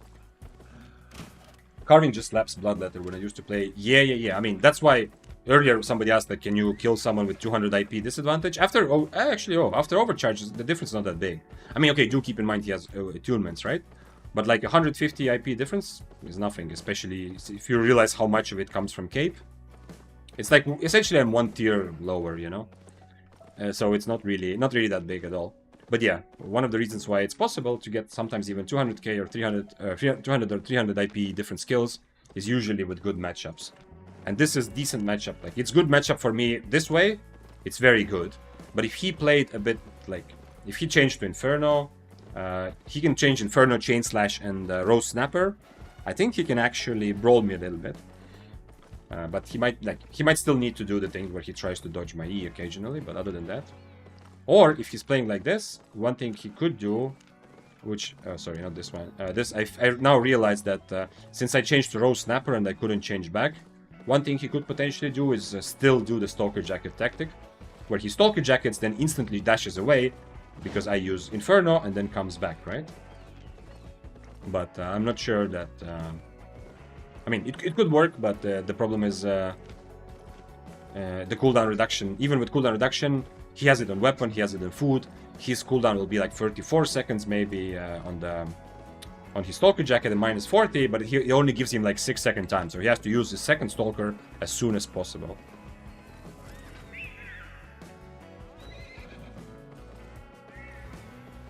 When I used to play Bloodletter, I always dodged carvings because you could not win.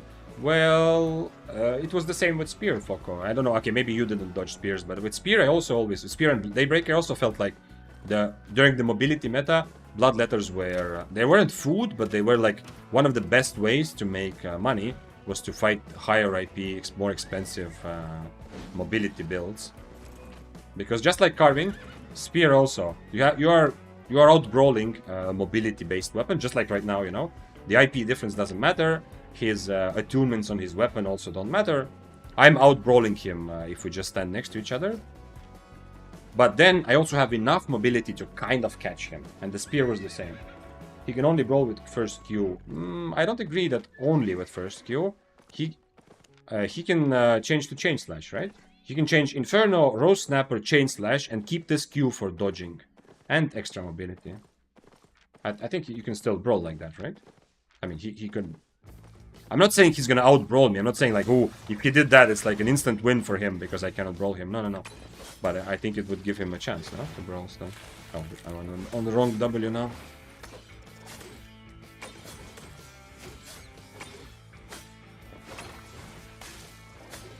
It's like the meme where the man looks behind another woman. Yeah, that Sparkly, exactly, 100%. When I was just talking about carving, that's what I was thinking about. But then I realized that in that meme, the guy actually... I'm not sure. It looks like the guy is actually... Yeah, okay, he's tempted, right? He's not actually... It's not like he's thinking, you know what, fuck it, I just actually want to break up, but he's just tempted, yeah. Yeah, it was... That I was thinking about that meme when I was... It's like Spear was the woman like holding my hand, and then I was looking back at all the guys having fun with carving and thinking about that.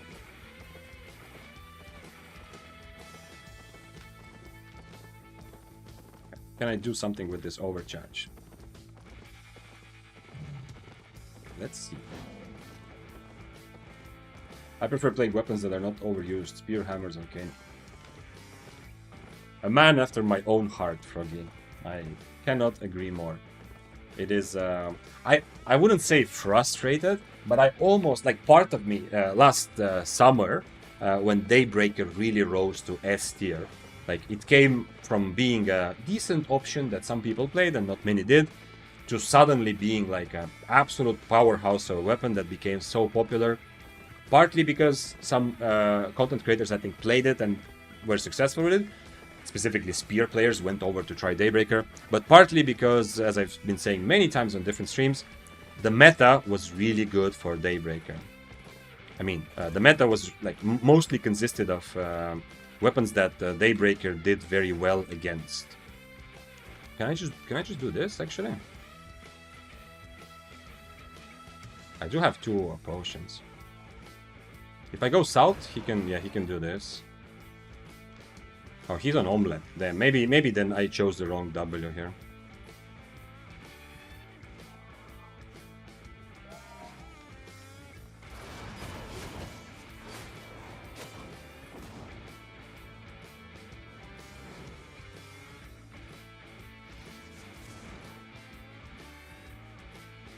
Oh man, I wish the bow guy wasn't here. Did he just overcharge? Oh, he did just overcharge his hammer, actually. Man, the bow is just gonna mess it up for me, isn't he?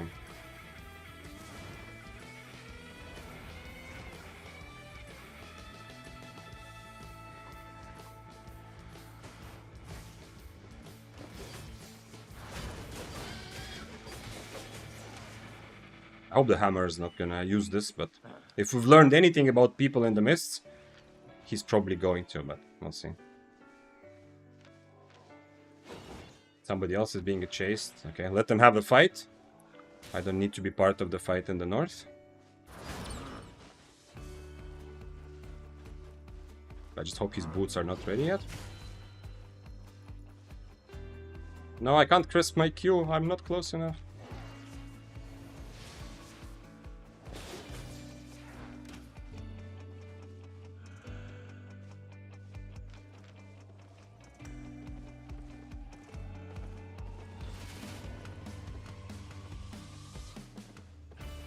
I don't know if I can trust the hammer.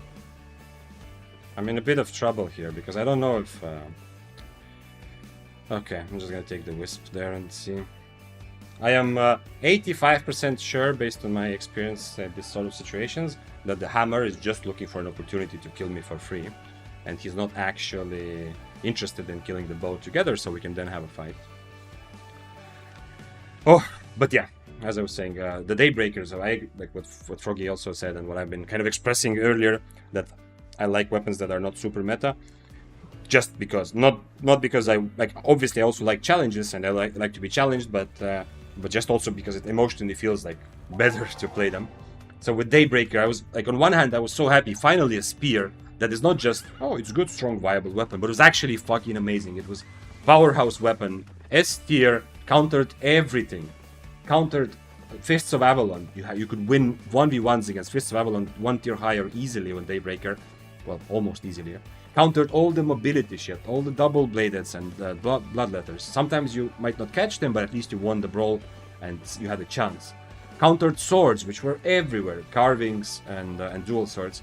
Like Daybreaker was absolutely amazing, one of the best weapons last summer. And part of me was so happy to feel that I'm playing a spear, I'm true to my nature, and then I'm playing something really strong. But part of it more and more, like, it started creeping in that there's a bit of a downside. Like, I enjoy it a little bit less every time I understand how strong it is and how popular it has become. Like, even with Arclight Blasters now, I love the build, you know, I played it a lot, I'm gonna play it again, I played it the whole day in Corrupted, I played it a lot in Mists, but it's spreading so fast that now it's also in the same category where I kind of wish it was a little bit more niche thing, so I could feel a bit special, like I'm playing this build, and not everyone is playing this weapon. Man. The hammer would have been so fun because he has the invis in his shoes, so I actually don't need to worry so much about mobility. So I next time, okay, I'm not gonna find him probably, but what I should have probably done is just remove the cultist cowl from myself with my helmet, since his mobility sucks.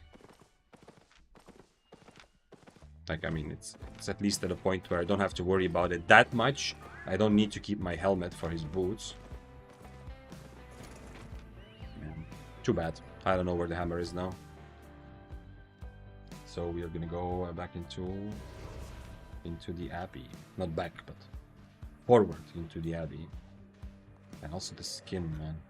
I like the cosmetic. I love it. I mean, I don't have a helmet. That's why it shows the.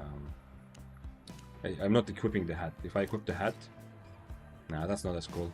I like seeing my helmet of valor there.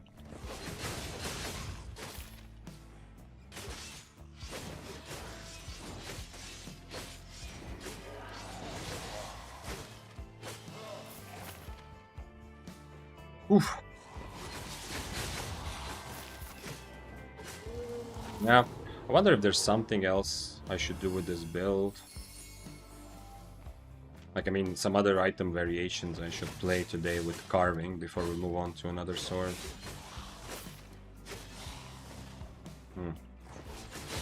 There isn't really that much. Like, carving kind of does everything decently well. It's a bit like Spear, you know, you're kind of jack of all trades, but you are also very good at all trades, you know. I brawl very well, I have decent enough mobility. I guess mobility is the weakest part now, especially without Splitting Slash. It doesn't feel like I'm jack of every trade. I'm not necessarily jack of mobility, but I do have good enough mobility to, like, you know, even to fight Bloodletters, you know, and make him think like he can't run away, stuff like that, so yeah.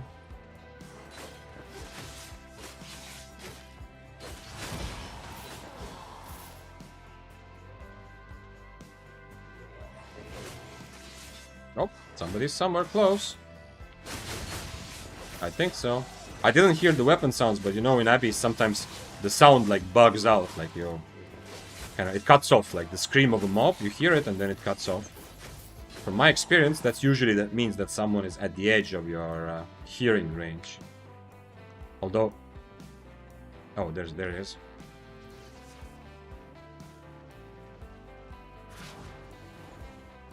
Did I get it?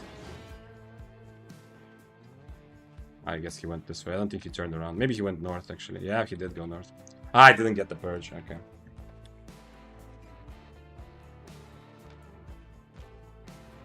Yesterday, I already said it at the beginning. Yesterday, I mostly just went and donated to Corrupted Dungeon specialists and died a lot. But it was like, we learned a lot together also. But I said this at the beginning of the stream. I killed one of the biggest, I think he's the biggest, anyway, one pretty big, like, Spanish-speaking streamer in one of the fights. I mean, he's not a Corrupted specialist, you know, so he wasn't like one of the top players. The top Corrupted players just kept destroying me, mostly. But anyway, I killed one of the big Spanish streamers, and I watched the VOD, like, I laughed at the stream, you know, like, guilty pleasure. I want to see his perspective of the fight. And he went invis in Assassin Jacket in the fight. I was playing Arclight Blasters. I hit him with my spells when he was invis. and he started calling me a cheater, like on stream. Not a cheater, but he said like scripts, like script. This guy has scripts, you know. So that is very satisfying. As anyone who is like never actually cheated and cheats in video games, you know this feeling. Like whenever you get called any sort of cheater, especially in an FPS game, it's like the biggest compliment. You know, it feels like like the day is like successful. You know, it's like thank you. So yeah. I just remembered this now because this guy I was trying to guess which way he went, and at some point I realized, yeah, if I was him I would go north too, but it was already too late, you know. I had already run around too long, but then I realized that he's probably going full north here with Invis. But yeah, that guy yesterday, he went Assassin Jacket, and I hit my Q, then I hit my Caltrops, and obviously with Caltrops you know that you hit the person, so I hit another Q because now I knew where he was for a moment, and he... took thousands of hours. They were like, scripts. Yeah. But yeah, it was one of the few fights. I got a couple, like it was a couple good kills. I had some like kills before also, at the beginning of the stream. But mostly that yesterday was just like this, you know, just me dying over and over again with tier 8 sets and having a lot of fun with it. But there was a couple kills that I got that were good in the sense that the player, actually Nariha killed a couple times. But then we had this one kill against like a very good corrupted player, and then right after him was the Spanish streaming guy also. So it was a good part of the otherwise just dying for experience type of gameplay. A couple fight. Beep boop boop boop cheater detected. Yeah, it is. It is such a frustrating, annoying, tilting part of online gaming. But as I said, it's also one of the happiest things that you can hear of someone. People have also, I mean, yeah, you probably got this as well, but people have also called me a cheater in like in Nabbies, and you know. And part of it is obviously luck, you know, there's always randomness, but there is some situations where it's a bit of game sense also. Like especially with undead capes, like experienced players definitely have a higher rate of guessing where the undead cape user will go. Because at least oftentimes when I'm in that situation, when enemy goes invis, like in Assassin Jack Undead Cape, I instantly think, okay, if I was invis here, where would I go? And I try to follow there.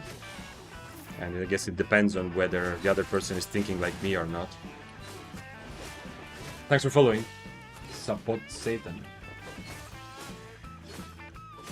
I'm doing Corrupted Dungeon with Spear and I see the opponent is a normal bow user. How do I run long enough to break the shards? I can't win either, right? I don't know. I was positively surprised at how strong the spear felt when one guy played it against me. But he was playing a very long and patient game, and it was. But I wasn't the bow, so I don't know, Bloody Fool. I feel like you don't have to run it. Like, at least I don't have enough experience with spear versus bow in Corrupted, because normal bows you don't see them in mist, right? So it's not a weapon that I've fought many times. In Corrupteds, I've played usually Daybreaker, or now recently I played Arclight Blasters. So in my mind, that matchup is not like you need to full run away. You can if you have a purge, you can maybe remove their mercenary jacket, and it's kind of difficult with the new Q because the close range Q got buffed so much.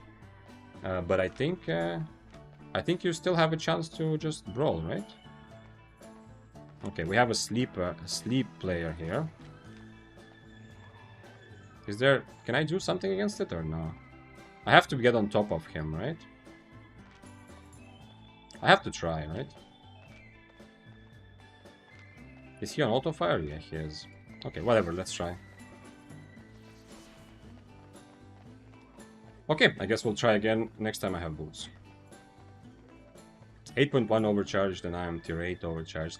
He's gonna do so much damage with his combo that it's not even gonna be funny.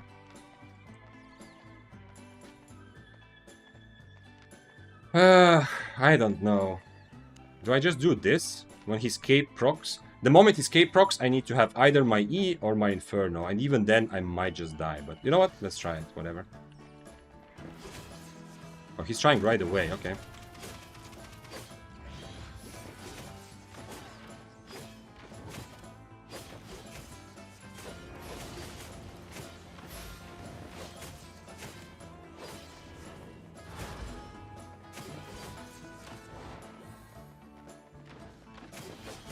think I've got him, actually.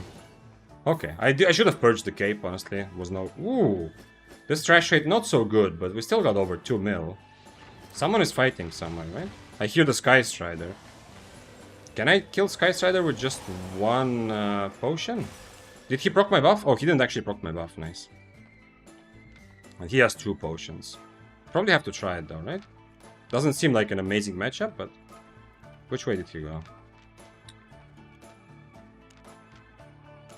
He went for combo right away. I was 100% sure that the moment his cape procs, I need to Inferno or E, so that because he's gonna sleep the moment it procs.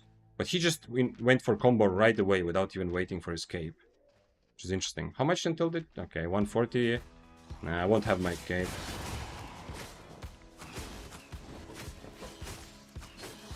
I am still tier 8 overcharged, so the Sky Strider might have been just afraid of me because he was tier 7.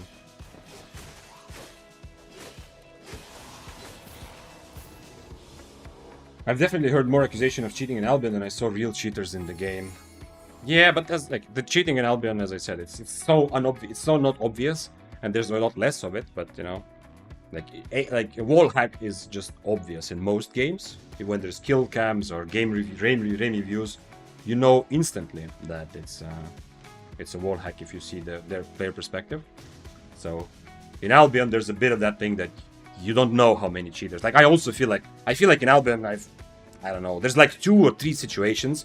Like if you were here earlier, the situation today when the double bladed was on my screen dismounted, I don't count that as someone like me seeing a cheater. You know, I expect him to cheat because of the account. I think that's probably an RMT cheat player with radar. But there's nothing in the situation that makes me think, oh, that must be a cheater, right? But there have been like maybe 2 or 3 times I've been in a situation where, based on the gameplay and what happened, I am 95% sure that the guy was cheating that I was fighting. Okay, I will change food and hope that the Sky Strider doesn't come to mess this up.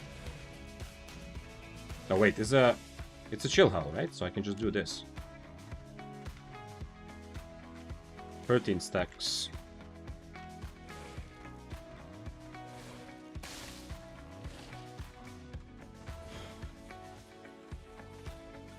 How much for the chest? Oh, he got the chest. Okay, well, I'm much more valuable than the chest, so he will probably come to try to kill me later.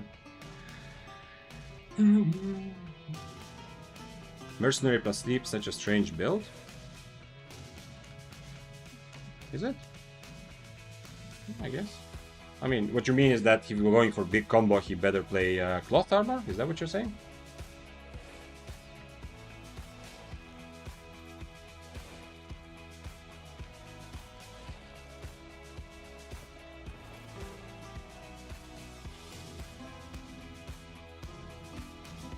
I would like to get close enough, obviously. I want to take this fight, but... I don't know how. I changed to cooldown reduction. He's also on cooldown reduction, but not omelet. Okay.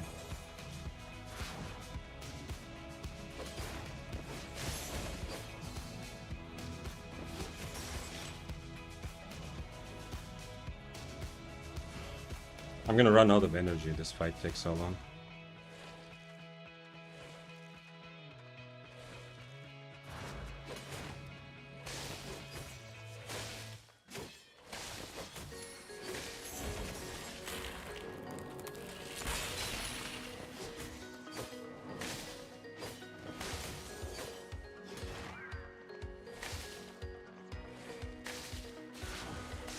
What?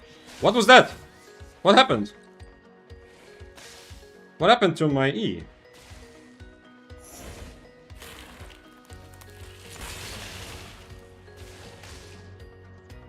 What happened to my E? What? And it went on cooldown too. What do you mean unlucky bug? What happened to my E? Auto attack doesn't stun, it roots. I mean, yeah, it must have been the root, yeah. What a random shit. Hey, let's see.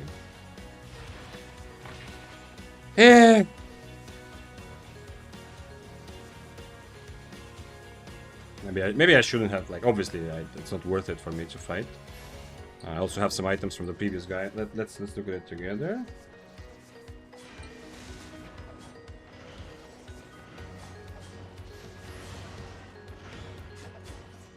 I mean, this is still kind of all okay, right? I don't need to worry too much.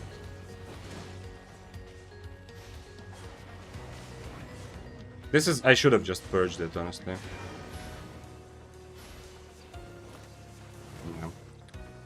Here, I still have 2 potions this whole time, so I mean, unless the fight drags on long enough for him to use Robe again, I should be fine here. But yeah, Chill Hell. Even though I have a counter to it, you know, the second time this is not ready. So maybe the thing is, after here, I shouldn't use E, you know? I should just walk away. Because if I don't have my Mistwalker ready, there's no point really risking it, you know?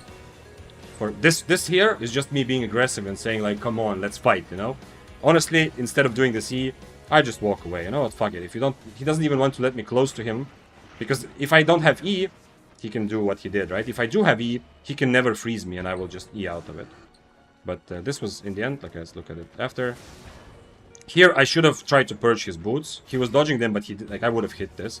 Instead of being, like, it's a bit too cocky to use my W, I should have tried to purge right away.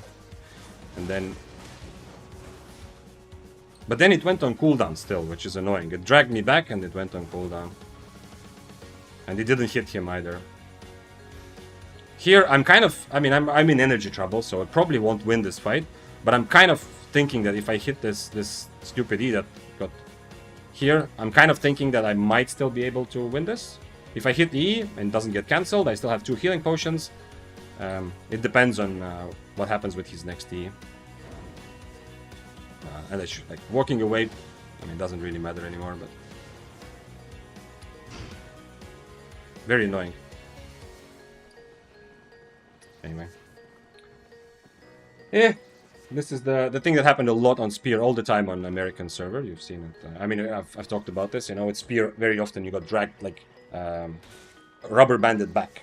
But this was something new to me, that I got cancelled by this root mid-flight. Not expected. That looked giga-laggy. No, yeah, in the end it wasn't, probably it was just the root mid-flight. Which, actually, I wasn't sure that it would cancel. I mean, it would make sense that it should, but that's not that clear. I got a bug like that earlier of the day too. I E him, the animation come through, but the frost roof denied the damage. Oh, exactly, with the frost. Okay, okay. Yeah, I mean, the animation happens on my screen, so my client shows me the animation based on the fact that I clicked the button. It's always going to happen. And then later it gets information from the server that, oh, wait, actually, you didn't get the E through because you were rooted. You got rooted. So that's normal, otherwise the game couldn't function. The fact that it looks weird on my screen, that's part of it. Let's go tier 7 Claymore, I think. Although carving was really nice, but let's do Claymore next sword. Let's see, do I have a horse? I don't have a tier 4. For tier 7 items, let's take a cheap horse. And let's see what I need for Claymore. Claymore could potentially use Cleric as well. I'm not a huge fan of Cleric, though.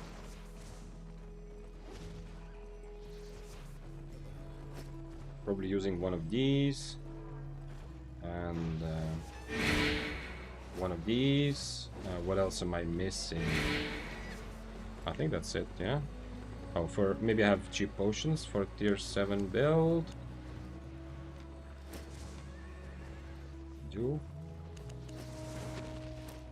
I really wonder what it looked like on his screen, by the way. It would be really cool to know what, like, on his screen, did it also look weird?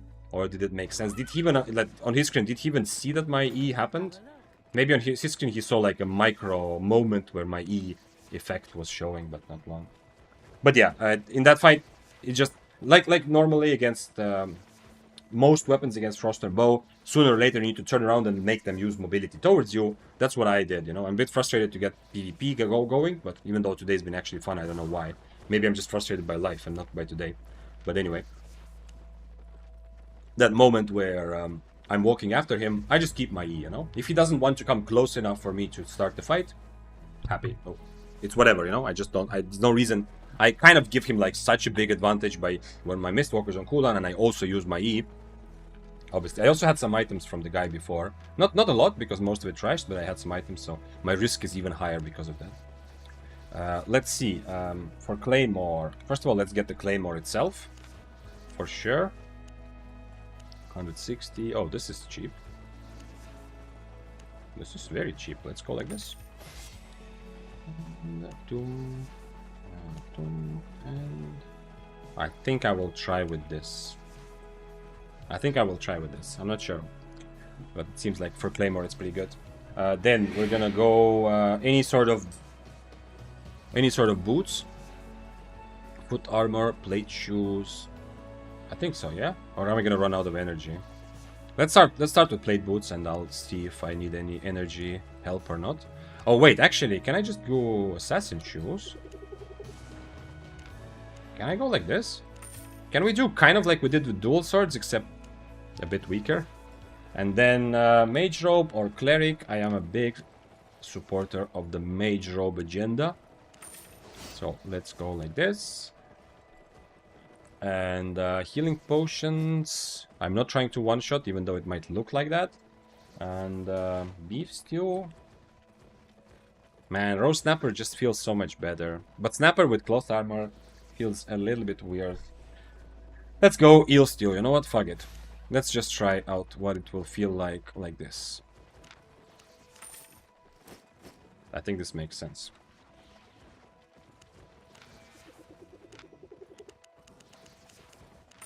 I'm probably going to play this more than once, so I'm going to quickly Claymore 7. Oh, not 8, 7. Where is the icon? Anvil, because you make swords and an anvil. Blue, because my eyes are blue. And like this. Should be fine. Infinity Blade still playable? Doesn't feel like it now. Brother, it wasn't weird just on your screen. Yeah. But I wonder what he, like, because he must have, like on his screen, he cancelled my E instantly almost, right? So he probably, because he didn't get the rubber banding animation. So he either saw that I, like, he saw the E animation for half a sec, like, even less, for 100 milliseconds. Or maybe he almost didn't see it at all. But yeah, you're right. It's not, it just looked very annoyingly weird. And I did not expect this to happen. I mean, if I played carving every day, all day, every day, man, 100% I would be ready for this. Because this, like, if this happens one more time, it's gonna be in my brain forever. That on carving, I need to wait for the root first. I've said this many times. I played so much spear versus carving on Western server, and with 160 ping, which was on an A, my ping, it constantly happened. I eat, and then my E turned out that my E actually got interrupted, or it didn't happen at all because I was rooted already. And this was just accidental, you know, it wasn't, there's no way to react to one-handed spear E. It was because the enemy carving or dual swords used their splitting slash at the exact same time. And with the ping, I couldn't react, alright, I mean. So what I learned to do in my brain is to always wait for the splitting slash first and then E. To avoid this shit. Which is not always a good strategy, you know, but just to avoid, like, to outplay this ping thing. But in this case, what I would probably do if I played carving all day and I learned this the hard way like I did right now, I would do next time is wait. When we are just brawling, and it's unfortunate because I need to use my E to get close, you know. I cannot wait. Every time I wait, his cooldowns get closer, you know. But I kind of need to wait for him to root me and then instantly E after I'm rooted. Any dash would work fine when root is already in. Yeah, exactly, Sasha. That's exactly what my point is. Is he fighting me? I don't think so. Maybe.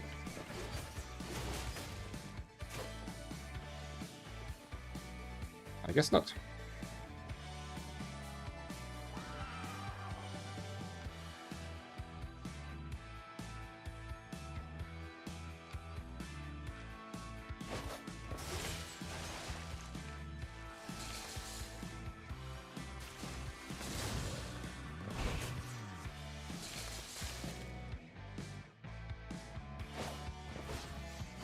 No!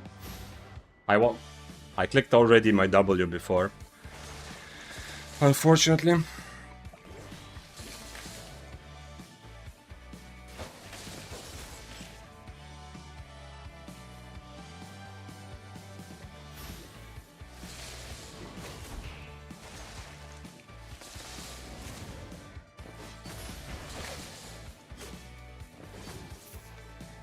I was close in the end. Even though I clearly messed up. My Stalker Hood is just instant counter, right? But I already clicked my W in my head, unfortunately. Still kind of close. But yeah, sooner or later, once again, this is something I should have done earlier. At some point, I walk away and wait for him to use his boots aggressively, or his W. That's how most fights against Frost go. They get an advantage from far, but then you walk away. There's very few weapons that can just run into Frost and catch them. And, I mean, Duskweaver Helmet helps with that. Cripple used to be very strong. Harpoon kind of potentially can do that. If you have Harpoon boots and E on your Spear or Daybreaker. But on Carving I did not have enough, because if it was a one-handed Frost, maybe, but against Chillhowl, since he was able to freeze me, I would not have enough. Take Poison with you. In many cases, Poison is stronger than 2 healed pods. Yeah, I mean, Poison does go well with this build, but I feel like the double healing is just so universally good that I don't. I'm happy like this. Like, Poison would be good for a fight like I just had against the Frost, where when I get on top of... Maybe the whole fight I get one chance to catch him, so I kind of need to make the most of that chance to do as much burst damage as I can. Is Infinity... Oh, yeah, so we didn't ask that, Mima. I don't know, I don't think so. I have not seen Infinity played. And... where is it?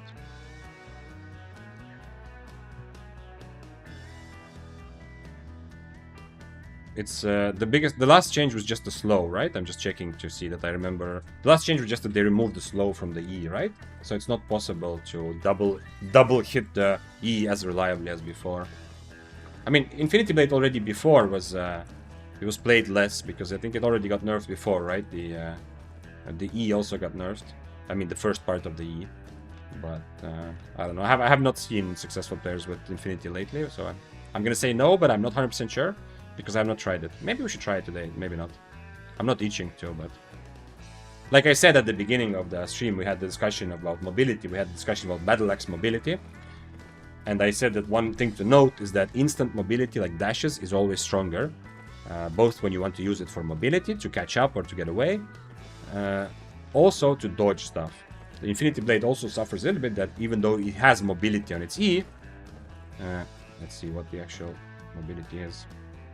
Move speed by 30% for 2 seconds, yeah? Not amazing, but still, even though it has mobility on its E, it's not it's not like the instant dash, you know, like Carving or even something slower like Dual Swords. Hi Spear Goat, what's up, Rita Prova? Welcome to the stream where we discover swords. I mean, not discover, but we are. I was hoping to evaluate today for anyone else joining later. I'm hoping to evaluate. Kind of the impact of the sword stacks and the way they were changed, but honestly I'm not feeling it that much. I don't even know, like, it's clearly a big nerf in a very specific situation where, like against this Frost also, where I'm already brawling and then I need to start catching someone, because this Frost, you know, he doesn't have any purge. If I already get on top of him, I got already 2 stacks. And then I try to catch him when he starts running away. I don't have the move speed, and I don't have nothing to Q. So there's a nerf in that situation. But it feels like there's a lot of situations where it's also quite clearly better. Because overall mobility, if you are able to constantly Q, and especially when you have only 1 stack, your mobility feels really good. So in situations where earlier I would need to keep stacking, like I E'd on my enemy with Carving, I Q, and I already have decent movement speed to keep myself on top of him, you know? Earlier I would need to E, Q, and then get another stack. Oh, come on, mob, go home. Okay, nice, you win. Murder Ledger also lists skills outside corrupted dungeons, like in Mists. Yeah, Blattyfool, I don't think Murder Ledger has any sort of proper discrimination. It did try something, but I stopped using Murder Ledger, honestly, mostly. I used the Killboard 1, developed by a Russian streamer recently. It's also, like, under the... It sounds like I'm making an ad. No, he's not paying me to say this, you know? It's just what I've started using recently. It's also under the stream, there's the extension, you know, that's made with by him also. I mean, it's still kind of, it's not exact, because the API is kind of a bit broken. It doesn't tell you exactly which kill was which. So the streamer, or the guy that made the website, he kind of wrote his own filters, you know, to understand which kills are solo, which are stalker, which are slayer, which are depths, which are the new content. But it seems like the killboard is doing a decent enough job to filter. And there you can filter when you want to look at kills or weapons or whatever. You can filter by content type. That's what I've been using recently. Man, I did not attack this crossbow. I hope he also does not attack me.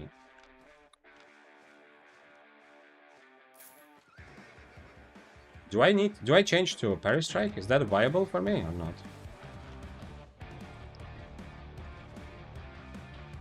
I need to get rid of crossbow, man. This guy, he's gonna mess up. Even with 4-0, he has full specs, so he's gonna definitely mess up. The helmet is not good here. On him, I mean. Is tier 7 curse gonna fight or not? What do you think? I mean, he did come to fight. I don't know why he changed his mind. Thanks for following, by the way. Altuk calendar. This guy has full specs, so even though he's 4-0, he's not a non-factor. It's not like some random dude at the edge of the screen. Man, I should have just gone to try to kill the crossbow, man. He had no HP in the previous camp. I thought, okay, dude is farming. He's like the most budget build you have ever seen, but well, not exactly, but still. And now, this is why you need to kill low IP players if you have a chance, because now he's preventing me from having fun in the game, because I cannot fight the curse, and even if I kill the... What? Beam? I'm sorry, what? Doesn't beam consume stacks? Okay, this guy is not gonna fight if he's on beam. And also cleric now. Oh, he has no... He didn't see me on screen. He just dismounted to farm the camp, yeah? He's not interested in PvP. Oh, and the Abbey disappeared also. Can I just... 1 second iframe. I wonder if I can pull off the iframing with my E against the curse. Would be interesting. I can remove his mercenary, and I mean, I can also change to shield just to be kind of extra safe, but I'm not sure that... I mean, I kind of like the extra damage also. Although he does have a cleric cowl, which he will usually use after my my helmet. Let's see. Let's see if I missed something. Froggy said earlier to Azot, it's very well-known thing in Albion. You'll get stunned or rooted during animation, you'll just go back to the place to start, and your build... Yeah, the cooldown is the biggest thing. That's what was on the spear on West with high ping. Just being dragged back, okay, whatever, but the biggest thing is that the ability gets used. And this also happened a lot on the Western server, spear versus double-bladed. They run towards me with stun run, I purge it with my cripple, but then it turns out that I actually didn't purge it.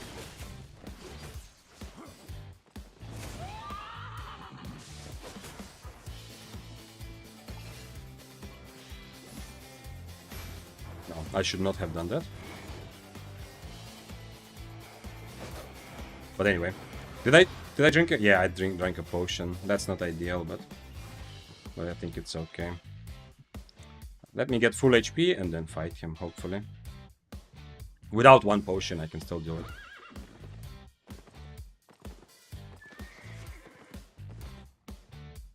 Is he gonna boots in if I use my if I dismount?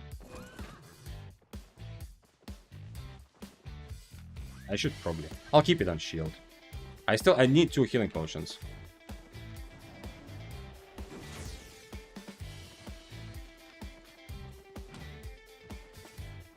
I want to tell him I have no cape, dismount and fight me.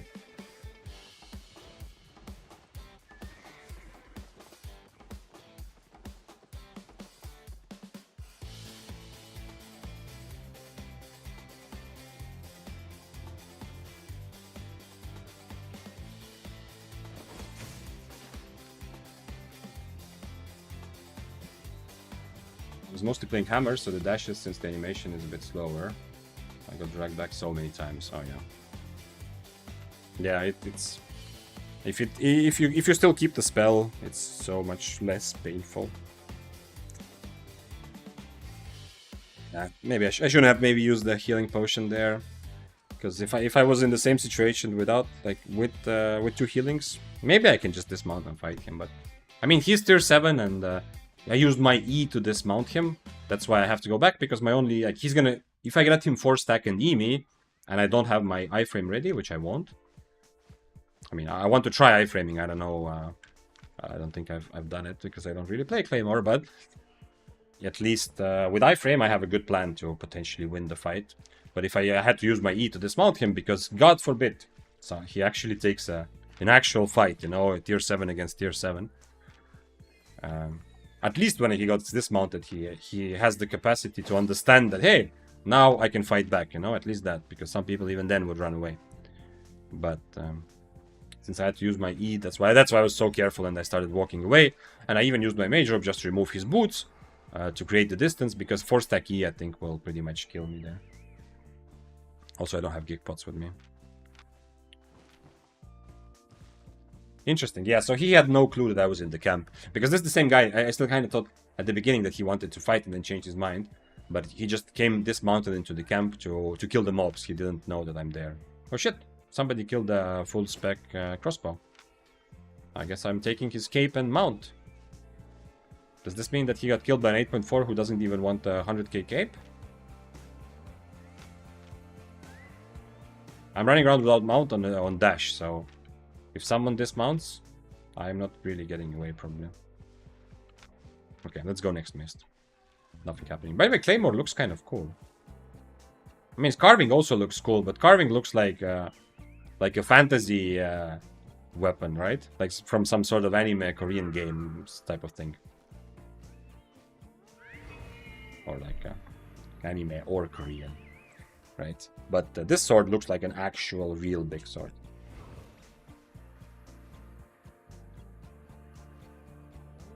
The rate is amazing. Oh, I need to check it out. Yeah, some items change. I don't know what the rate looks like. And yeah, this looks good. I've usually in RPGs that I don't play a lot of MMOs, but in like RPG games, like fantasy themed RPG games that I played with friends, like Baldur's Gate. I'm not a D&D player before that, but Baldur's Gate I loved, of course. Not of course, but I loved it. But even like games before I played like Divinities and stuff like that, my role and what I've preferred is actually not be the big sword guy, but to be like the kind of like a paper mage type of archetype, you know? Like a lot of damage, but I need to play well to survive, essentially. Ooh. What will this fight look like? I don't know.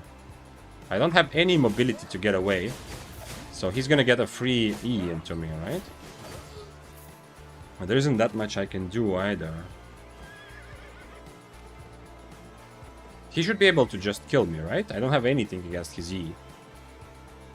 Like, I don't have mobility, I don't have any sort of good defensive. I'm just gonna spam my defensives and hope for the best.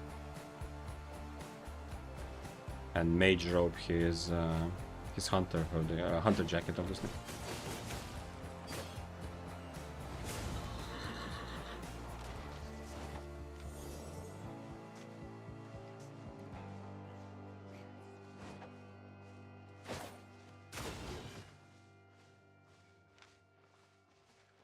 With dash, if someone doesn't want to fight me, they're probably not fighting me.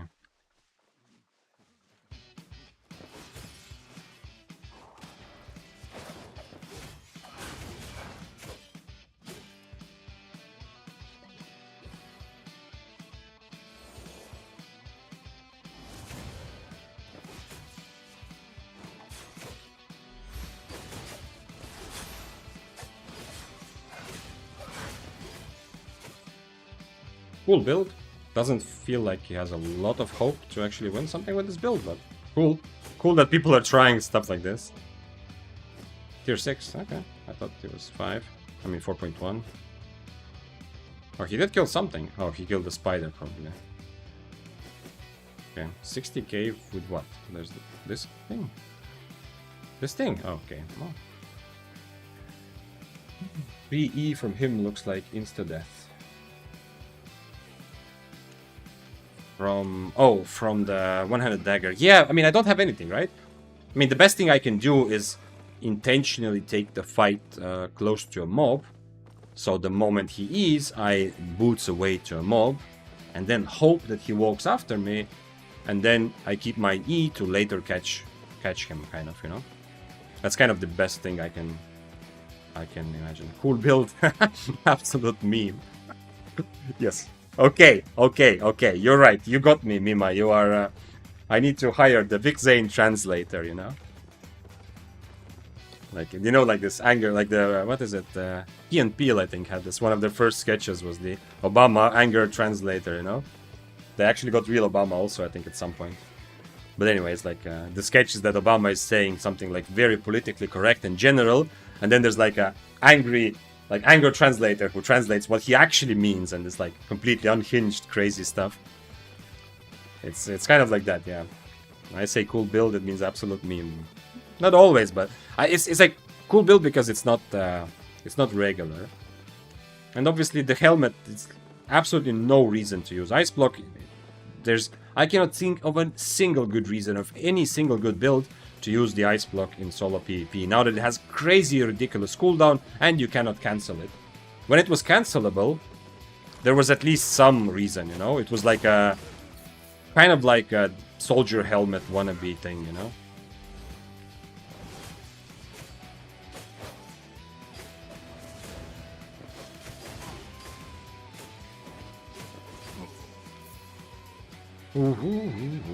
Wait, what did... Oh, my helmet, yeah.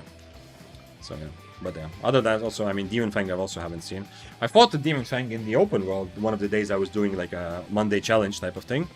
But I don't think he ended up being not alone, so it wasn't really a 1v1, it was a 1v2. And I think I actually killed him before his friend killed me, so... Even there, the Demon Fang did not seem very strong.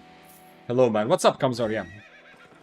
Day number 2 of this stream being available both on YouTube and Twitch. So pick your platform and join in the fun. I am enjoying today discovering mostly swords. Oh, whoops! I did not mean to mount up, but not mostly. But I mean, I was planning to just have a sword day. But it is. It's kind of surprising still how unclear, even after how many hours? 4 hours of playing, it's still unclear to me what the change they made to swords, what it actually kind of feels like. I mean, it doesn't feel very different, and there's some situations where it's clearly weaker and some when it's clearly stronger. Overall, it really just seems like a little bit of a rework, or like rebalance, but I don't know. I wouldn't say that it's a nerf or buff so far. Like, it's much easier to... If you get on top of your enemy and you Q instantly, it's much easier to keep yourself on top of your enemy. Also, there's maybe the aspect that, you know, I can spend my stacks and still have the move speed buff, kind of. So overall, it's definitely simpler. It's like another part of simplification of Albion. It's a bit of that. But there's also situations where, if it was the previous iteration of the speed buff, I would have 3 stacks, I would be faster, and I just need that extra little, like, half a meter to get close and get on top of my enemy, and I don't have that because of this change. Do you have a bag? Okay. Otherwise I'm overloaded. Maybe it's time to take the profits out. I mean, not profits, but this stuff. Someone recommended me your channel. What a smart person. And it's lucky for me you're showing what I wanted to see. Solo PvP, I want to learn that. Nice! Yeah, I pretty much play all solo. That's my jam. I played a lot of Duo Mist with a friend, like last year, and it was really fun also. But majority of my time I'm playing solo. Obviously for stream also it's more fun, because I am not really ever solo with you guys around. But there is... We'll see. We'll see how much other types of content you'll see on stream as well at some point. But no. So far, I still haven't gotten to a point where I'm tired of playing solo. Like, I'm sick of this. There's a lot of different content. Yesterday, whole day in Corrupted Dungeons was so fun. And then I still have so much more to explore and learn, I feel. that I want to play solo. I think the only non-solo content on stream was that one time I had a challenge. Like Mondays, usually I do like stupid challenges, kind of. Anyway, one Monday I was playing without a horse. Everywhere I went, I didn't have a mount, so I couldn't mount up. I had to just run around essentially and see what happens. And part of that challenge, I went this mountain into Black Zone, and a bunch of viewers from stream then went together with me, and they were trying to protect me, you know? They were trying to escort me from across the whole Black Zone, essentially. Hello, sir. Can I interest you in some gaming? No, no, my boots, no! Is he fighting? Probably not. Oh, he's fighting, nice. I can remove his mercenary. Oh no, sir, what happened? Okay. I mean, the bear paws should be worth something. Yeah, 300k for this. Yeah, his build is more expensive than a tier 4 normally should be. But I think he has a bit of a lag in the end there. Although probably he's not getting away anyway, but... Yeah, I've done this several times, and the people have done this to me as well. You can see assassin shoes will still go on cooldown if there's something in between you, but you will get stuck. Okay, this time it didn't... This time I actually made it there, but you know what I mean, like it happened before. Let me show you on this goblin. And the damage, you see the damage still goes through, but I didn't actually shoe on top of him. This sword update is secret buff to Galentine pair. Explain, Joe. What is the buff? Why? Why specifically? What is Galentine pair doing? I understand you may be referring to the event, when the Galentine pair is the symbol of the event, but why? Vic, what will you do when you go down to like 100 mil? Would you start grinding silver off stream? No, there's zero chance, Sparkly. I am not interested in playing Albion off stream. Not because I don't love Albion, but because, I mean, if I want to play it, I want to play it with stream. And I'm right now, at least, whatever time I have in my head and in my schedule. But you know, I'm really not busy right now. Like, especially now this week, I'm not expecting to be busy at all. And I think for the future, I'm spending more time right now with streaming and setting it up. But the time that I want to set, like the one time I want to play Albion, I definitely want to do it with stream. I don't have any interest to play off stream. If I'm gonna decide to grind silver, I'm gonna do it on stream. But grinding silver, I mean, it's not like I am one step away from grinding silver. I don't mean that I'm that close, but I mean like the way that I'm playing. Yes, I do run into bad situations a lot more than I would otherwise, and give my enemies advantages. You know, keep kind of just to have fun and have PvP. You see me taking fights which I have maybe like 40% chance of winning, 30%, depends, you know. And I even run builds, like I was running today tier 8 dual swords, a build which, if I make a mistake, I die. I have no good mobility, I mean at least no boots. And, oh, I had food actually, I thought I need to buy more food. So yeah, so those kinds of things for silver I wouldn't do, but a lot of the gameplay is the same. It's not crazy. Another cool build, bro. Played like 4 times more. What do you mean? You mean this one? Did I say cool build? No, I didn't say cool build about this. This was not a cool build. This is just a random tier 4. I mean, this was just very, very expensive for flat tier 4. Usually, if you go for flat tier 4 or 4.1, you don't want to buy very expensive items. You can buy one artifact item, but you don't want to have like you saw I got like 300k from him, even though he's so weak in terms of item power. And also, I don't think Sparkly. It's not gonna take me like, it's not 100 mil. If I sell everything, I'm back to probably I'm definitely back to a billion. But I put a bunch of stashes, a bunch of my stash currently on sale. I have Limhurst, some of the loot, so I have to sell like let's say about 25 mil from here. Another 100 mil from here. I sell it, I'm over a bill. But if I do drop, like visually, I do like seeing number go up also, like we all do. I don't know how far I will have to drop. But making a stream like to make money, I would not do some specific silver grinding activity. I would just play tier 7 and I would take fewer fights, I think. That's pretty much it. Like right now, I sometimes maybe play tier 8 also, but... I mean, to be fair, yeah, maybe I would still play tier 8. but I would, no, I wouldn't run into this situation to see like maybe I can take this fight. Also, another thing that, I mean, maybe this is a good thing, you know, because a lot of people I know are here also hoping to see more spear gameplay, which definitely gonna do. But maybe that's a good thing, because another thing I would probably do is not jump from build to build and content to content that much, you know? Like right now, I'm playing a lot of different things. You know, if I play just carving for like 2 weeks, I am going to very quickly learn and not get my E cancelled by the frost thing, right? Like I just did. But you know, swapping from build to build means that it's more challenging and a bit more fun for my brain, because there's more things that I'm kind of gonna mess up and that I have to think about all the time. Because, you know, I don't have the muscle memory to remember, and cooldowns of Claymore, I don't know. Like, I don't feel them, even if I know in theory. So, yeah. So I would probably take just fewer fights a little bit. Not by much, but let's say like 30% fewer fights. And I would be more likely to play the same builds, and probably not play like crazy. Like, I wouldn't play Grove Keeper for 2 days like I did 2 weeks ago. But it's still very similar. Let's see. Oh, he also doesn't have mobility, actually. Damn, that's a pretty strong build, though. If he doesn't cleric correctly, I think I can kill him. Can I get out of this mobs, please, to get full HP? Guys, let me through. Okay, I have to go all the way around. He has a purge, so he will probably try to remove my mage robe. There isn't really that much else to purge there. Let's see what happens. Do I have enough on my food? 2 minutes. Yeah, for this fight, it's 100% enough.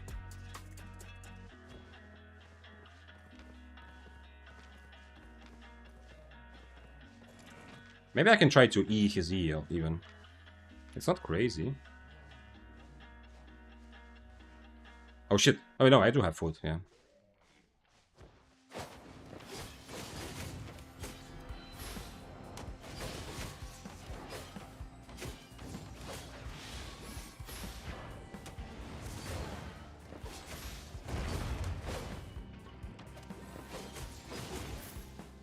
Okay, that was much sloppier than it should have been, but...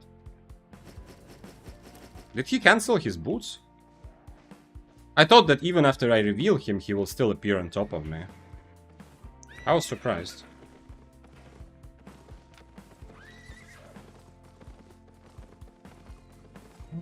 So I was just... Oh wait, I see. The reason I asked it is because it takes some time to get the money back. So I was just wondering that the silver has dropped by 300 mil from the time you started. Not 300. I was at 1.18, I think, my first stream. I think the first VOD is 1.18, so it's exactly... Pretty much exactly 200 million.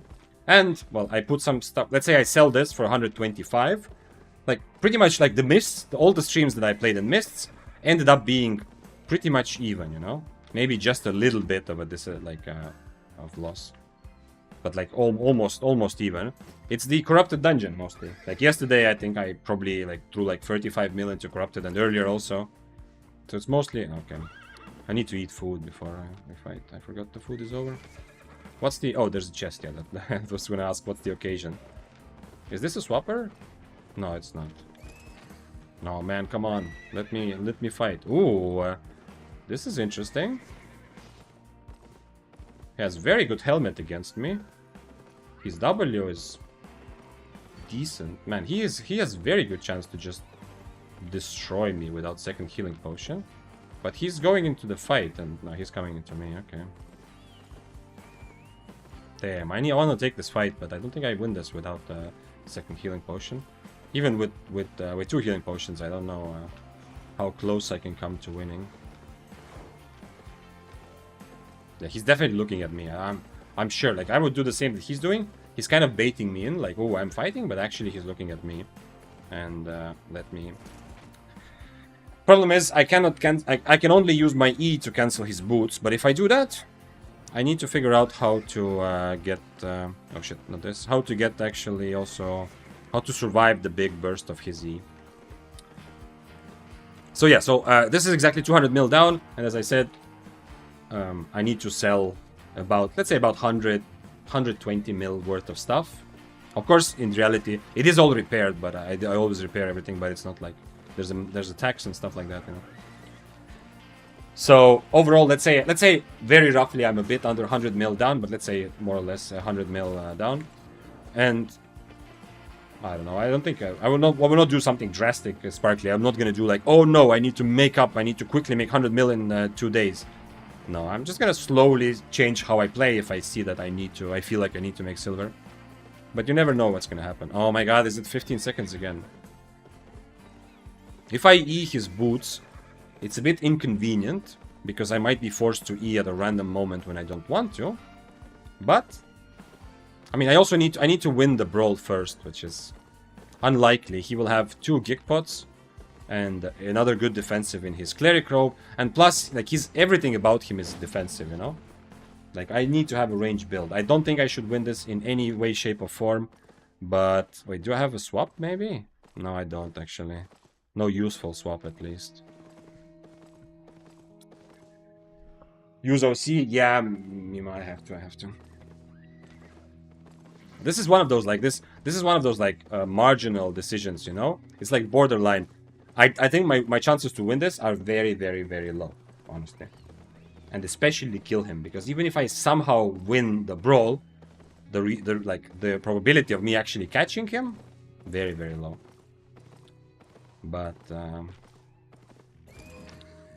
yeah, this is one of those fights I would not take if I was worried more about silver. I kind of want to try, though, now that I have 2 potions again. I also don't have Rose Snapper. Like, everything essentially is bad.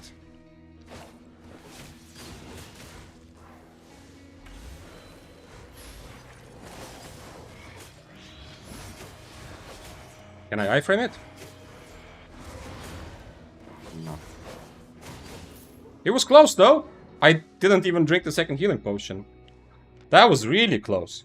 I tried to iframe it, but as I don't play Claymore, I understand that the iframe starts like with a clear delay, so I pushed the E a bit too late. But I did so much damage. Cloth versus cloth armor, I did so much damage. And interestingly enough, this whole time I was waiting for healing potion, and I didn't actually drink my second healing potion in the end. Wait. Who is this? Do I want to fight you with 1 healing potion also? Or have I had enough for today?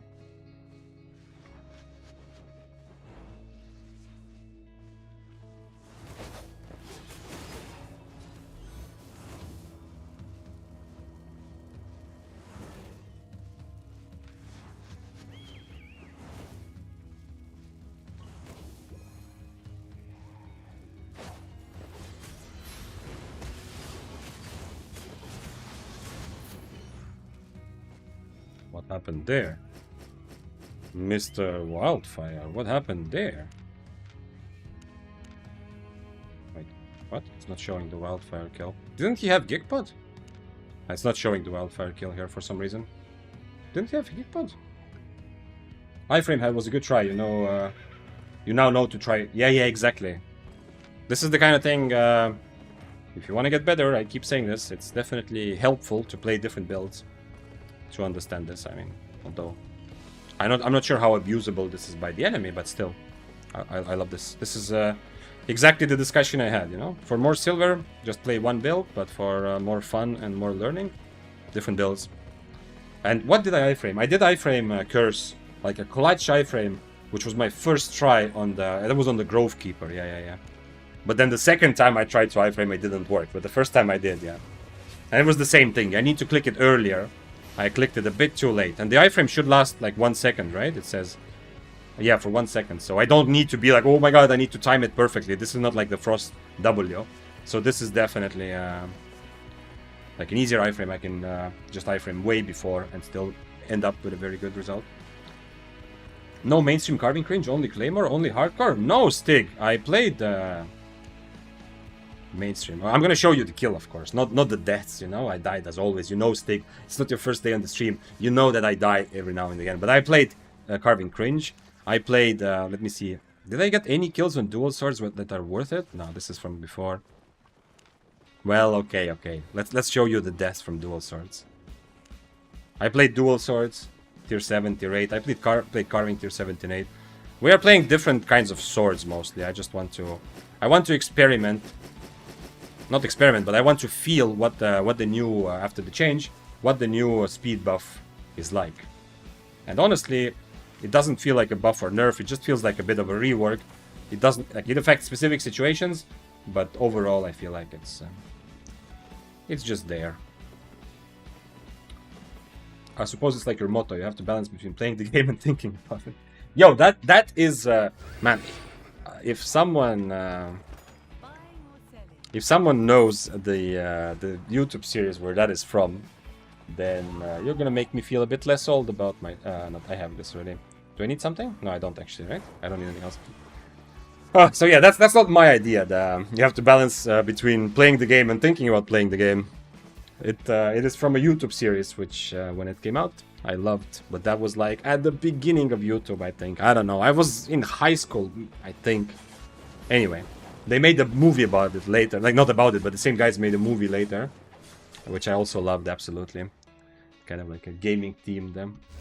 But originally it was just like two guys making like funny videos about the life of a pro gamer, but it was like pro gamer, like the guy living at home with with his mother, you know, gaming all day, dominating some sort of ranked ladder and like stuff like that. That sort of like pro gamer, like constantly was practicing, you know, his micro skills even when he was going outside. Anyway, it was fun. At least I really loved it. Oh, by the way, you probably know Boom Headshot, right? Maybe not, but if you know the Boom Headshot kind of. I don't know if it's correct to call it a meme. That originated also from the series. There was 3 guys that made it, which was called Pure Olnich. It's very possible that someone listening is thinking like, oh yeah, of course I know that, but a lot of people I know might not, because it's pretty old. But they also made a Pure Olnich movie later. Anyway, the quote is from there. It's one of the quotes of this pro gamer, I think, if I remember correctly. Anyway, the idea that you have to balance between playing the game and thinking about playing the game. Thanks for following, Yuzagidon. Yuzagidon? I don't understand your name. Is that like an elaborate these nuts joke? Or is it actually Yuzagidon? USA Gaiden? I don't know. Like same in PvP, you balance new fights that you might not win with fights that you defo can win. Yeah, true. I mean, it is. You can. Oh, this is tier 8 Abbey. Damn, what am I doing here? This is not a very good usage of my time, especially since I don't have soup. Let's go and get some fights better. I mean, the only thing I can do here is run around finding someone else who is in trouble, but no. But yeah, it is like definitely. I have a bit of this personality to run into situations, especially on stream, and take a lot of fights. Yeah, it's more fun. But a big part of it is not that I'm being like that, but a big part of it is just that there isn't that much PvP content available to me as a solo player. Otherwise, you know, like I can't just press a game and join a ranked match-made game like I can in a lot of other games. You know, otherwise people won't fight. If I don't occasionally try to kill the guy. I mean, this was what was this? I forgot about this. Oh, here I messed up dodging. Yeah. It was the other hammer that I was killing, and then the red cam. Anyway, some of these fights, like if I don't occasionally try, I'm not gonna have enough fun. But if it was like if there was constantly fights happening, kind of like Corrupted Dungeons, you know. Like Corrupted Dungeons, you know, yes, people still play for advantages, but overall, there's constantly fun and fights happening, so I don't feel the need to go crazy. And as I play more Corrupted, I'm also learning to break crystals occasionally. I don't have anything, like, I don't have a moral problem with breaking crystals.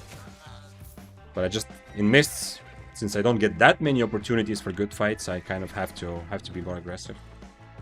But if Mists were full, all of my Mists were full of like tier 7 players trying to fight me, I would become pickier, right? It's like with everything. When you have a lot of choice, in this case a lot of choice of different types of fun and fights, I would become pickier. I would start choosing my opponents. I would start taking better fights, or at least fights that I have a plan for, more often. Not only, I'm not going to limit myself just to those fights, but I'm definitely going to be more willing to turn down a fight if I know that another fight is just around the corner. Yo, Vic Zane, what's up, Gabi? Yo, I become a spear main because of you. Happy to hear. I love you, bro. Full support for your content. Thanks, man. Thank you for this positive energy in YouTube chat. This is day number 2 that you can watch stream on YouTube. I don't know if you knew, but I already have been streaming for about over a month now on Twitch as well. I should probably change my helmet. What do you think about parry W against solo curse? It's not bad. But do you see the kind of crazy damage I did to him with my this W? If I have no other options, parry W seems okay. I kind of feel like it's better on leather, because on leather the fight is gonna take longer, and I'm not sure, but I feel like on leather armor you are okay just taking a slower fight. You don't have it, because if you're parrying against his E, it's essentially like you don't have a W, right? Outside of this big parry. So the rest of the fight, you're disadvantaging yourself. I would not be able to do the crazy amount of damage I did to the curse staff twice with my W if I was on parry. So it is definitely like there's a trade-off. And the cloth armor, I feel like I would rather focus on the big damage burst.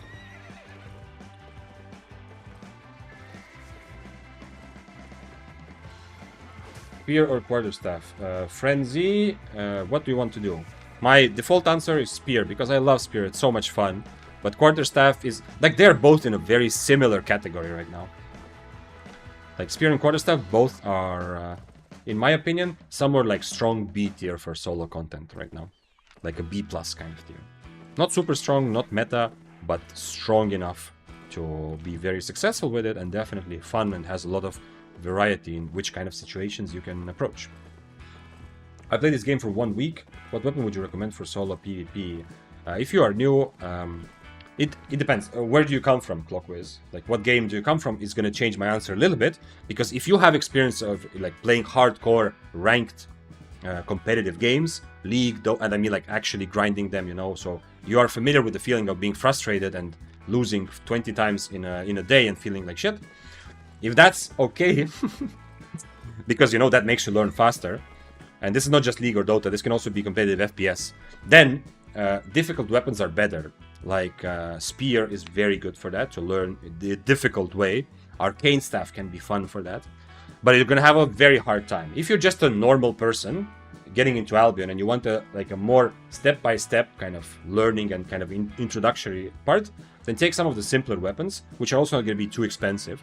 Good examples or good options are Battle Axe, Dual Swords, Fire Staff, one-handed fire primarily. So Battle Axe, Dual Swords, one-handed Fire Staff, Battle Bracers. Those are like the weapons that are fairly simple and easy to kind of get into PvP. It's still not going to be easy. It's still like the game is fun because it's complex. So the learning curve will still be difficult. You know, people who play this, if you go into the Mist or Blackstone, you're going to be up against some people who play this for 5,000 hours, right? But at least it's going to be more obvious to you what to do in a fight. And after you die for the 10th time, it's going to be a bit clearer to you what you did wrong. So pick one of those to start. Battle Bracers, Battle Axe, and Dual Swords, Fire Staff. If that describes you. Gabi said, unfortunately I'm done playing Albion, Asia Mist is just so dead. Understandable, yeah. I mean, honestly, I had so much fun in Corrupted yesterday, but it was expensive fun. I would not be able to...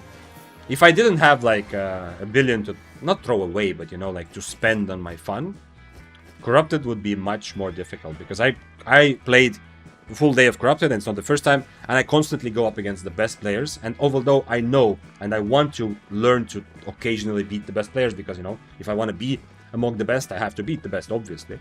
And already got close to that in a couple fights.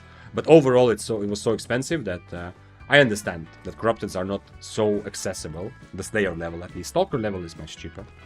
But other than that, like, yeah, for Mists, I understand. If I didn't have the option to go into Mists and have so much fun, yes, occasionally I would definitely also feel like, you know what, fuck it. It's time to take another break, because Mists are not offering enough. But today they are having fun. I'm having fun again. You stream on Twitch too? Yes, Gabi, I've been streaming on Twitch for a bit over a month. Like a month and a couple weeks. Let's go try to do something with Mr. Dual Swords.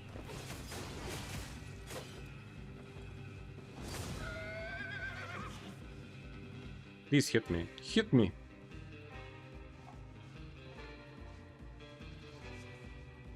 Okay, if he doesn't go into the exit, I can maybe still catch him, but we'll see. And right now also, this is on Twitch. You can see the chat, like if you're on YouTube, you see the Twitch chat above the, like on stream above my face also. If you're on Twitch, you don't see this YouTube chat. He's gonna leave, right?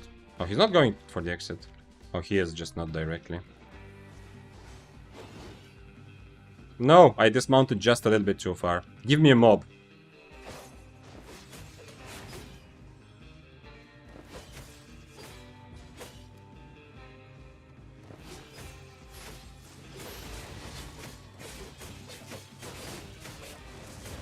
Oh shit, I should have helmeted, but anyway. Oh, that fame was definitely better than I expected from this. He was close enough to exit. I don't know why he didn't leave, but you saw. This is like a solo gank plan. Dismount the enemy, then mount up and keep running after them. I mean, I don't want this stuff, but I guess I'll take some of it. Why is it still cost 54k? What could possibly cost so much here? This cape? Okay, I'll take the cape. Thank you. I guess. Anything else? In my brain, I have loot filter in my brain to not loot items less than 10k. So I'm following that. What's S tier? What's S tier right now? For solo PvP, Flamewalker. Definitely Flamewalker. Arclight Blasters, in my opinion, very have risen to the point where they are S tier as well. We have Death Givers, and then we have like weapons that are, I don't know. It looks like they're not S tier anymore, but they are very close, and like it's a bit unclear. And those are Fists of Avalon still. Like I don't know. They don't look like S tier right now, but they're definitely still up there. So at least A+. Daybreaker suffered from the cripple nerf, but it's strong enough to still be considered close to S tier. From swords, for high IP, like for low IP dual swords, definitely S tier, but you know, for higher IP it's still very limited. So yeah. And in general, when you talk about tiers, you kind of have to consider different strategies, because at low IP different things are strong. But across the board, Flamewalker, Arclight Blasters, and Death Givers feel like they kind of solidified this tier. And then there's some contenders here and there, like I said, Daybreaker, Fists of Avalon. I'm definitely forgetting something also. Yeah. There's a lot of weapons, since the update was still fairly recently, and after the update, most solo players have not been playing strict solo as much. I mean, okay, Corrupted became very popular, or more popular, but a lot of people are also playing Depths. So we don't have enough time to really like have a good answer to that. Like, Swords have not been played enough after the update, although now I'm playing and I see that it's not such a huge difference. There is, what did I want to say? Oh, Froststaff also. It's not clear where Froststaff is. Chillhull seems to have, like, to me it seems like on paper it was just straight up a good buff for the Chillhull. But it's not that clear how well the Chillhull is doing.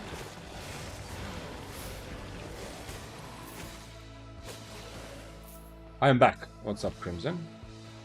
I had one of my first good fair fights just now, but I got ratted on Skull.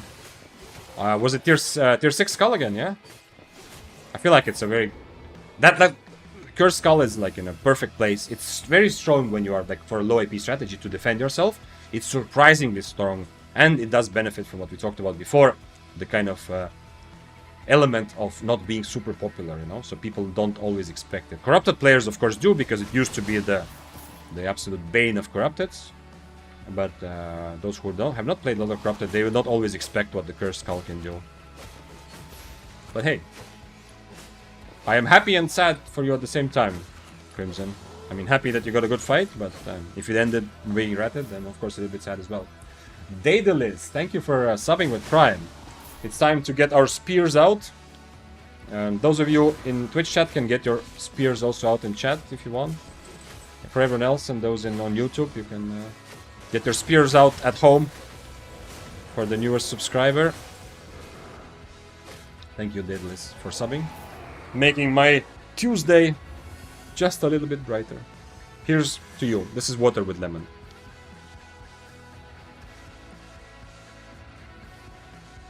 What content now is best for learning PvP with spear or some other difficult weapon? First of all, corrupted, and then mists. There's no open world open world is good and fun adventure, but for learning the basics of PvP, it's not that good. Even though mists also doesn't give you that many strict 1v1s, I kind of feel like it's better. I kind of feel like it's better to learn, but mostly, like, if you are just learning PvP, as long as you keep in your mind that PvP in different content will be different. What you learn in Mists, you cannot apply directly to Corrupted. Obviously the same spells and same interactions, but playstyle is different. This has been very painful for me also to discover yesterday, for example. Like, my brain puts a lot more thought into mobility and resetting than is correct for Corrupted.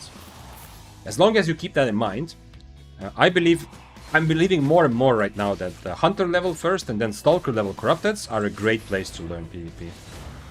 And you will apply those basic skills later to whether you go open world, Mists, or you go Roads of Avalon with some friends. You're going to apply all those basic skills.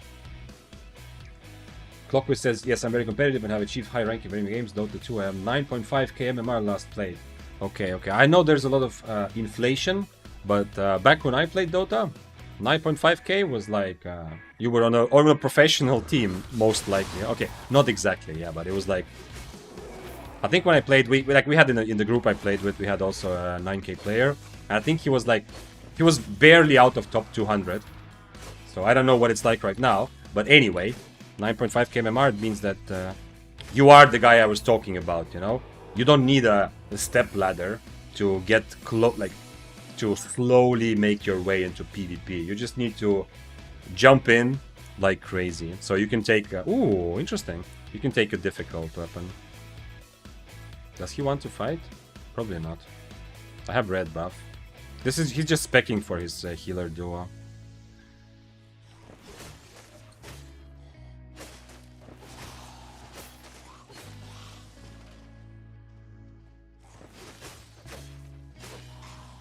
Let's see if there's any chance for me to catch him. Badon. Oh, actually, yeah. When I was talking about the S tier and A tier, I don't think Badon is quite up there. It is somewhat similar to Spear and Quarterstaff, like the B+ tier in my eyes. But Crystal Bow, that's one I should have mentioned. Sky Strider has potential not to be S tier, but I think it's probably correct to include Sky Strider together with A+ tier, let's say. You know, the weapons I said that are kind of trying to get into S tier, but not quite there yet, or not anymore at this moment. Which I said are like Fists of Avalon, Daybreaker.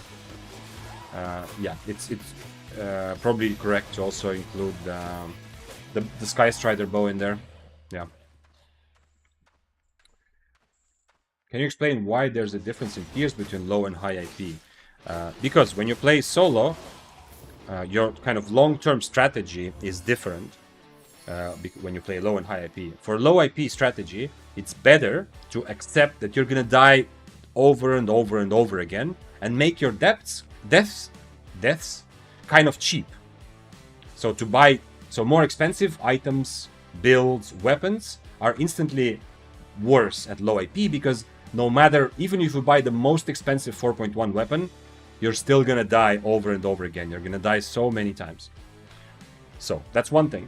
But also it makes sense for low IP strategy to accept you're gonna die a lot, but those couple of fights where you get attacked by someone who makes mistakes, who is too aggressive, or who has, like, you have a good matchup against them, to make sure your build can capitalize. Like, this is why Wildfire is probably the best 4.1 weapon out there for solo PvP for a long time. Because yes, it's not a good build, it's not a good weapon for like serious high tier PvP. But if you are playing it at low IP, it's a very cheap build, And if you do run into a situation where the enemy makes a clear mistake, you will kill someone whose build costs like 10 times more than yours. Maybe 50 times, you know? Something like that. So it's absolutely like, it makes sense, you know? But when you go high IP, every death costs a lot, right? So now your strategy changes. Having fight selection, and I don't mean fight selection as in knowing your matchups, but having tools for fight selection is much more important, because if you go high IP, this is why mobility becomes more important as well. You want to have tools to force people into fighting you who don't want to when you're winning, whether they don't want to fight you at all, or you start winning the fight. You want to have tools to force them to actually stay in the fight. On the other hand, you want to also have tools, which would be the same tools, usually like mobility, or have tools to get away from fights you don't want. Yeah, so you prioritize mobility much more. You prioritize fight selection tools much more, which is why high IP. Because in high IP, if you go in 6.3 and you accept, you know what, I'm gonna die 10 times anyway, you are gonna have a bad time, because your kills are not gonna make up for those 10 deaths during that day. Almost never, unless you of course get like 1 giga good kill on an 8.3, 8.4, but it's much more unlikely to happen. I hope this kind of explains the difference a little bit. We can go deeper into it. But this is why weapons, like you will see, low mobility, best weapons in low mobility have defensives. They excel in a situation when someone else is attacking them. They have defensives, and they are very strong at brawling, just standing and doing damage. Whereas high IP best weapons will have a combination of damage and mobility. Always have mobility or some sort of tools to actually do the fight selection part.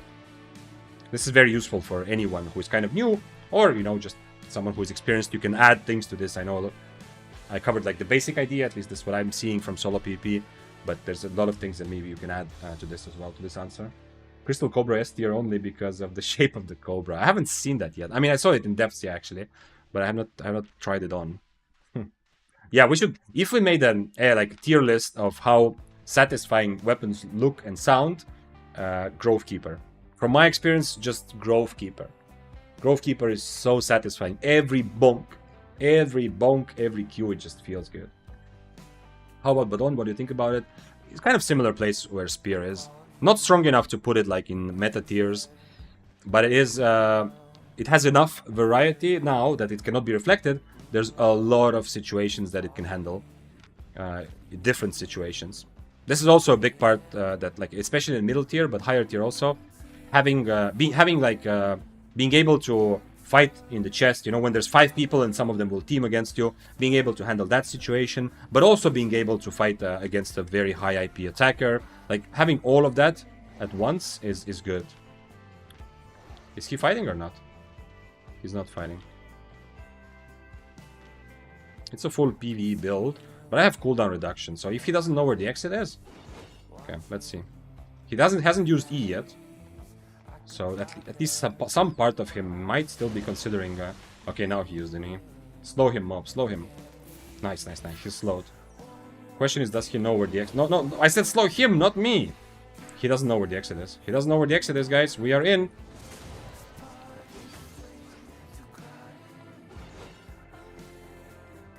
He has more mobility, though, I think, with the E. Unfortunately. But I have cooldown reduction, although not for long.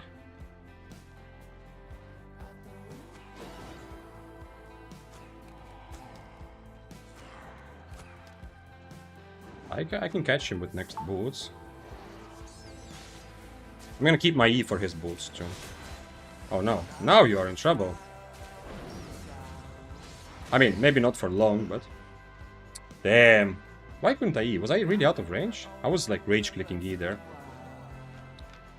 Okay, yeah, he will probably make it to the next exit, to be honest. 30 seconds on my foot. You see, he can always E and I cannot E. That's the mobility difference. I do have cooldown reduction, but I cannot E when there's nothing on my screen to E. No, so close. So close. I must be just 2 pixels out of range.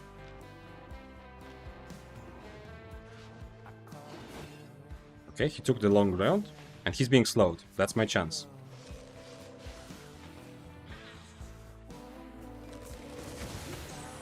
No. No, it's not working. I don't have a purge, so... No, no, no, I'm not close enough. No, and now he knows where the exit is, right? He had enough time to look at it on the map. Too bad. Too bad. Okay, I think it was worth it, right? Because he's wearing pretty expensive stuff. Why didn't Q mob? Yeah, I should have queued mob, actually. Oh, yeah, I should have just queued. Yeah, he also didn't do it, yeah. Fuck. Of course, yeah. Yep. That's true. Especially with the new Q. Like, with the new Q, the queuing one mob would be even much bigger impact, yeah. I eat the mob, but I didn't really gain much from it. What's the range, by the way? I felt like my brain has a good grasp of it. 11 meters. Compare this to Flamewalker, 14 meters. By the way, they are finally nerfing Flamewalker next patch, based on the plan. But they're not doing it the way that I think they should be doing, which is nerf the range. There's no reason for it to have such crazy long range. But they are doing something kind of similar, which is that they are making the cooldown considerably longer unless you hit an enemy. So essentially, if the Flamewalker hits an enemy, it's almost the same cooldown. But if they don't hit an enemy with their E, it's a very... I think they changed it to 40 seconds, was it? So it's a very long cooldown, right? For an E. Which means that if you are chasing a Flamewalker, they will have considerably less mobility. And if they miss their E, they will be punished very hard for that. Like in a fight, if the Flamewalker E's and accidentally misses or you dodge it, it's going to be... you're going to have so much time. And remember, if they are Eing into you to start the brawl, it's not just that now they have less mobility, but they have a lot less damage because they have such a long cooldown. So you have a lot of time to finish the fight before their E is ready again. I need Siphon damage again. Clockwiz said, yeah, I was 9.5k. Back in time when I was playing... Wait, this was Stig. Back in time when I was playing Dota, 9.5k MMR did not exist. Yeah. I mean, I also played it back in those times. But I think my last games were not that long ago. And Clockwiz said you were 9.5k, top 300 SEA. Okay. Yeah, I mean, 9.5k in SEA is even better than probably... At least it used to be clearly that, like, in SEA it was more competitive even than in EU. So yeah, so then... What's a more fitting weapon for me? So ask me, yeah, of course, you're here. Like, you're here for the right moment. You want something that has a lot of variety, because if you're willing to take the difficult steps, the reason why beginner weapons are usually good beginner weapons, by the way, nothing trashed, is because they are simple, you know? Simple means easy to learn, but also means that you can ignore parts of the game for the first 200 hours. Like if you played dual swords, fire staff, stuff like that, for the first 200 hours, you don't even have to learn that the spacing exists in the game. I mean, you obviously see where the enemy is, but you don't even have to learn about the idea that, you know, are you getting close to the enemy? Are you kiting? Like, all of those things are beyond what you need to be moderately successful. On the other hand, weapons that have a lot of versatility are going to be very good teachers of more difficult concepts. Spear is one of them. Spear is good for beginner because it's cheap. However, Clockwiz, like one weapon which I would 100% want to recommend for like the most hardcorest player to learn a PvP would be Death Givers. It has a lot of versatility and it's super strong, it's super fun. The only problem is Death Givers is not very good at lower tiers. It's fine, but it's not super good because it is so expensive. So that's kind of the balance, because as it doesn't matter, even if you are like the genius of Dota 2 in Albion terms, you know, you have a lot of like bases already to be good. Later you're still gonna die, and you need to die tens and hundreds of times before you get the game knowledge that the others have. So I mean, that's otherwise I would say Death Gears. Arcane Staff is kind of like Spear. It's very difficult, but it forces you to actually understand what you're doing much better than Dual Swords would at the beginning. So you can choose one of those. I think Frost is a little bit one-sided. Frost is complicated enough, especially Chillhull, but it is a bit one-sided that you don't like. You want a weapon where you both, like Spear is very good for that because you both brawl and kite. So you learn different types of fights while playing the same weapon. Other, like Death Givers also somewhat similar, although Death Givers don't kite as much. You have so much versatility that you learn how to approach different builds. It forces you to adapt your playstyle to your enemy. Whereas on some weapons, you just click the same buttons every fight, which is not so good for learning. Fist is another one, which is too expensive, but you can start with, like, Battle Bracers are kind of... Where are they? Like, the basic Battle Bracers, they are a very good beginner weapon. They're pretty simple, but they allow you to be creative already as a new player. So maybe Battle Bracers is the thing for you. And there also, you have to play around with spacing, and also play around with, with actually burst damage and brawling, so maybe that's a good choice. Let's see if I missed something else. Thank you for insight. I think I understood a little bit. Sure. Oh yeah, the discussion of S tier and different. Yeah. Bedrock S tier. Yeah, Rita Pro. Clips or didn't happen. I'm gonna believe it when I see clips of Bedrock being S tier. But of course, we all know Bedrock is S tier fun for any content. For Badon, what are the situations that you want to take W Frozen Arrow, and when do you want to kite one? Frozen Arrow? You mean Rain of Light? USA? From YouTube chat? Because you're confusing me, because the kiting W is the frost shot, right? This is Frozen Arrow, yeah? What you meant is maybe Ray of Light. But you already answered your questions. When you want to kite, you take frost shot. When you are less interested in keeping the distance between you and your opponent, when that's not your number one priority on the bow, you take Ray of Light, because this is crazy damage. I got a 7.4 light collar in Corrupted. Hamster. Show me. PvP fame, Corrupted Dungeons. Yeah, okay, probably. No, the Greater Mists. Oh, you took a 1v1 against him. That's the same guy that was playing Corrupted this whole last week, right? I think I saw him. Maybe I even met him once in Corrupted, so I don't remember. Oof. Oof. He missed. Yeah, okay, I see. He went for a 1v1 fight. I fought a light collar in Corrupted once, and it felt like he was actually very, very squishy and winnable, but he took half of my HP before I was, like, my cooldowns were even ready, kind of, the first time. But I mean, I'm not saying I would have won it, but I just felt like the fight was more winnable than I thought, because you know, when you're standing on top of him. Over 50 mil from the weapon alone, yeah, I guess.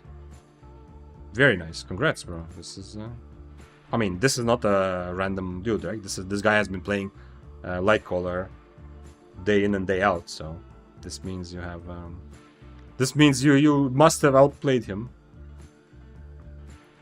Were you on shield? No, you were on damage. And frost shield, yeah, and he's on mist. Okay, so he did not change to Inferno, yeah? If he changed to Inferno, you would change Mange Robe.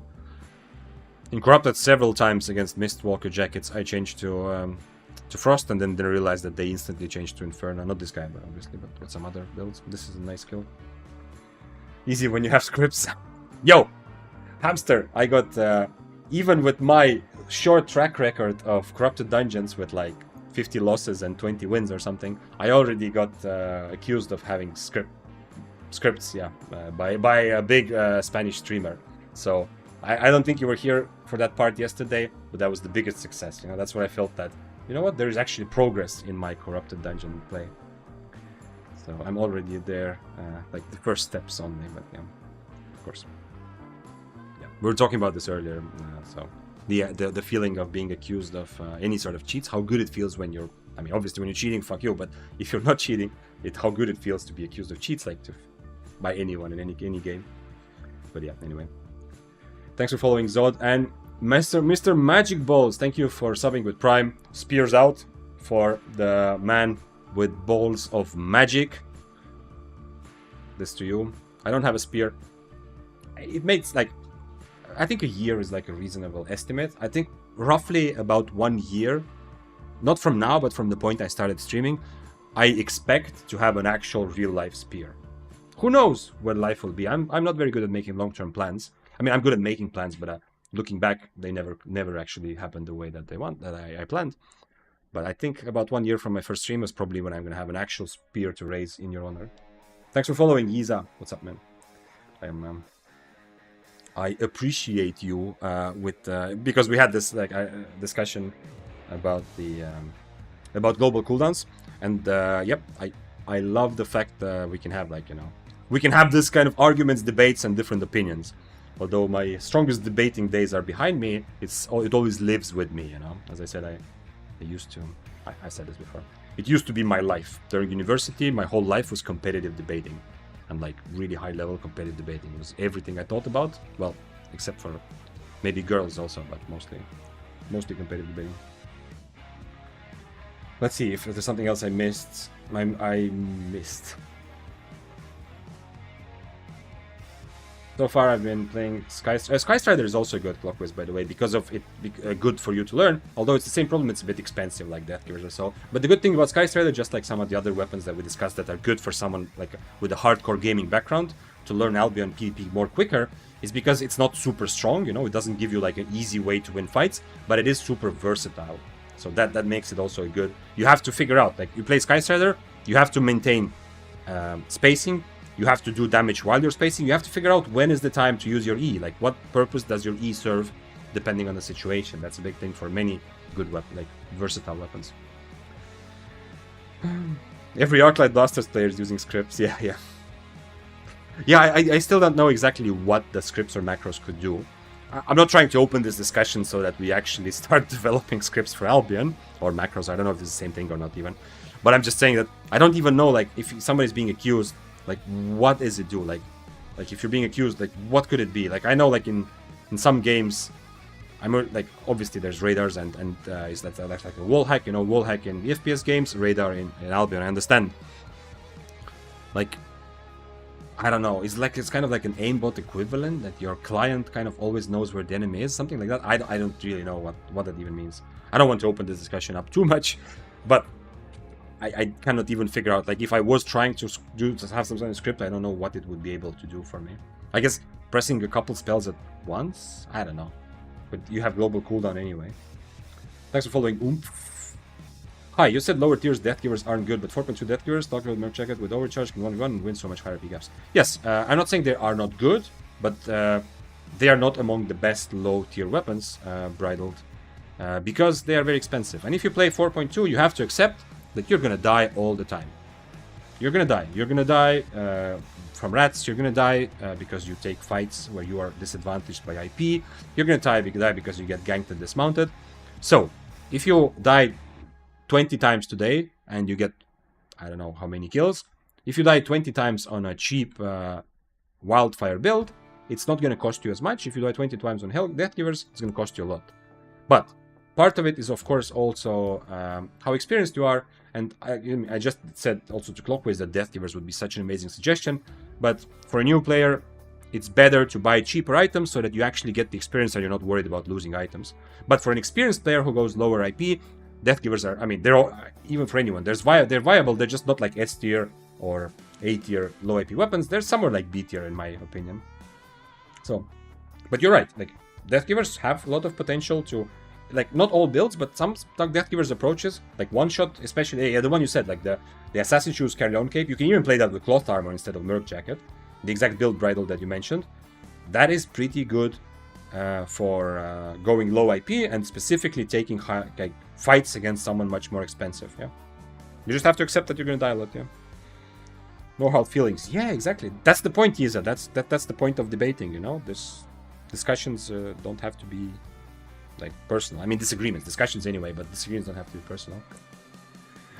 Of course. Also, a lot more regularly and easily. Oh, you mean kill? Yeah, okay. Yeah, maybe like with this one-shot build, but as I said before, you have to accept, like, if you're playing that Assassin Shoes one-shot build, you're gonna almost always die if there's a rat or if there's someone who dismounted you. You know, you don't have any way to go. And it's like you have to look at it more like maybe it needs to be clear that we're not talking about ranking weapons just for 1v1 fights, you know?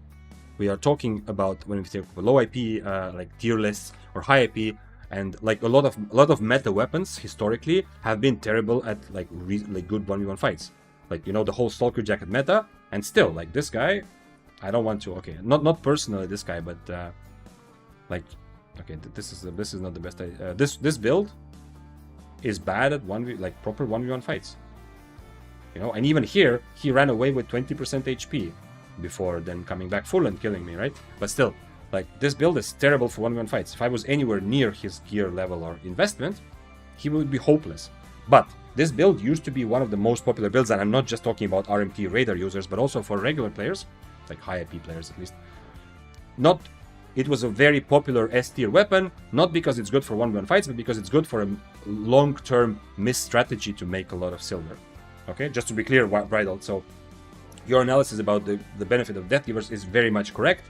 but you cannot only look at the how good you are in 1v1 fights when comparing weapons.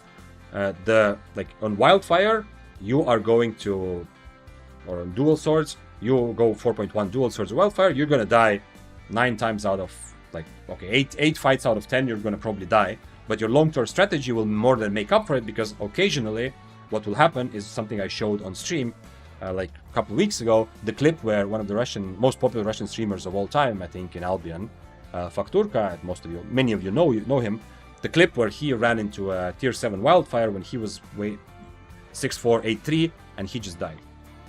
So occasionally that is possible. And we're talking about, I mean, I know that like Fakturka is not like some random dude who just like credit carded, you know, whaled his items. Like, it's a dude who played 8 hours a day for I don't know how long, was amazing at corrupted dungeons, so he had a lot of game experience, and he still was able to make the kind of mistakes that a Wildfire who paid 50 times less for the build killed them, you know? That is possible. On Deathgivers, that's almost never gonna happen. But like your analysis, by the way, guys, this is like YouTube chat a little bit, which you don't see necessarily, but I read out all the important messages, of course. But yeah, essentially Bridled in YouTube chat is making a case for Deathgivers being that maybe we should value them higher for low IP weapons. And I do value them kind of like high enough, but maybe you're right that I should, in my mind, raise them a little bit. They have become much more popular than they used to be, for sure. Let's see what else I missed. Sparkly said, in my opinion, the reason there's more cheats now is because there's more resources tutorials online on how to make cheats. Maybe, I don't know. You might be right. I can definitely say that I have been suggested cheating streams and cheating videos. Like, I don't know. It used to be like, holy shit, you know, if I saw like an actual cheat, like on somebody's stream or a video somewhere on YouTube, it used to be like, wow, like, how is this possible? Like, crazy thing, you know? And now if I see it, I mean, I just scroll or don't click on it, but essentially I get, I think, served like maybe once a week, like some video where it's like a dude saying like, oh, you know what, here's how this ESP that I just developed works and stuff like that. So you're definitely right, that is much more prevalent overall. But yeah, that's I don't know. The whole cheating thing is frustrating to me. I have not made peace with this situation yet, you know. Most things in life, I feel like I'm good at accepting and focusing on my own things that I can control, you know, and living a happy life that way in whatever circumstances. But cheating in video games for me is still, it is one of the things that I feel like triggers me a little bit. Because I have not made peace with this reality that I feel like cheaters have been winning. But as I said before, I feel like this affects FPS games more. So that's also why I don't think an FPS game will become like my main game for a long time. Not that I'm looking for a new main game anyway. Even not sure what that means, but yeah, that's one of the reasons also, like, when I find an FPS game that I really love, like recently Delta Force, but earlier I played Hunt Showdown for a long time, that had other problems. As I said, Siege, like, Siege is an amazing game, but I'm being very careful and I'm not letting it steal my heart, because I know that I will get burned. In Albion, it's less of a problem. There are open source cheats in GitHub too. Yeah, well, you have to... luckily, or like as a positive, just like with pirating has been like used to be riskier, but still it has been like there's always risks involved also for the person using cheats. Not just, I mean, the band, yeah, it's whatever, but for them. But it's like there was a case, we talked about this on stream also. Anyway, it's possible that the guy, like, if you start getting like cheats from a source which is not reliable to you, you know, you risk a lot as well, which is good, because you essentially give access to your computer also to potentially the software that you're not familiar with. I understand that it doesn't actually answer the GitHub argument, but you know, it's the more cheats spread, the more there will eventually, like, the best thing that well, not the best, but one cool thing that can happen, if you imagine like cheaters are essentially like not scamming all of us, but you know, they're kind of abusing us as regular gamers for their benefit and the games that we play. Sooner or later, I mean, it should also happen that there will be cheaters among cheaters, you know, like no wonder among thieves type of thing, you know, like they're like guys like who decide, instead of creating a cheat and making their living by selling cheats to Rainbow Six Siege or Albion or whatever, instead of that, there will be guys who decide, you know what, let's make a cheat to scam the cheaters, you know, to make to essentially okay, you understand, this can go several levels deep, and has happened already occasionally, and it would be kind of interesting to see if someone does this on a bigger scale. Like, for example, if we got literally fed up with cheats, we could set up like a fake cheat company where we just try to scam the guys who come to buy cheats, you know? Like, we figure out some ways to take their money and not give them anything, you know? That could be fun. Anyway. At least I can... Oh, he lost his mount, actually. Yo. Can I fight you? Who's the other guy? Oh, shit. I can't fight him. Oh, 15 seconds, though. Let's see. Do I die here? I'll see. I might die here. Yeah. I do have 2 healing potions. Not me. Damn, I did die.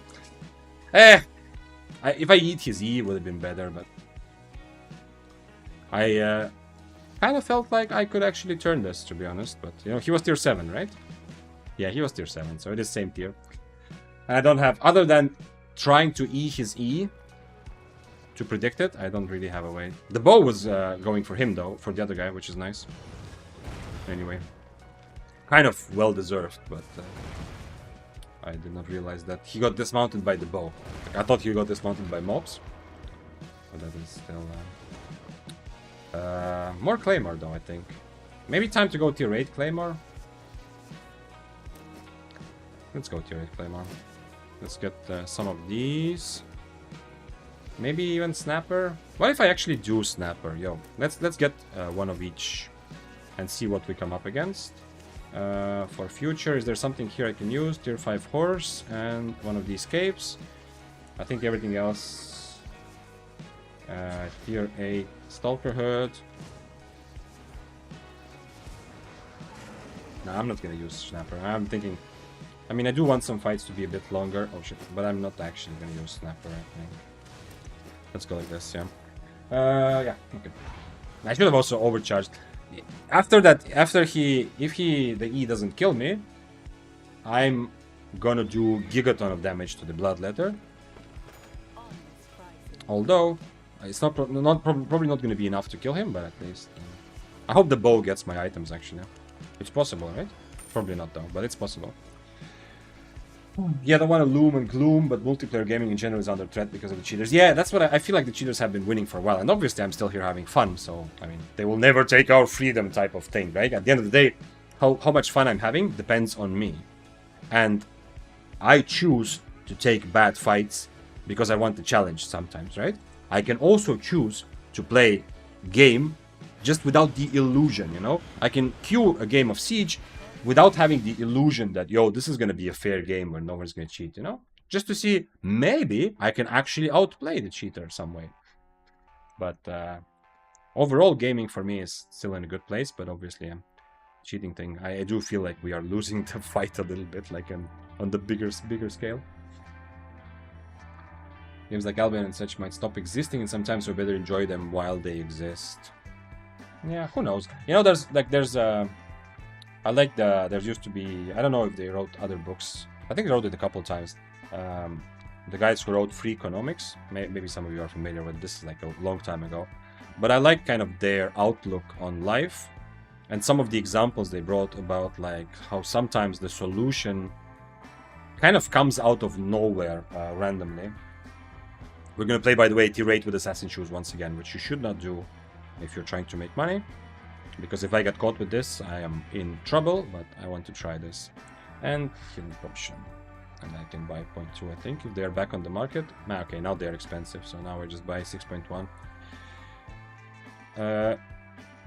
So, it's...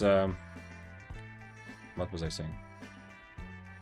Oh, from Free Economics, some cool examples. Like, people at the end of 19th century had, like... This was, like, an actually legit... very big problem. This is like, I think this is the first example from their book, or anyway, from the first book. It's just essentially guys like taking social problems and social situations and applying the economist's mindset to it, essentially. But that's not so important. The cool example I remember is at the end of 19th century, how big of a problem and like legit health risk, not health risk, like health hazard, like a doom and gloom type of thing. I mean, maybe that sounds wrong. Anyway, it was a big problem that cities were full of horse manure, because obviously horse traffic was, you know, the way to get around. And just as an example, like the invention of automobile, which of course now feels to us like a big part of pollution and we're trying to cut down on it, but the biggest environmental problem of the time got solved by accident by, you know, progressing to a car. People were dying like in big numbers because like cities or big streets were full of horse shit essentially, you know, and obviously like it's unhygienic. This is just a random example, but they had a lot of cool other examples like of creative solutions and also kind of this positive outlook, but you never know what's going to happen. And you know, a lot of what we take for granted and how technology has advanced is like, it makes sense to us, but who knows, maybe in 2 months, like even ChatGPT was like a weird new thing that people were not ready for. But maybe in 2 months, someone will invent something that will actually stop the cheating problem. I want to try this. I don't think I can fight the fists, but I want to try this.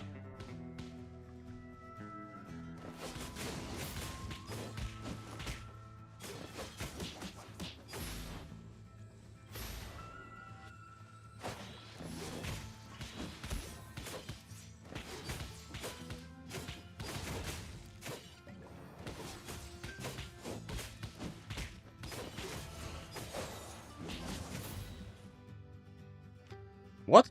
What happened to his E? Was he waiting for my E this whole time?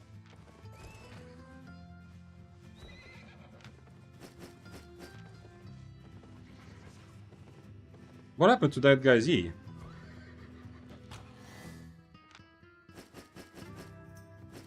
I was thinking that maybe I can react to his E, but my E, and maybe that will be enough. But I don't know what happened to his E. Unfortunately, most of it trashed this time, but the biggest kill of the day, nothing trashed except for the cape. But it's not like huge things. Okay. I mean, I don't know. He saw me earlier, so he might have thought, okay, this Claymore is not serious player. He's not gonna even participate. Maybe that's what he thought, or maybe he didn't see me.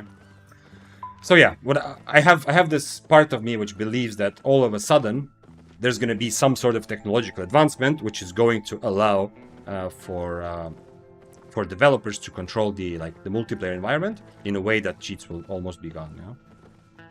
I do believe, and maybe this will come in a form of like consoles. You know, there are very few ways to cheat on console, but obviously, you know, we don't want.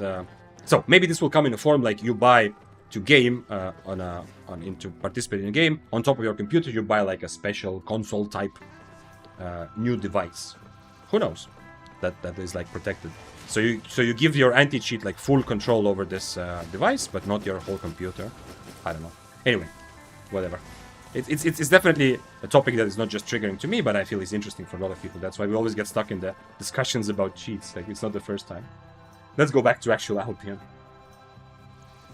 At some point, I wish AI would be good to detect cheaters. Yes, partly. That's also out. You mean using AI from the good side of the fight also is interesting how it can apply. Something like VAC was Valve anti-cheat, yeah. Live in Counter-Strike, okay. What is the estimate on IP when Deathgivers become much more...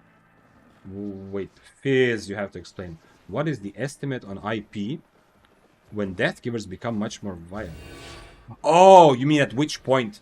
Deathgivers are S-tier weapon overall, but essentially, like we said, like we talked about, 4.1, it doesn't make sense. You know, you're paying so much for a weapon. 4.2, you can start playing Deathgivers. They're not the best because they're expensive. Tier 7, Tier 8, they are already among some of the best weapons. And I think, like, going up, like in higher IP, Deathgivers are definitely S tier right now. So the higher you go, the better they are. But I would say Tier 7 already, you are, like, if you play Tier 7 Deathgivers in the Mist, you are playing an S tier, mid tier weapon already, in my opinion. So, yeah, by the way, I talk in tiers more, but when I say Tier 7, I don't talk too much in IP numbers, because this can be, average IP especially is random, you know? Not random, but it doesn't give the whole image. Don't get stuck on this number. But when I say Tier 7, I mean Tier 7 with full specs. Not full as in 100 and everything, but like something like this, like I have here in Daggers. Where is it, you know? Like, this is good. Like, if I play Tier 7 Deathgivers, you know, I have 100 specs in Deathgivers and a bit of specs in other Daggers, you know? That's kind of. But I do mean when you have 100 in the actual item itself. By the way, regarding the cheaters, said Mufanz earlier, cheaters teaching cheaters. Leeches does this. When they detect that you're a cheater, they don't ban your account. Instead, you get your own matchmaking bracket. That is amazing. So many people have been rallying and lobbying for this in other games, because a very big problem with like cheaters, especially in free-to-play games, you know, is that it's not that we cannot catch them, but that it's so easy for them to just make a new account, a new account, a new account, and keep cheating, you know. That is amazing, because if you don't tell the person you've been banned, but instead you start putting them against other cheaters, it will take them maybe some time before they realize that, yo, I have been flagged, so it's time to make a new account. That is very, very good idea. Hi Vic. Hello Felipe, what's up? Can you recommend me a really good PvP build? No, Kamzor. You have to be more specific. Otherwise, just play. Let's go. Let's take if you're playing Mists, let's take this week. I mean this guy. Okay, let's take a random. Let's take number 155. This guy. Let's see what he's playing. Play this random good PvP build. And I'm not just saying it because it was random, but it was actually a decent build. Thanks for following, by the way, OSK. Vic, what do you believe worth the most to buy as new player with favor? Siphoned Souls to sell, Conqueror Chest, or just Elder Tomes? I personally always bought chests, not because it was worth it, but because I liked the idea of gambling, that maybe I get something good. I never got something good, and I don't even know if it's possible to get like a Mammoth Calf or a Dire Bear Cub. So maybe it's pointless. As for the other two options, absolutely, yeah. Both of them. If you need money, obviously go for either chests or siphoned energy. You can compare the exact prices. You can, like, the chest is worth, it used to be worth around between 300 and 400k, depending on which one you get. If you want tomes, just buy tomes. Long term, SK, like in a year from now, this is coming from someone, you know, as I like number go up. I like silver. But in a year from now, you're gonna most likely be happier by having a lot of fame than you're gonna be happy by having a lot of silver, because having little silver still keeps the game pretty fun because you have the challenge of building up silver, but fame feels good because it's like long-term progress that no one can take away from you. So unless you already feel like, man, I want to turn this favor into money right now, then just go for tomes, I think. Physical anti-cheat. Wait, what was that idea? Physical. Oh, you mean what I was saying, that like kind of like a console that you add to your computer. Yeah. I mean, the big problem with that would be that, I mean, you would have to use that to get into specific lobbies, you know, just like you have this prime matchmaking in Counter-Strike, or you have to register your phone number to play ranked in Dota, you know. So there's one extra step. You would then have to play against others with this device. You would have to have and verify you have this device, which is going to be a bit of a problem, right? Because publishers don't always want to get rid of cheaters as much as we think they do, because they don't want to cut down on the amount of players too much either, you know, because I mean, at least some cheaters pay also to play, give them money. So, but it could be like I'm open to like weird creation in the near future. I'm not saying this like, oh, in 10 years.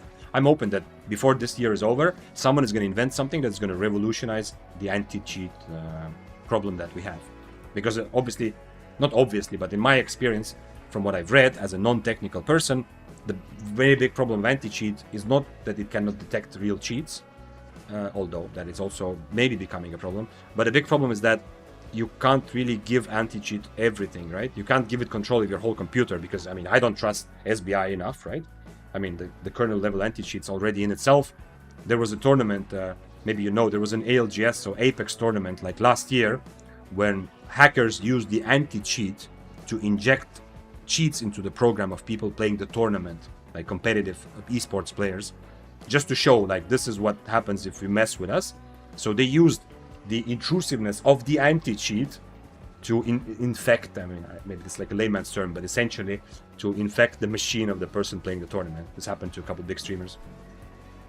So if we could, maybe someone will invent something to get over this problem, so that I would be able, I don't want to give SPI access. I'd rather play with occasional radar hackers than risk the fact that SBI is going to mess something up with their anti-cheat and I'm going to lose my computer that I paid a lot of money to get the parts and built, and I mean, it's an important thing for me, right?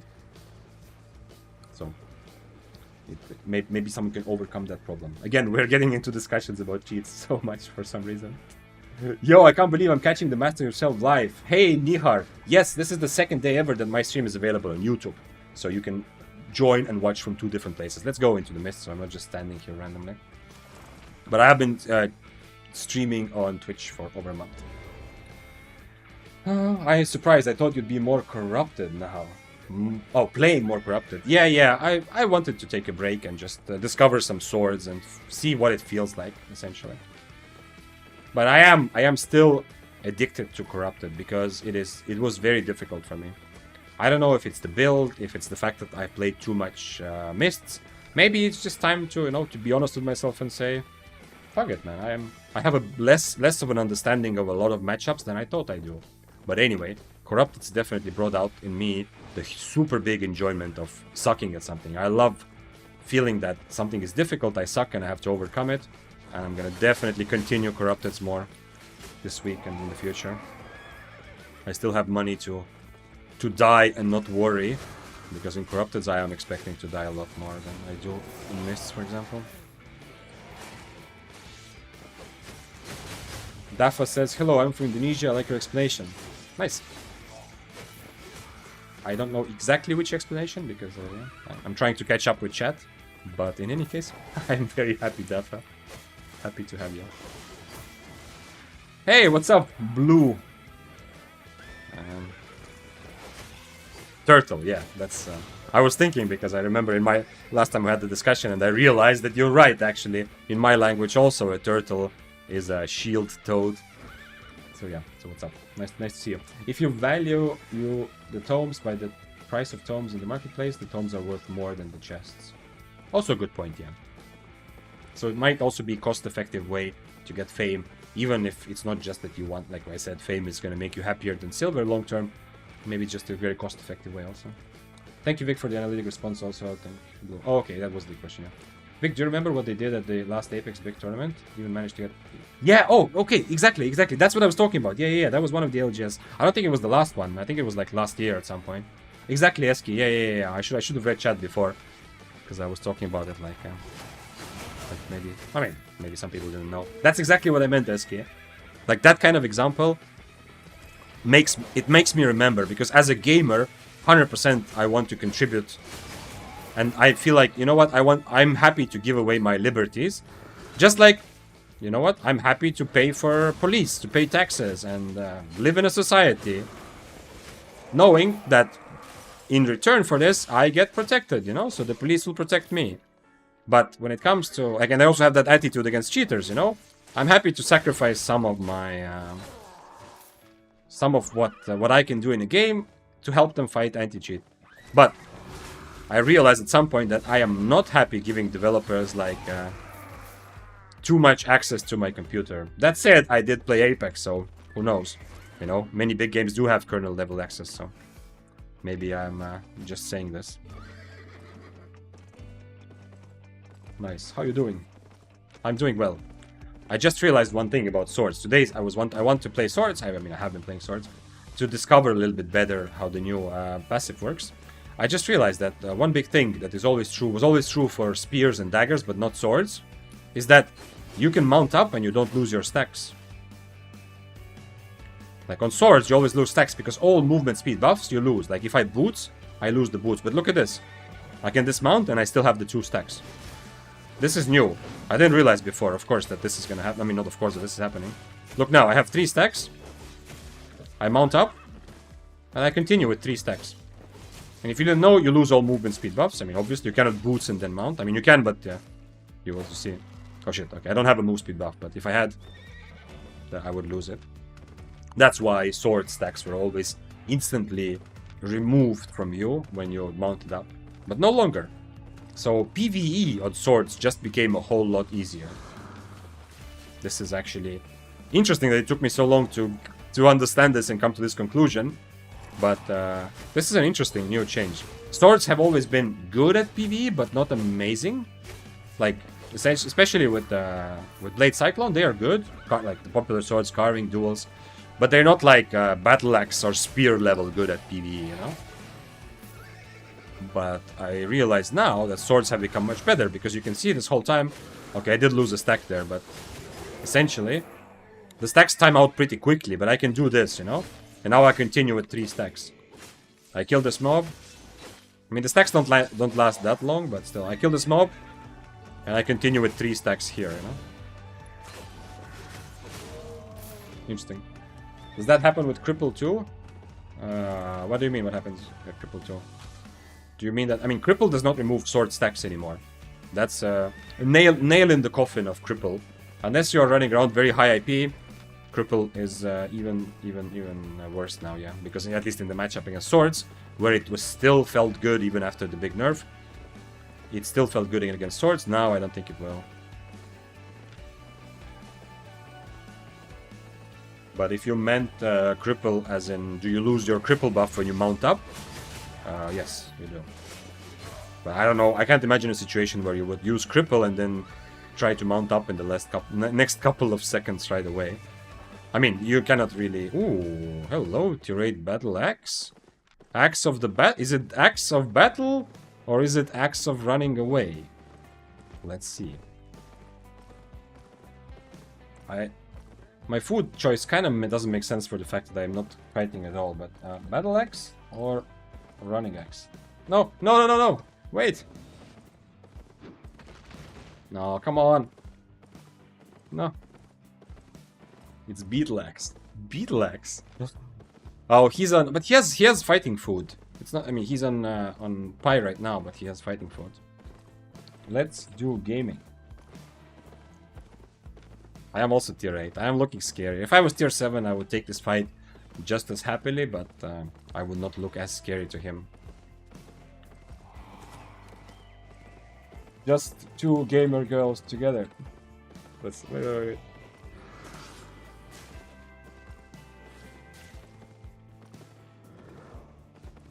Come on.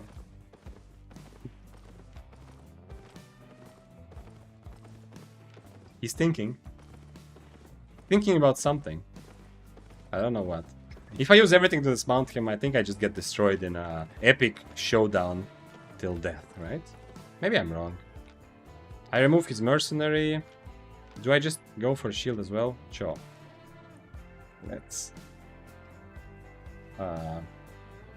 fight. Let's see what happens. Let's see who wins. Maybe you win, maybe I win. Okay, he did change his keyboard from Cyrillic to say no. Oh, come on! Oh, he changed his W even, so he wants to full run, but he didn't change his boots. Can I just outbrawl him? I can't, right? No, he's going for the exit. Okay then. Find another Mr. Axe of running. I don't know, the thing is, I'm not using Snapper and I don't have any real mobility. So, essentially, it will just be one big epic brawl until somebody dies, right? Not much else. But I do have... I feel like I have a bit of an advantage, probably. If we just brawl, and if I remove his mercenary, the big question is my helmet damage. If I helmet, he does... Yeah, if he waits for 50% HP and then Geek Pots, I might be in a bit of trouble. But I don't brawl that bad, so I can also kind of just stand and brawl him for a while. I don't know. I don't know. I don't understand who wins that if we just stand and fight each other. I really don't. Okay, next mist time. It's that time of the day where mists are quieter. I don't know why, but I have noticed this every time I stream mists, that even though it makes sense that the later in the day you go, the more people get off work and start playing, there is a bit of a lull at some point. Before then, it's kind of like the day shift, not the day, but the afternoon shift of gamers is going, like, I don't know, doing other content. Maybe it's group content time. Maybe they're doing something else in their lives. And the night shift has not kicked in yet. It feels like it's kind of that in-between time. I'm playing on EU, right? So I'm talking about EU timer here, but I think it can apply to other servers as well. So people who get off work, people who get off work and then go to Albion, like that big time of activity is just like ending. But the night crew, the guys who game after hours, are not like fully engaged yet.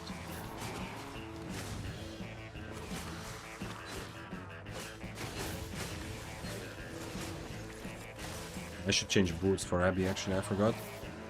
Definitely doesn't make sense to be on assassin shoes when I'm clearing mobs in Abby. Just suicide, especially on tier 8.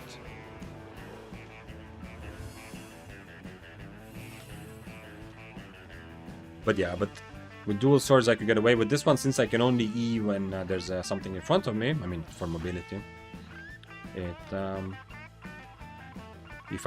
I'm far from an exit and I do get attacked by a considerably more powerful, stronger build, I don't have a easy way to get to the exit.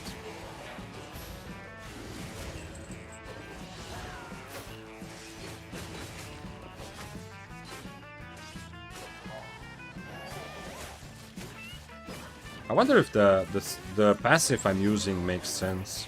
It's really good for the first E, obviously, because I'm using W, so I consume one of the stacks. So it's really good to start the fight off strong.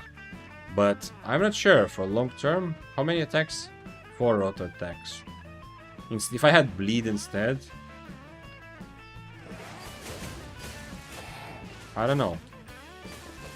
Right now, most fights I've had, anyway, I have just one E. Maybe I E once at the beginning and then another one later.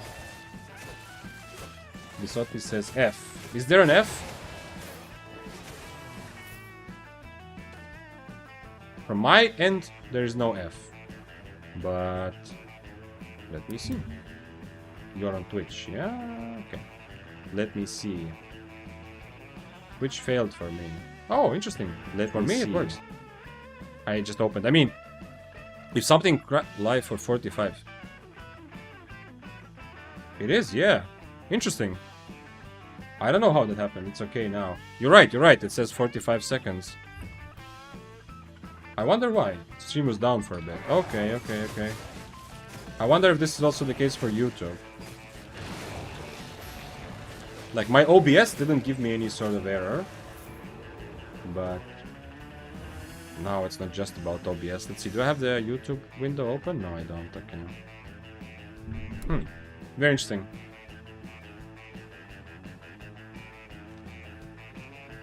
It does say, yeah, I just opened the stream quickly and it did say 45 seconds live time on OBS. I mean, it's been 6 hours actually. Anyway, since this week I'm streaming every workday, I think it makes sense to have streams which are a little bit shorter. So, maybe it's time.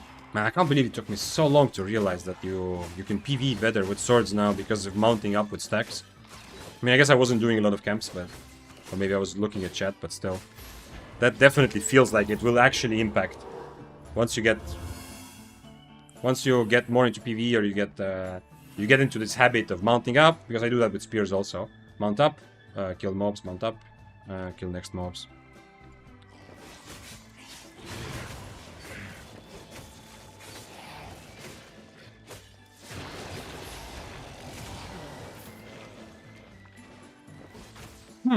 Interesting. I wonder if other channels do, because Twitch definitely crashed a lot like 2 or 3 weeks ago. No, 3 weeks ago. It was like my second week of streaming. I heard from other creators, this was not like specific to me. This was a lot of like Twitch as a whole was being attacked, and they constantly kept kept crashing every stream. I wonder if this was also. Man, I need to get to the... And Stream Elements just said, yo, Victor Zane is now live, yeah? So it also understood just now that something is happening. Interesting. And probably the Discord is going to give another notification. Interesting, very interesting. Because, yeah, notification on Discord. Yeah, exactly. I don't know how this happened. I wonder if... Yeah, we should check some other creators to see. Probably wasn't the whole Twitch, but yeah, I need to figure out why, because part of this, like this is the second day ever I'm streaming to 2 platforms at once. So there's obviously new software and new kind of ways I'm doing stuff a little bit. So it's kind of like testing period that I need to if this has something to do with the specifics of how the stream is set up to be on both platforms, I need to figure this out. Hopefully it won't happen again, but also thank you, by the way, Eldisotti, for, I mean, I probably would have not known that there is we have an F on our hands. Someone has to come up and say it. Probably just a network glitch, I hope that. Do the stacks no longer disappear? Yeah, hell should. They don't, yeah. Because the thing is, the reason that these stacks, like sword stacks, always disappeared and not spear or dagger, is because when you mount up, all movement speed buffs get dispelled instantly. So that's why other stacks you never lost them, but on sword, yes. But now, since sword stacks no longer give you move speed, they also are part of the stacks that don't disappear when you mount up. So, like, doing the PvE kind of rhythm where you go from one camp to the other is more convenient a lot. Is more convenient now. I might try swords again. Yeah. Overall, it doesn't feel... I don't know. For me today, it doesn't feel stronger or weaker as a whole. Yes, there have been a couple of situations where I wish I could just have the move speed because I still had 3 stacks and I just couldn't catch up to the guy. So I thought, like, fuck it. Like, if this was swords from before, I would have caught up. But there were also equally, like, the other ways. There were situations where the fact that I instantly got 20% move speed the moment I got on top of my enemy was important and gave me, like, a better fight. So overall, I feel like it's the change is in that sense pretty balanced. That there's positives and negatives. Hey Victor, I'm back here. Hey Zero, what's up? Welcome back.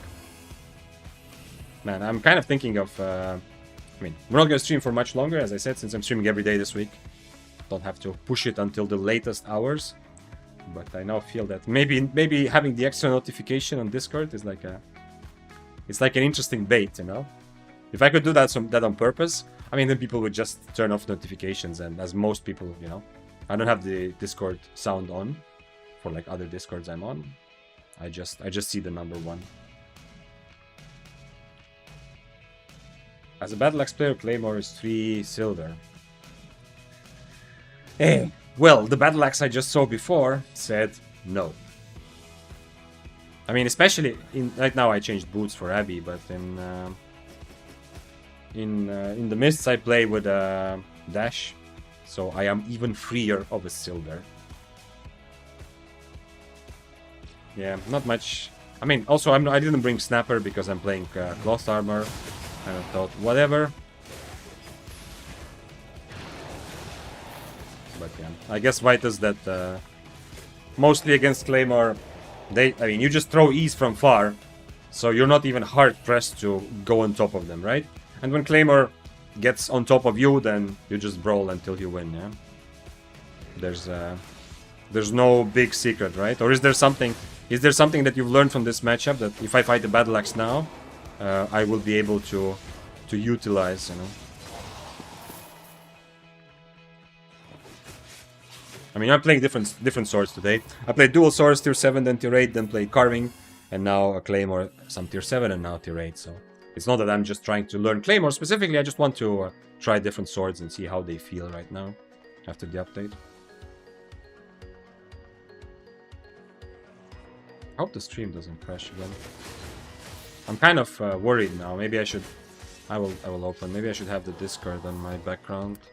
Not Discord, but I mean the Twitch, because I feel like it might I wonder why, but it can definitely hopefully it will not happen again.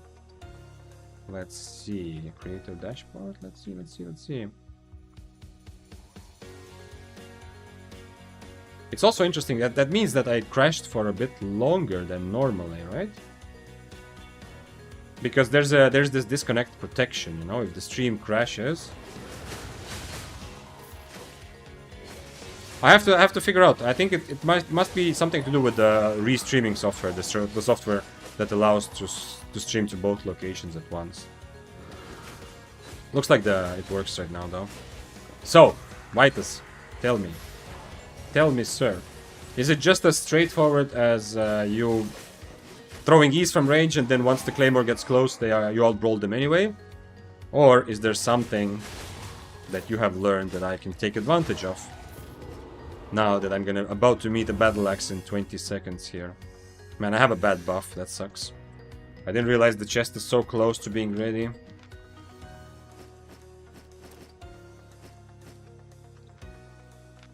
Is there someone on the chest? Let's see.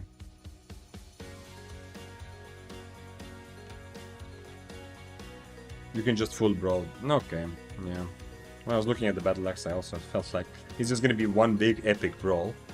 And yeah, if he used, like, if the guy had Geek Pot, if he used that after his, when he's at 50%, then he uses Geek Pot.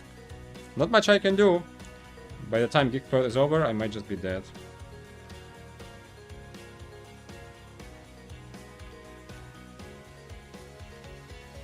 I definitely wanna, when they got Soulhood, use Inferno and don't hit. Yep, sounds about right. I mean, this guy had Mercenary that I was trying to convince to fight me, but... Where did he go? Where did the Prowler go? The Prowler has to bait out my E by transforming. If I hit my 2 stacked E into his cat form, I'm pretty confident I'm gonna do more damage overall than if I wait for 3 stacks and hit into human form, so... Even when I just got 2 stacks, if he turns into cat form, I'm pretty much looking to E fast. So I feel like a very experienced Prowling player will bait out my E by transforming and instantly turning back.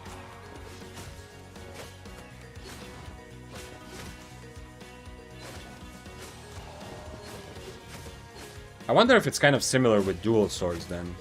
Like if I fight duels, I should also kind of die the same way. One difference with duels, with Battle Axe, is that Battle Axe has the long range E at least, you know? I mean, duels have also range, but they have to actually get on top, like they use it to, and now the brawl starts. But with Battle Axe, you can also just throw your E's from far, right? So against duels, I might also suffer from the brawling problem, but at least I'm not the one who has to get close as much. Also, for everyone that has Inferno and Purge and fighting against Mage Robe, use your Inferno, wait for the Mage Robe, then Purge it. Yeah, 100%. We have talked about this many times now that I've played different Mage Robe builds, and especially the Day in Corrupted. We've talked about this many times. It's very good that you're reminding Vitus. Absolutely. So everyone who didn't see or hear it, listen to that. If your enemy has Mage Robe, yeah, we talked about this a lot yesterday because some people played it very well in Corrupted and some made the mistake. You use your Inferno or whatever, you know enemy is gonna Mage Rope, and then you just remove their Mage Rope, and now you have an almost full Inferno. You don't have to worry. Some, like, Flamewalker also did that against me in the Corrupteds.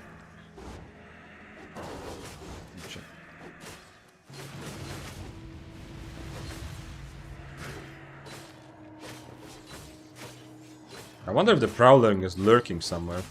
There's a chance that when I get low, it turns out actually that Prowling has been here the whole time,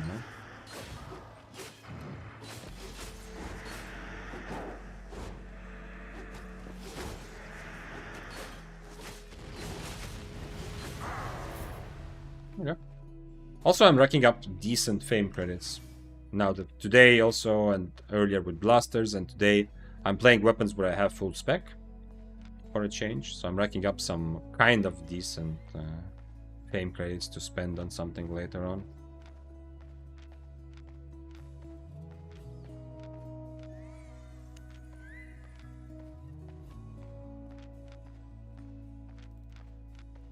He did not want to fight because I have a stack. I mean, I have a buff and he doesn't. Duels lose brawl if Battle Axe hits all E's. Yeah, but what I mean is, like, for me against duels on Claymore, so I mean, if I get outbrawled by Battle Axe, there's a chance that my plan to fight, like, if I do fight duels, I will be in the same type of trouble, you know? That it will just be one big brawl where I die. Since Claymore does have the redeeming factor of Claymore is that the E does have some mobility. So it has some ways you can use it to catch up enemies. You can sometimes use it to start a fight if you're like a very good brawler comparing to your enemy. Very difficult to use it to get away, but still. So it has some redeeming factor. And of course the damage is very nice with 3 stacks, like really, really nice. But overall this is why the kind of mobility Claymore offers doesn't put it into S tier for Mists. I wonder.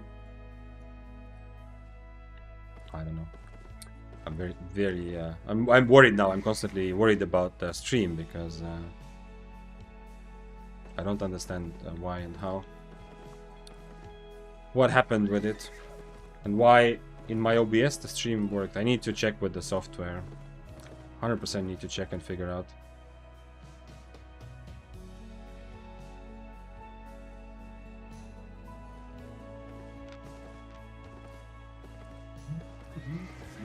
Infrainer says legend. No, you are breathtaking. Fortunately. Wait, actually, does it show how long the... Yo, Infrainer, I need to use you for information. How long was... does it show that the stream has been happening? Because I started streaming like almost 6.5 hours ago, but the stream seemed to have crashed, and I don't know, it was unclear because I didn't understand it. But apparently on Twitch it's showing like the stream restarted like 10 minutes ago. So if you're on YouTube, tell me. Yes, on Twitch I know Hellshoot, that I know. But someone who is watching on YouTube, or are you saying that you checked YouTube also? Okay, on Twitch, yeah. That's how I understood that something like was wrong also. But I wonder, people who are watching on YouTube, someone tell me. 6.25 hours. Okay, so on YouTube it didn't crash. So this was Twitch specific. I mean, that helps me narrow. This is like my brain troubleshooting, you know? That helps me narrow down a little bit, like, what could have happened. Oh, I should have maybe waited with that hood.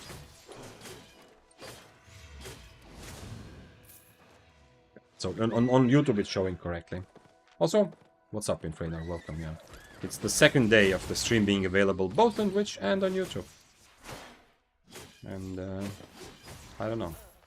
I myself don't usually watch streams on YouTube. I prefer watching on Twitch, but I've heard from several people that they prefer YouTube for one or other reason. I know the reason is not chat, because chat functions obviously on Twitch are very well developed compared to YouTube, but everything else, who knows? Okay, I feel like the mist's lull is fully upon us. Last like half an hour, I don't think I've seen anything that isn't a gatherer or like a PvE player. YouTube buffering is better. Okay. Yeah, okay, one thing about YouTube is it's much easier to constantly go back and check what happened like 5 minutes ago and then come back live. And I know that when you're watching something, sometimes you want to rewatch, you want to check what you missed. If someone kills me, you know, like when I kill a streamer, I'm definitely have the bit of a like guilty pleasure to go see what their reaction was like, you know, when, or if they kill me, even doesn't matter. If I fight someone who's streaming, I'm kind of curious to see their perspective, and all of that is easier on YouTube.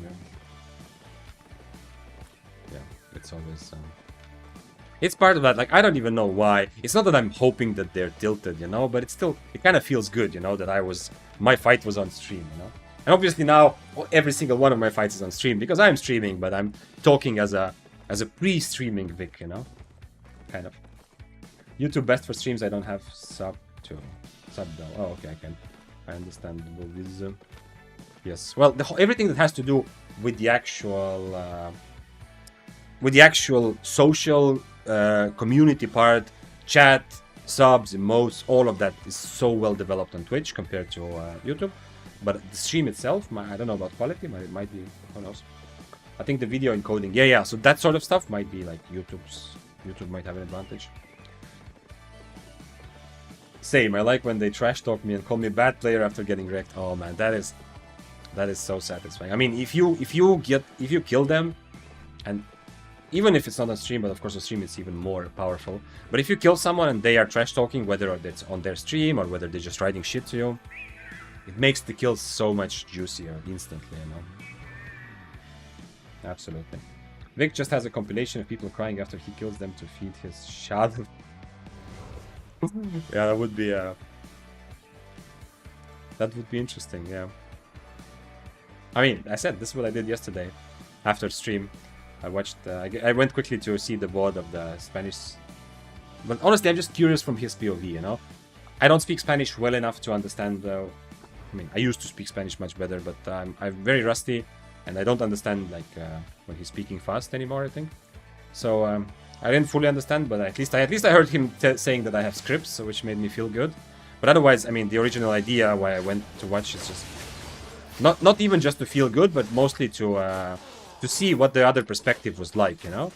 And if I get killed by one, I'm also curious. I want to see like what that person was thinking. Maybe they said something. Maybe they had like some sort of strategy. Maybe they predicted, you know. It's also good for learning. If the enemy was predicting and talking about something that I ended up being, you know, I ended up doing. So they actually correctly predicted, like read my soul type of thing. Killed a guy with 1.5k viewers on 50 IP higher than me. Sadly, I couldn't understand anything because he's Spanish. From Spanish to Portuguese, just another step. Yeah, I know. When I lived in Spain, I was so jealous. One of my like of the people that I met while I was living there, the best buddy or best friend I had, we played basketball together there. He was from Brazil, and we both were trying to learn Spanish. But what it meant is that I was trying to learn Spanish, and he was just understanding everything and just learning how to pronounce and a couple new words, you know. So I remember him very fondly. Was a great little friendship, because I didn't live there for long, you know. So it's not like it lasted a long time. It was a great friendship, but I was very envious of how easy it was for him. He was just like. He essentially was speaking Spanish with a cool foreign accent, while I was trying to understand what the fuck is happening, you know. One time I returned to the game when Mists released. I think the name hiding was already implemented. I fought Flaccid Baron without knowing and lost. When I went to the stream to check the reaction, the chat was just obnoxious, saying that player always rats. It was my first fight in the Mists. Oh shit, okay, I don't know how that happened. Yeah, I actually didn't think about that. Yeah, there's also the chat, you know. I mean, obviously, the chat is always going to support the streamer a bit more, you know. So they're going to focus, like if someone, they're going to focus more on what the person they know, the streamer, did right and what the enemy did wrong and stuff like that. But yeah, I haven't thought about that, you know. When you watch the VOD, maybe of you fighting someone who it was on stream, to also then check out what the chat is saying, and whether the chat is saying like, yeah, easy GG, fuck that guy, or whether the chat is saying, wow, that enemy played well, you know. Interesting. Nice, I'm Brazilian. Yep. Oh, born in Brazilian. Yeah. The group I played with, I don't know if this is like a common thing, but the group I played with on NA server when I was kind of newish, very consistently always called it Brazil, you know. No one ever said Brazilian, even it wasn't just a joke. Everyone consistently said Brazil, you know. Like when going Roads of Avalon, it was always like, do we go from Brazil? Yeah, someone said yes.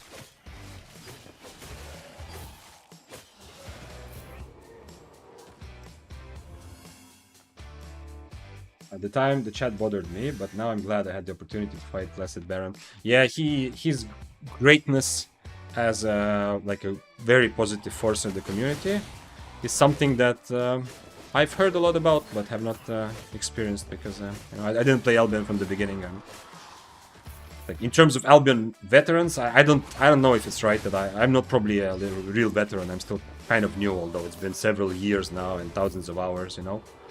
When I look at some of the guys, I still feel kind of like I'm new, but obviously I'm not really.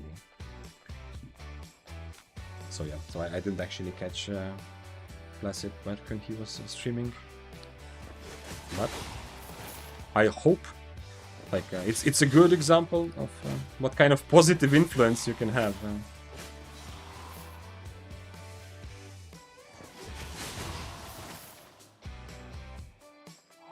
The reaction of the chat depends on the streamer. That's also true.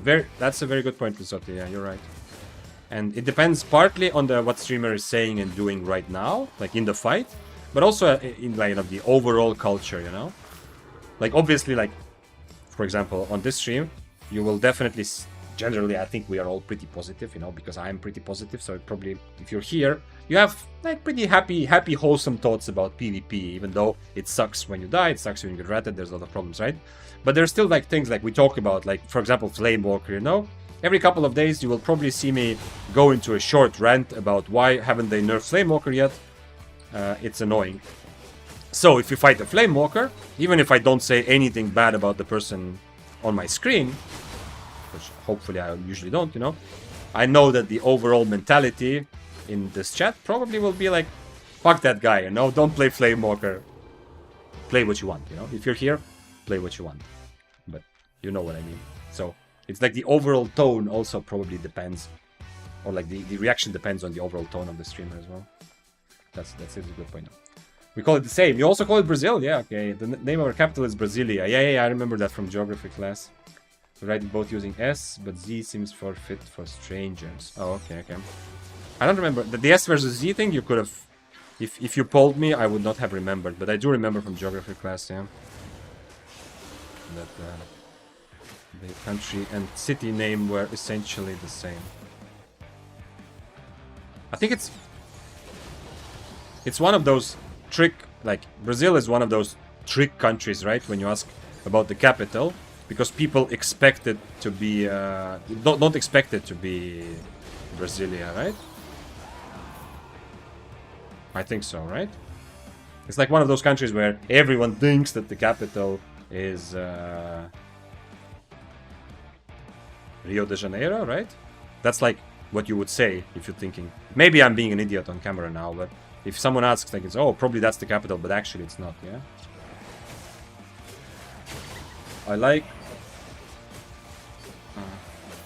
Flamewalker, to be honest. I die a lot against it, but when you kill it, it feels like I don't... 100%, yeah, I mean...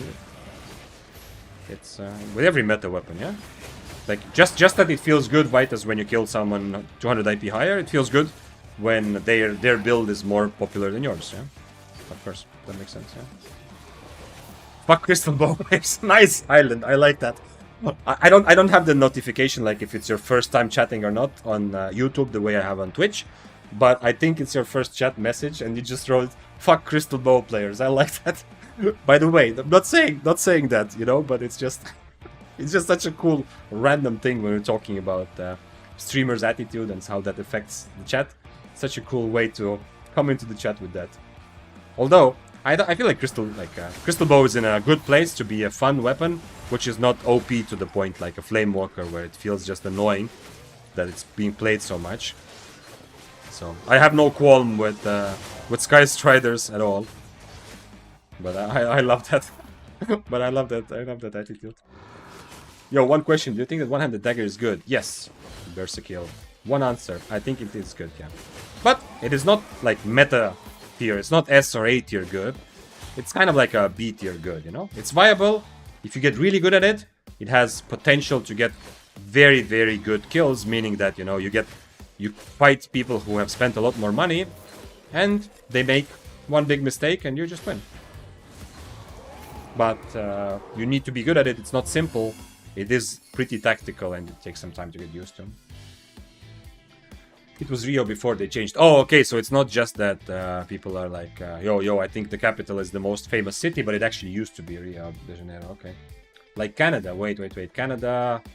I've been to Ottawa, so I think... There's no confusion, right? Ottawa is just the capital. But what is the example with Canada? Do people think it's something else? Like Montreal? Or am I being an idiot? Is it actually not Ottawa? Maybe I'm wrong. I was in Ottawa when I was in high school or something, like for a couple of weeks. So that was a long time ago. Oh man, you already know 2 city names. 90% of all things are capital is Buenos Aires. It took me a while, you know, and I was thinking about it. So you have to be, you know, that's where my knowledge of cities in Brazil definitely ends. Like Buenos Aires, Rio de Janeiro, and I mean Brasilia, just because it's in geography class, right? Okay, I'm afraid to say stupid things now. Okay, whatever. You know what? We're not going to continue. I might come up with a couple of other names as well, but I'm afraid I'm going to say something that is completely from a different place. Yeah, I think for Crystal Bow too. Nice fighters. Okay, we have this new hype. There should be a hype train for hate against a specific weapon. Although I don't subscribe to this one. Flamewalker irks me, but Crystal Bow not so much. I'm fairly new to Albion, says Valis. Welcome to Albion. And I keep hearing people talk about Flamewalker staff. When I look at it like 1v1 stats, I never see them there. What's the deal with that weapon? There's no clear 1v1 stats to look at, other than maybe Killboard 1, which is the new Murder Ledger equivalent, where you can actually sort by content, but it's still kind of like iffy, you know? You have to be a bit careful, because it's like the API from Albion itself doesn't give you clearly which kill was solo, which was in Corrupted, which was a mist, you know. But Flamewalker is just simply the strongest solo weapon right now for any 1v1 content for sure, for mists and open world. Sorry, for mists and... Oh, hello. You want to die to me? Oh, you do want to die, okay.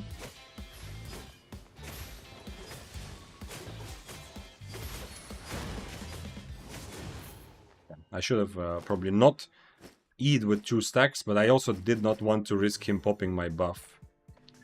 Okay. I mean, very valiant player. He was 4.1 and he just came to attack me. Big respect, I guess. I don't know. I don't know what that was about. So yeah, you have to explain values, but yeah, Flamewalker, the deal is that it does everything better. Has more mobility than you, and it has more brawling power than you. It has a lot of flexibility to change spells and adapt. It's just better, and it's also very simple to play. So essentially, what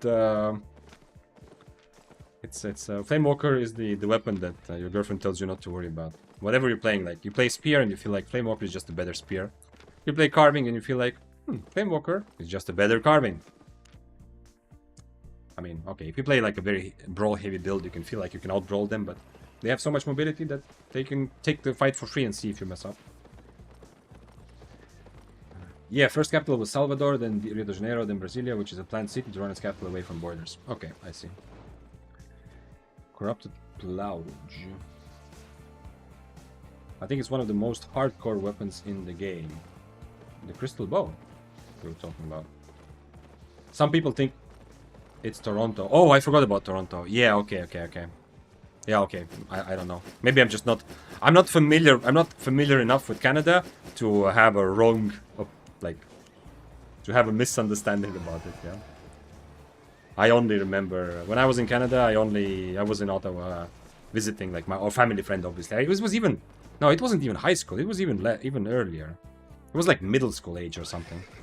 Anyway, one of our family, like my mom's best friend, moved there with her kids and husband, and we visited there for a while. That's all I remember. I was a bit small, so I think we went to Ottawa, and then I think we went to is it Niagara Falls, right? Yeah, Niagara Falls, but the Canadian side.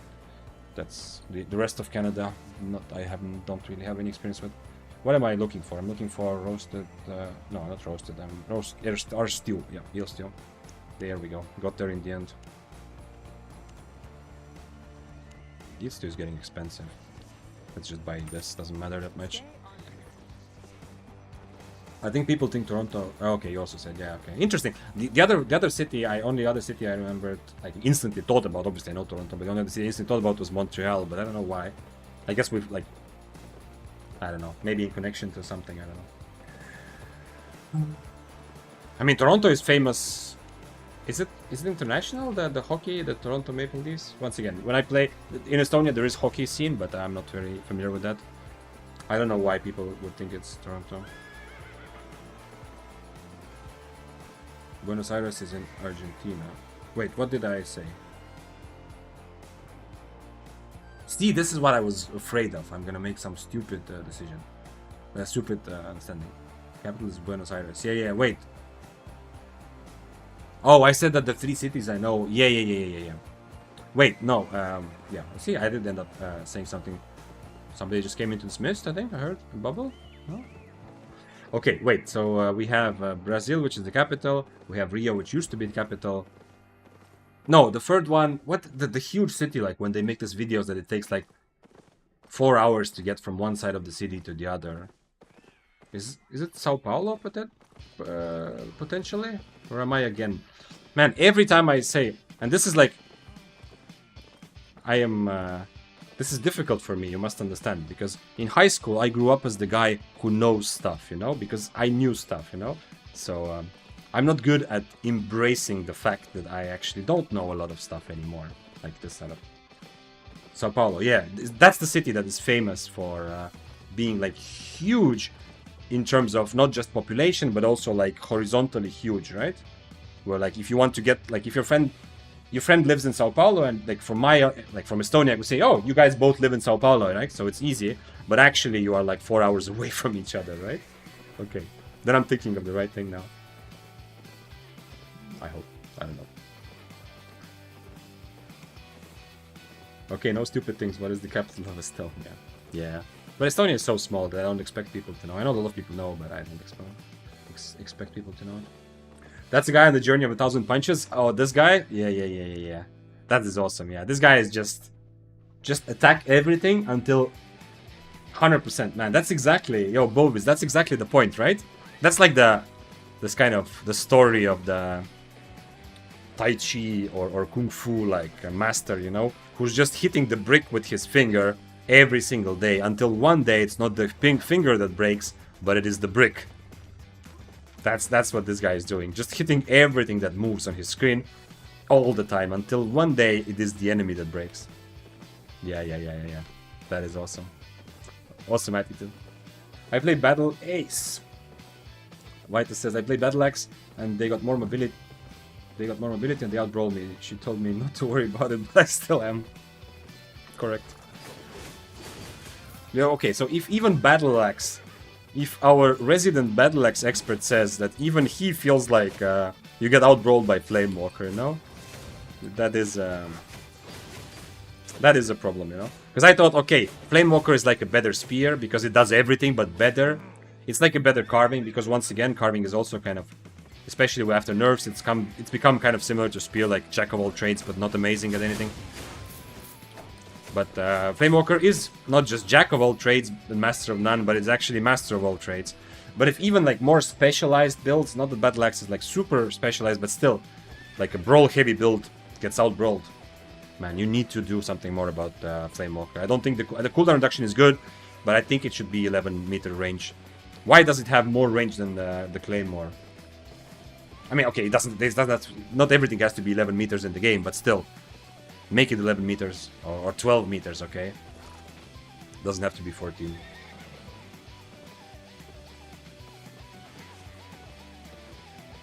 Sao Paulo, 10 million people in the metropolitan region. Okay. Oh, I thought it would be bigger. I thought it would be like 20, but okay. I had this. I was visiting a guy, like a friend I had who lived in London, also a long time ago. I used to travel a lot more, believe it or not, in weird ways. If you come to stream more often, you will hear more travel stories, because some of my travels made sense, like a normal person travels, you know, for some project or some competition back when I used to debate, or whatever, like a tourist. But I also did things like I just took a backpack and just started going in a random direction with zero money to see what happens, you know. I've done that, like, I've done a lot of weird person traveling and I loved it also. But anyway, we'll get to that. What I want to say is that I just remembered that I had this, like the Sao Paulo experience. I was joking that it takes, you live in the same city but you're 4 hours apart. I was visiting a friend in London and I thought, okay, well, I mean, he lives in London, so I just, you know, I just fly there and I was gonna stay, I think, at his place for a while. So essentially, it took me twice as long to get from London to London that it took me to get from my home to London, you see? So it was like from here to the airport and fly there, it was, I don't know, like 2.5 hours, something like that. And then it took me another 3 hours. Okay, it's not twice as long, I'm exaggerating, you know, the fish was that big. Anyway, it took me like 2 hours to get to London, more or less, from Tallinn, and another 2.5 to 3 hours to get from London to London, because apparently, you know, waiting for the public transport, then driving like for a while anyway. Apparently, that's maybe the metropolitan area definition, but technically he lives in London, but in reality it was another journey altogether. That's the same thing with the Sao Paulo. If you see the screen going white for a moment, it's me checking to make sure that it still works. Because I am worried now. I'm trying to also isolate and understand what could have happened to make this, to make the stream crash. Oh, it's time to eat another food. I don't remember last time I changed to soup, actually. Today I even stopped bringing soup. And, I mean, obviously it's gonna really suck if I get out-souped, you know? But I feel like I get a lot of peace of mind of not having to constantly buy and bring cabbage soup and think about it. Vic, hit the stream button, you moron. I am not... wait, what is that? Hello? Can I have some of this, please? No. No. Man, I wanted him to hit the caltrops when I had my my thing, you know? Anyway, next boots I catch up and I should be fine. He still has cleric, so I can even wait for my my mage robe to remove his cleric, just like that one time before.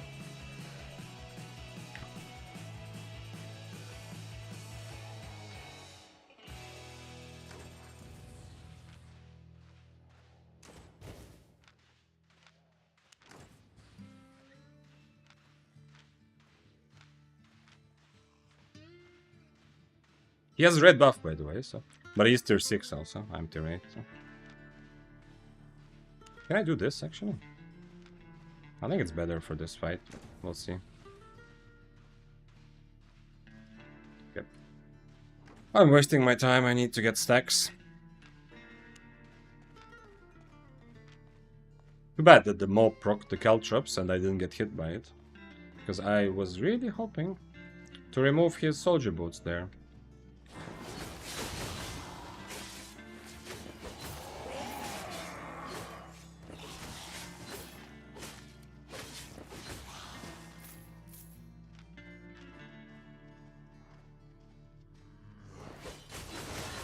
He came here to put a caltrops and then left again.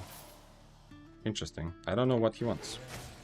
I mean, he wants me to step in the caltrops, but then what? What's gonna happen next?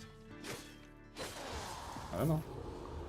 I felt it every day for the 15 years I lived in Sao Paulo. It takes 1 hour from home to work, and the distance is 8 kilometers. Yeah, exactly, that's... Okay, so my information was correct.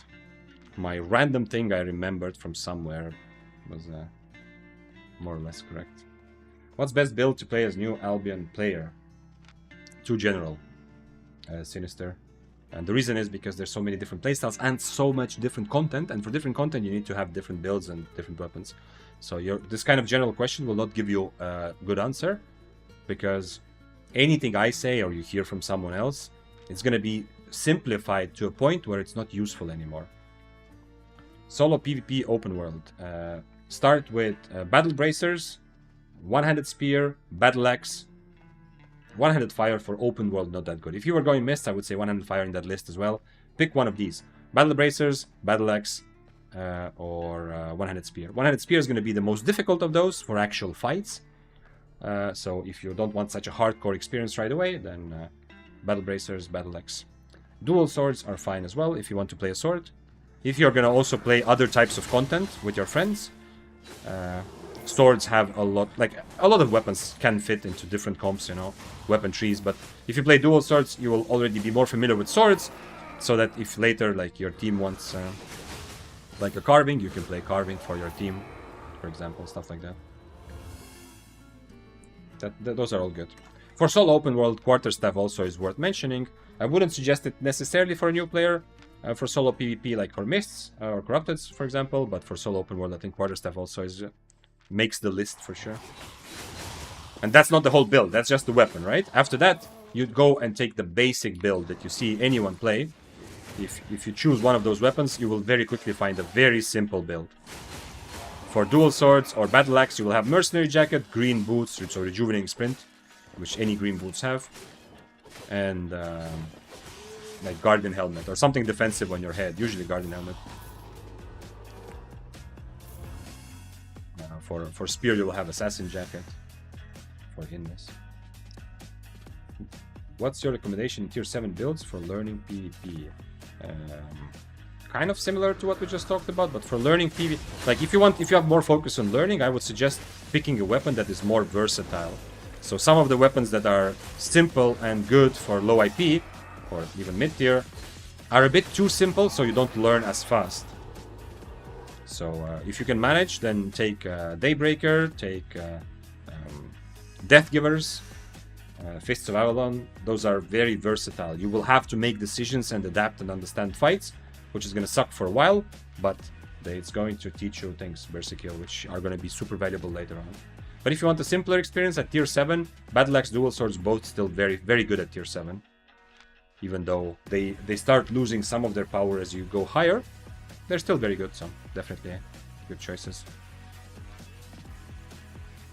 Oh, light crossbow. Actually, a lot of the lists I need to remember also, because I'm so enamored with the arc-light blasters, I forget. Light crossbow is also another weapon that is...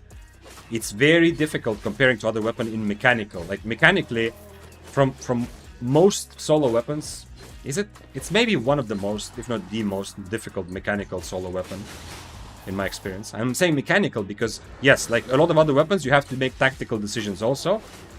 It's not as simple as dual swords, but the big challenge is to play light crossbow well, you need to have mechanical skills, you need to hit your spells all the time, except for E, and you need to always use your passive.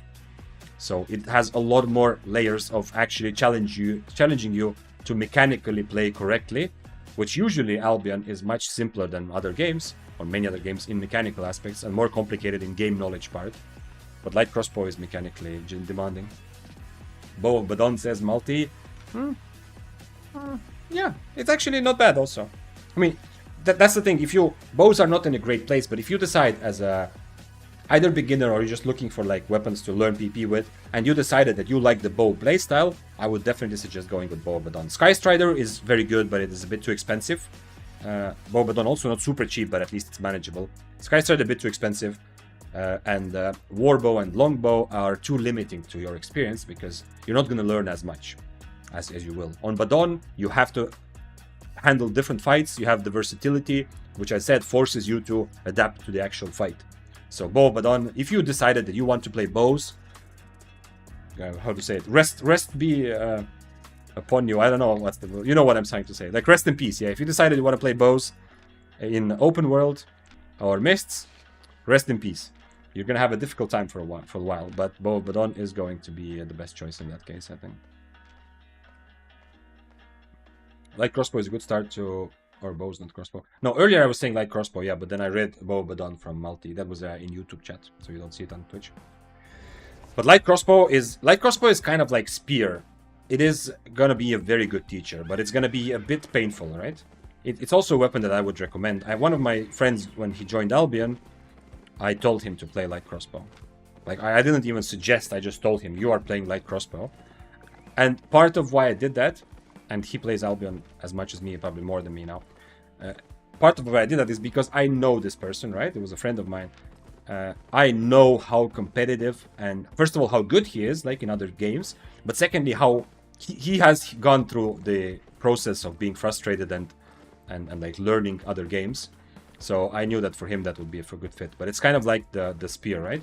I wouldn't say this as a general suggestion, like for beginners, go play light crossbow, because a lot of people will find it too difficult at start and too punishing. Is alpaca skin enabled? Yes, sir, Carl. If you're on Twitch, you can see it also in... I hope the actual title is correct. The Twitch stream accidentally, like not accidentally, I don't know what happened, but the Twitch stream crashed and restarted. I hope the title is still correct. I will check it actually. Yeah, it is. Yes, you can sub and gift a sub to someone else, or you can gift 2 subs and be happy with your new alpaca skin. Mr. Tombhammer. Man, had such nice fights against Tombhammer on Arclight Blasters. It happened 2 times now that Tombhammer is trying to rat the fight and gets absolutely destroyed. Of course, with Blasters it's a bit easier to dodge because you can also often dodge his E by accident because you're dashing around a lot.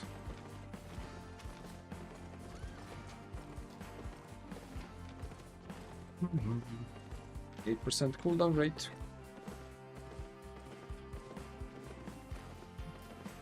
Mr. Carl, guys, raise your spears. Thank you. Wait, do you have a sub yourself, Carl? So you decided to gift because you can also buy one for yourself. And then... But anyway, welcome to the Spear Club, the 2 new members, and raise your spears for Carl. I say it that way not because I'm weird, but because he has 2 A's in his name, right? Just so we're clear. Thank you for hyping up my Tuesday today. This stream has actually lasted for 7 hours, even though it shows like it's just started on Twitch. It just crashed. Thank you for being here. Thank you for gifting 2 subs. You should have alpaca the same way that you get the drops on the like normal drops. You should have alpaca the same way. Thank you for your support. I drink to your health, although this is water with lemon, right? I know it sounds like I'm actually drinking like something super alcoholic, and I'm just joking that this is water, but I'm actually drinking water. I like water. And also welcome to the Spear Club, Skyen and Joe. Hey, what's up? Let's go to next mist. I don't think I can. We can do anything against the 6-4. Problem with builds also at high IP, you know, if your build has only one dimension like me, which is kind of just brawling, I cannot kite anyone. One problem with that is that if I'm being attacked by someone, maybe I can out-brawl them, but I'm not like a giga good brawler, so I only have one way to fight. So if I am in a IP disadvantage against Tombhammer, he doesn't even need to play the hammer game and kite me around. He can just stand on top of me and kill me, and that's it. And I can do nothing about it, I think. Carl says, love your YouTube vids. Thank you. Happy to hear that. Welcome to my stream. And come enjoy Albion together. Although, this week I'm streaming every workday. And probably also on Sunday. I mean, definitely on Sunday, but I'm not sure how long the Sunday one will be yet. That means that I don't want to make a super long stream. So it's probably going to be like a couple last fights and then GG, see you tomorrow type of deal already. Because I've been kind of thinking about this for a while already. That maybe it's time to go eat. Maybe some real life eel stew. I could enjoy an eel stew. I don't know which food I would enjoy the most out of Albion. I need to find out now. Definitely not this thing. Wait, where can I see? Are all foods here? Yeah, eels. Okay, eel stew is kind of good. I don't know. I would rather have like stew with some other fish, but eel stew seems like it could be pretty nice. Oh, Anil asked on YouTube earlier, hello, I can earn 800k per hour by gathering. I want to learn PvP. If you think I'm going to be that so much, what my PvP budget should be? It depends on your like risk aversion kind of, or how much you can risk. The best is if you can buy, like anyway you're going to feel bad about dying. We all do, at least a little bit. But the best is if you don't spend to the point where it does not affect the way you play. Anil, so that you don't have this feeling that I don't want to risk this because, you know, these items are worth a lot of silver, so I'd rather play careful, because you will end up, first of all, avoiding fights so that you don't get the experience you need. Secondly, once you are in a fight, you're gonna do kind of like a lot of people do this, and I also have done this for sure, this kind of in-between thing, you know, I'm not really fully fighting, but am I kind of running away? And that's the worst way. And instead of learning something, you're going to end up dying and learning nothing. Yesterday I did a lot of this. I died like 4 times, I think, in corrupted dungeons, where I felt like I learned nothing. Because my Mist's brain tells me, okay, this trade went badly, the enemy is not prioritizing mobility, so I just reset and try again, right? Because enemy is focusing on damage, I have good mobility, or decent mobility, you know? Especially if the enemy is not even trying to get close. Like in Mist, you saw this Bloodletter, the best kill I think so far, yeah, today? This Bloodletter, the first time. I missed my E, he started winning the brawl, and then he just used his boots and started running away. He was winning the fight, most likely had an advantage, he started running away. So what did I do? I just walked the other direction, right? In Corrupteds, I learned how much I am making the mistake of kind of playing in between, but not really because I'm unsure, but mostly because I decide to reset, run away, and end up dying anyway without learning anything. If you risk too much, you will be a lot in the same situation, where you were going to lose fights because you didn't fully commit, because you tried to run away, because you were worried about dying. You die anyway and you don't learn anything. So it depends more on how much you are willing to risk, and how much risk does not affect your the actual PvP. For me, Anil, when I was starting out, it was usually about 1/20th. So if I had 10 million silver in my bank, I spent around 500k on one build. That was the limit of it. Over 500k, I felt like I started being a bit like, I don't want to risk it, you know. Yeah, I'd rather not take this fight, you know. I don't want to lose the items. So maybe for you that's a bit different. But be careful by risking too much. And the fact that you started your message by saying you can earn 800k per hour is very, very good. That means that it's even more important. It's not just how much silver you have in your bank, but if you can consistently already make silver from other parts of the game, it's going to be much easier. Like essentially, if you can guaranteed make 800k per hour, taking out a 400k set and dying is nothing to you, right? It's like half an hour of chilling. It's not that big of a deal. Hope that makes sense. And I hope you got your alpaca, Carl with double A. Your name reminds me of the Key and Peele sketch about the names. If you know, you know. If you don't, then it doesn't matter. It's not even super funny, but it is something crazy about it. Of the substitute teacher mispronouncing names. Yeah, the other... Wait, what is this? Oh, it's a gatherer. Holy shit, that mount! Oh man, I want that mount. The other day I was playing trio depths with randoms. I inspected the enemy players, I spotted the highest priority target and fully engaged. One of the randoms followed me and we wiped them. If the randoms didn't fully engage, we were cooked. True. That is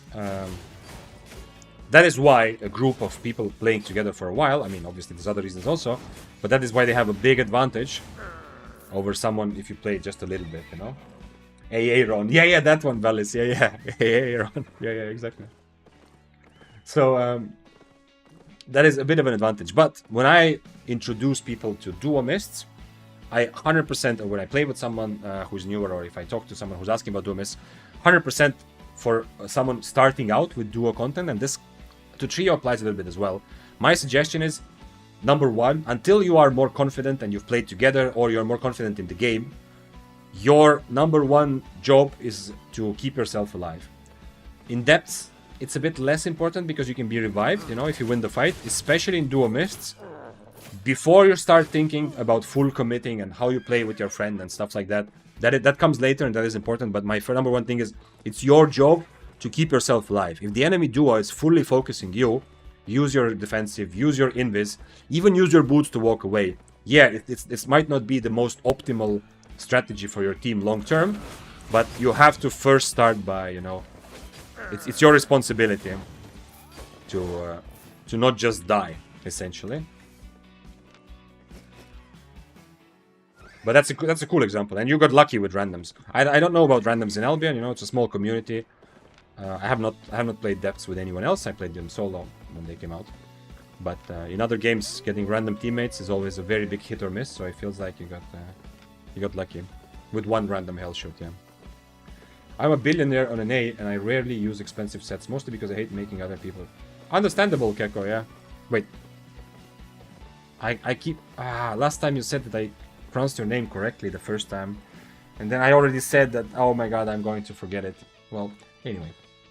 Yes, that is, and even if you say now, I'm gonna forget it anyway. I don't know why, but I'm pretty sure that this kind of thing, that every time I'm gonna try to figure out which pronunciation I like. But it is very, it is relatable, yes. One of the tilting parts of dying often is feeling like, damn, that other guy didn't deserve my items, you know? That is one of the, probably the most tilting experience for me is making a stupid mistake over and over again. That I already learned recently. If I already learned that if enemy uses this, I need to counter, or some way of playing, and I make the stupid mistake again, that's probably the most tilting, to die like that. But it's one of the, like, the second most tilting is, like, one of the second most tilting ones is if you feel some way that the enemy didn't deserve it, you know? So giving your money to others kind of thing. And if a good player, like, outplays me and gets my silver, I am almost as happy as when I outplay a good player. Obviously, I like to win like everyone, but if it's a good fight and the player deserves it,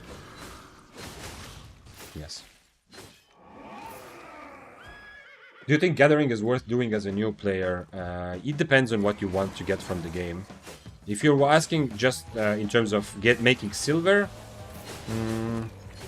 not really. I mean, just like most of the non-PvP activities, you make money long term. Like at the beginning, the money is shit, but if you gather a lot, you know, you get a lot of specs, so you start gathering very fast. So later, with high specs, you can gather and make more profit, and go Roads of Avalon, and also first of all unlock tier 8, you know, and then gather faster. It's nice, but you don't have to gather at all. And if you're asking, is it worth doing as should you play this part of the game? It's very personal. I don't like it in Albion because I am so interested in PvP the intense, the kind of challenges that PvP situations provide. The strategy, the kind of intensity of, oh, am I going to lose my items? I'm going to win somebody's big items, you know? That it is like so addictively fun that the other parts of the game get outshined by it, except for the social aspect. That's the other thing that I feel like is so satisfying, although I don't do it a lot of it now, but I have done it and I understand the satisfaction of playing socially and having fun. But all the other things like managing your islands, figuring out economy, crafting, gathering, other like trade skills, or like, you know, what they're called usually in other MMOs, all of those are not satisfying to me because of how much fun PvP is.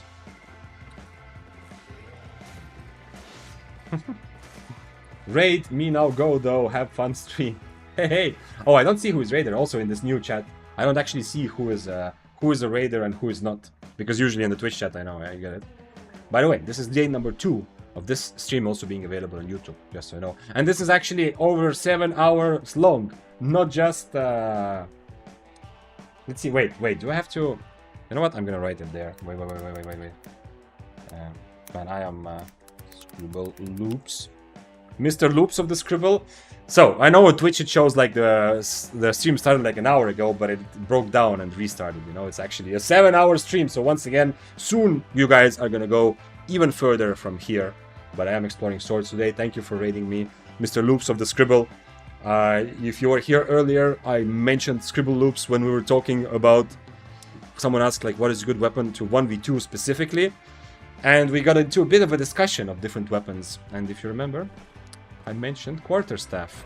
The reason, I mean, all of my, oh, this guy, is that the guy that ran away and then came back to kill me? This guy's on Spider now.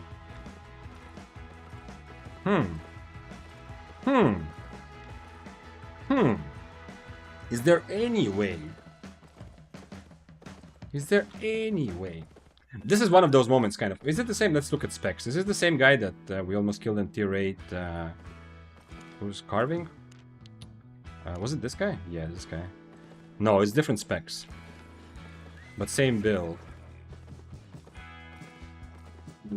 There's no way I can catch him, right? No matter what happens, I need to change my own dash. Okay. Anyway, so I was talking about that, and I was saying, like, I've said this always, like, a lot of my suggestions are from my own experience, but a lot of it from me seeing other players' experience, and especially good experienced players and how they approach and what they're playing.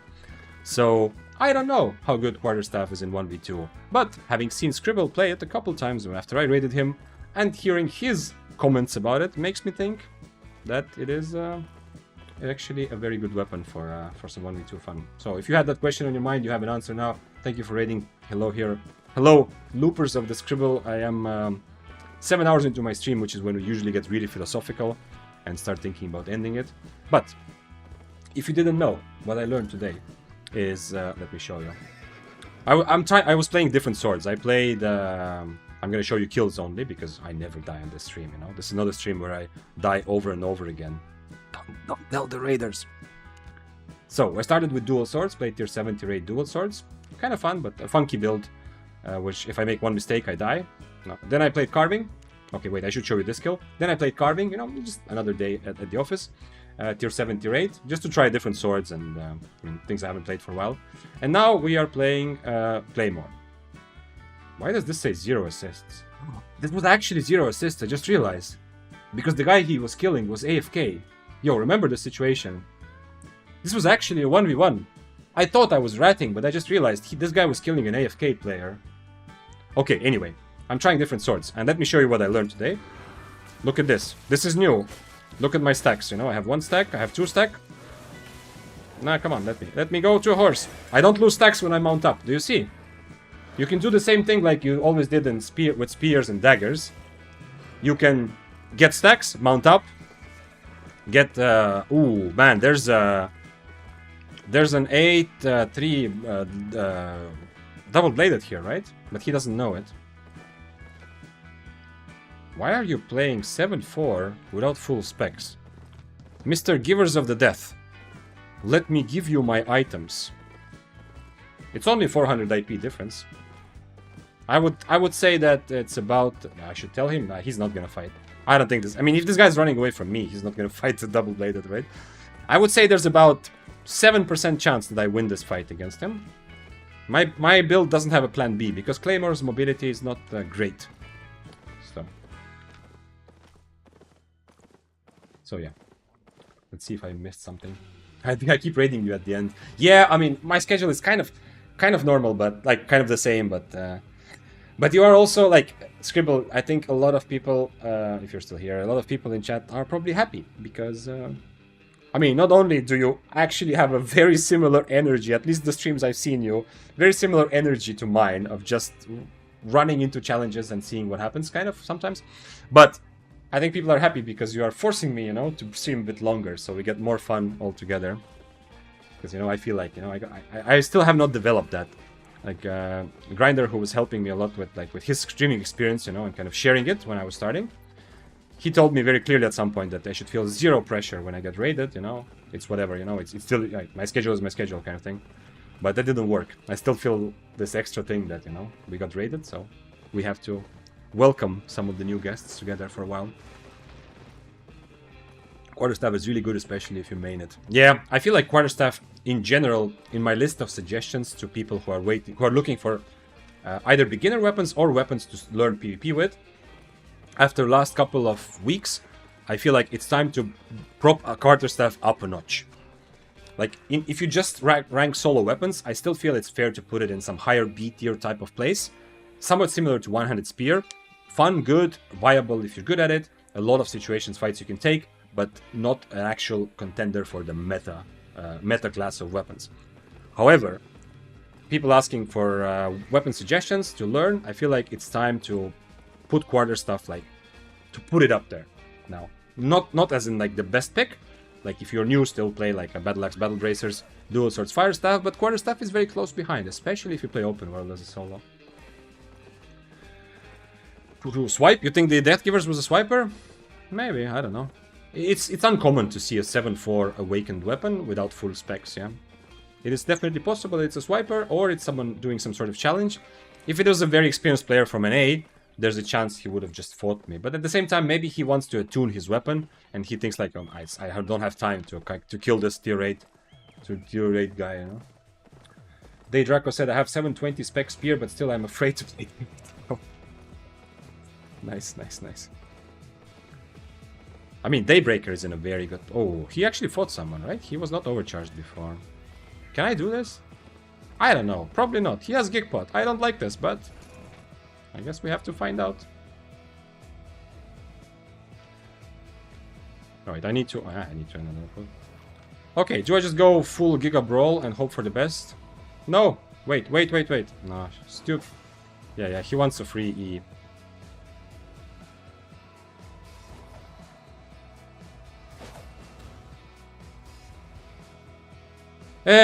Okay.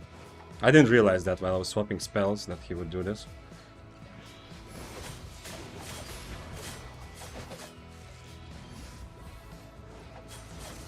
I'm just dead here, right? Yeah, this doesn't work as mobility. I didn't realize he was running at me with full stacked already.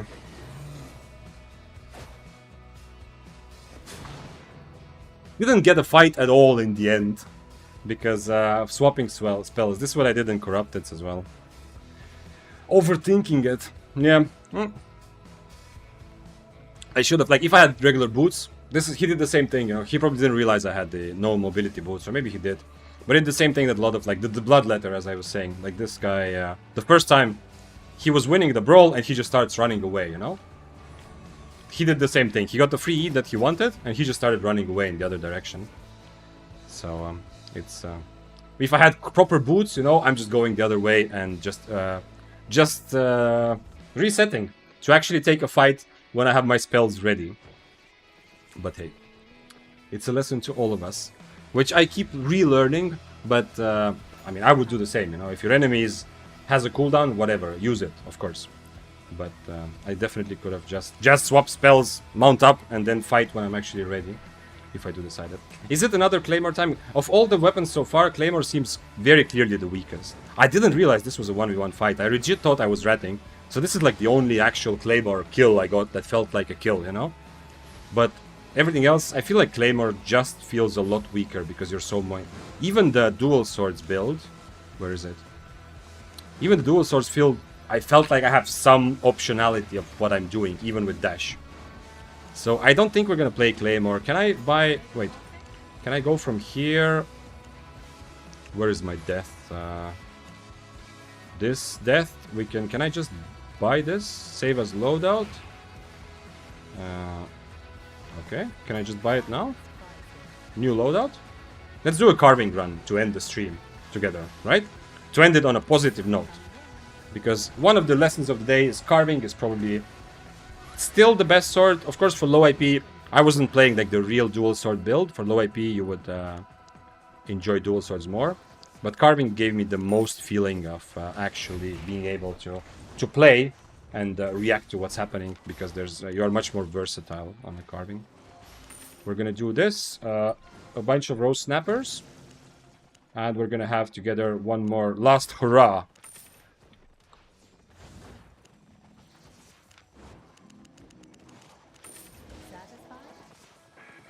No. Darko said scribble ups. Yeah, I started specking after spear after. Oh yeah, I read that. Yeah, Daybreaker. If you want to play spear right now and you want to be actually like, you don't want just the enjoyment of spear, but you also want to actually feel strong. Right now, Daybreaker. One-handed spear is good for learning and it's really good for fun, and it's very cheap.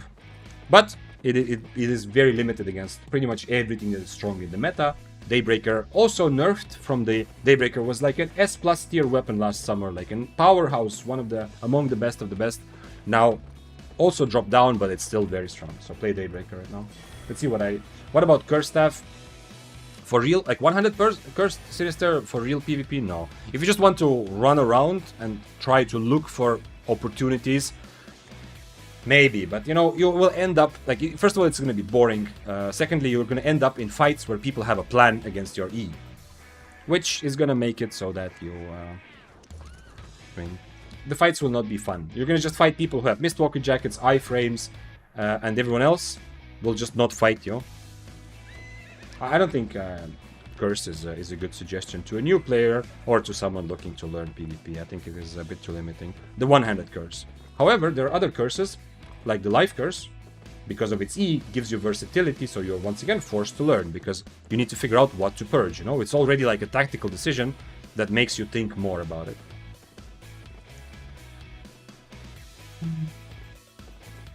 Let's see. This is the GOAT. Yes, sir. Listen to the man.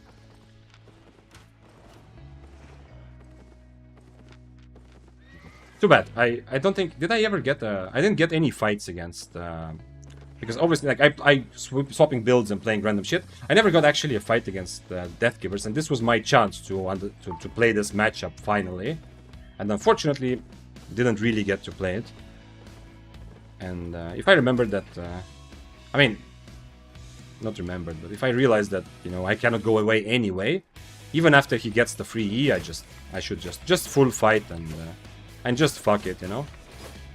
Now, obviously, he doesn't need to triple stack before, but like normally, if I was on regular boots, I would walk away, or if I didn't have like 4-second global cooldown.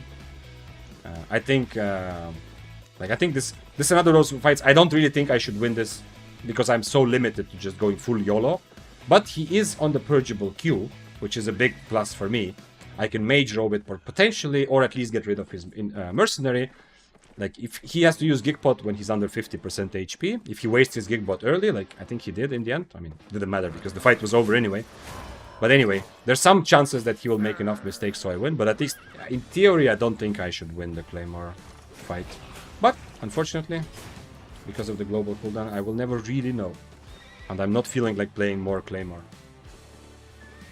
Hi man, how good is regular bow and mists? I'm liking it so much. Based on what I have not played it, but based on what I've seen, Zerian, not good. Because I've literally seen maybe one regular bow in the last month and maybe 2 in the last year or so. So if you want to play regular bow, give it a try and see what is the reason why all experienced players who want to play bows as a solo PvP players, like in open world or in Mists content, all of them play Badon and Sky Strider. For low IP, Warbow and Longbow also work, but only when the people are attacking, like when the enemy is attacking you and you are in defensive posture, kind of thing. But for higher IP, Sky Strider or WoW Badon.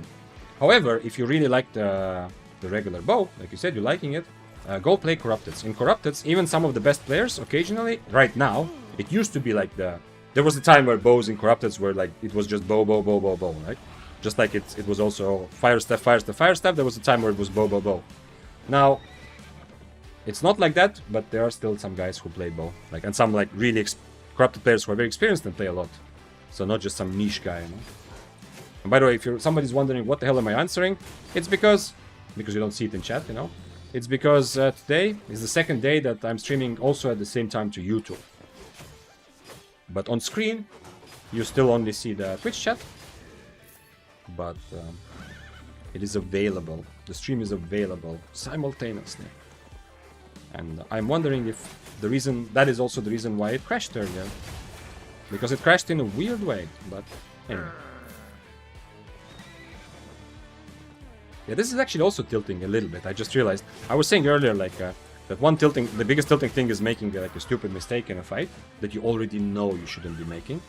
Another tilting thing is when you feel that your enemy doesn't deserve your items for whatever reason. But actually this also, because I feel like I got such a good opportunity. Like, I found the guy who is more or less same tier. I mean, he has IP advantage, but in reality he's kind of the same, right? He just overcharged his tier 7 items, and he has better cape. So let's say we're same tier. Such a perfect fight, you know? I got such a nice advantage to take this fight. Opportunity, I mean, not advantage. Opportunity to take this fight. And I ended up not actually getting the satisfaction, you know? So he was same tier, and he was willing to fight. I'm pretty sure that he would have fought me anyway, even if he doesn't get the free E to start the fight right away. He would have probably fought me anyway. So I am unhappy. This is also one of those tilting moments, you know? Because sometimes, like earlier today, sometimes you get constant action, but sometimes it takes a while to get the next time you get such a nice opportunity.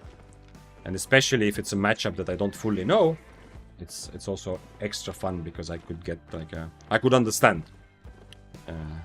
But anyway, it's just another reminder not to swap spells on top of your enemy. Definitely not the first time. This happens a lot. Because I like trying different spells. And I like the builds also usually when you have at least some tactical decisions to make. Is this gonna do a lot of damage if I step into it?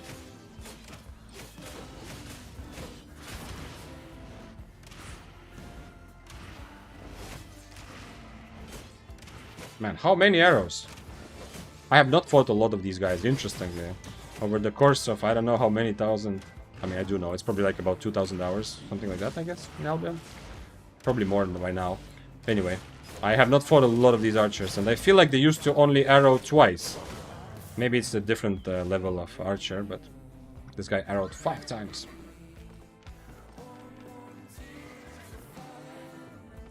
Okay, let's get a good carving fight and then call it a day. Come on.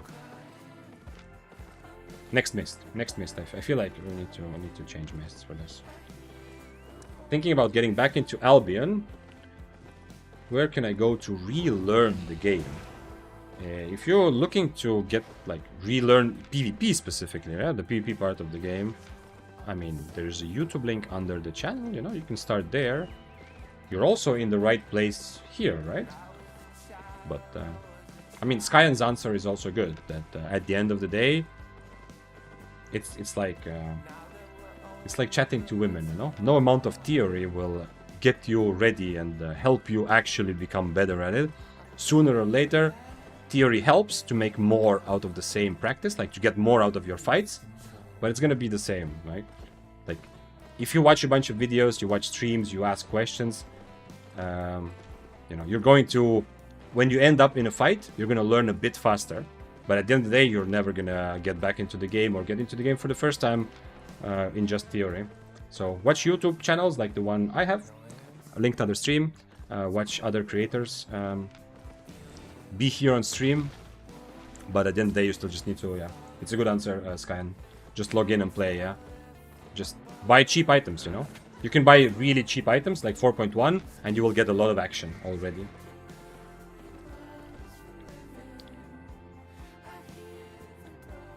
Is the stream lagging for anyone else? I don't know, Scan. Someone else has to answer that. I hope it's fine. You guys are also helping me a little bit by being here. You're helping me understand, like... I don't feel like I'm a new streamer anymore because it's been over a month. But you're helping me, you know. Like at the beginning of streaming, I understand, like, with your presence and your feedback, I understand streaming in general. But now you're helping me understand how multi-streaming works. So if there's something wrong, I would really like to know about it. By the way, thanks for following Sinister. Something wrong, I would like to know about how it... or try to figure out what's happening, why today is the stream, if it is lagging, but looks like it's fine. Your title pulled me in. Oh, nice. That's awesome. Unfortunately, this stream is actually much longer than it seems because it crashed once. It's actually been 7.5 hours and it's time to call it a day very, very soon. I'm just looking for a good fight, but, you know, here again tomorrow. XQ. Your name looks like it's a face of a bird and not actually a name. I don't know if you call yourself QQ or XQ, but anyway, you know. This week, every workday this week, I will be live, and I mean, you can always ask stuff, and you know, we can discuss. So you can learn and get back into the game, but you can also learn from all the random shit that I do on stream. I'm definitely getting a lot of lessons. Some, unfortunately, less satisfying than others. Some very, very fun. But some less satisfying because, you know, I don't like last time I didn't even get into the fight because I was caught swapping spells. And I didn't realize that he was close enough. And of course, Deathgivers will always do this. At least once. Like Deathgivers who are kind of obsessed with pre-stacking.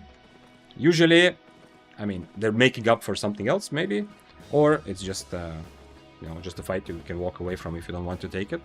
But all Deathgivers, I'm not even obsessed with pre-stacking, usually will do this. You know, they will try to pre-stack and run towards you. And if they see that you're not letting them get the free damage right away, then they start fighting like normal, right? But in this case, I didn't realize he was so close. So when I swapped my spells, I was caught with my pants down, 10-second cooldown, and no mobility.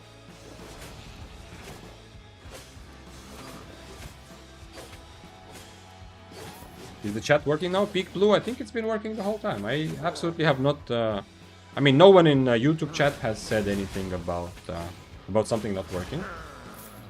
So, I'm not sure. But it is working. I am confirming that I saw your message.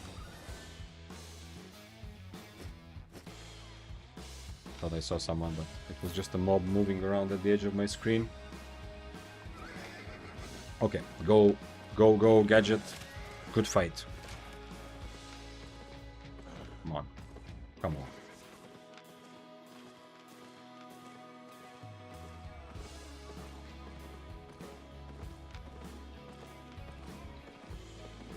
on. I mean, at some point I should try for sure also I should try also making like a crazy long, stupidly long stream. There is enough gamer in me that my daily schedule switches around a lot from week to week. And I'm no stranger to being up all night and forgetting about everything, yeah? And definitely right now my sleep schedule not amazing. But, you know, since... Oh, okay. This is a decent fight. And he's using the one-shot...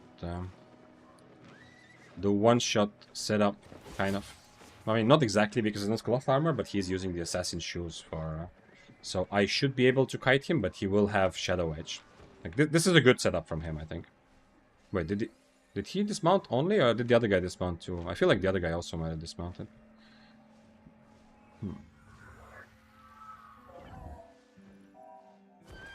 I mean, we could 1v1 him, right? This seems like a fair 1v1. I don't think he needs a friend for that. But I was right that I heard another dismount before. Tier 7 axe. Go fight. Go fight, Deathgivers. We don't need the dual swords. I mean, now we also have the battle axe who is interested.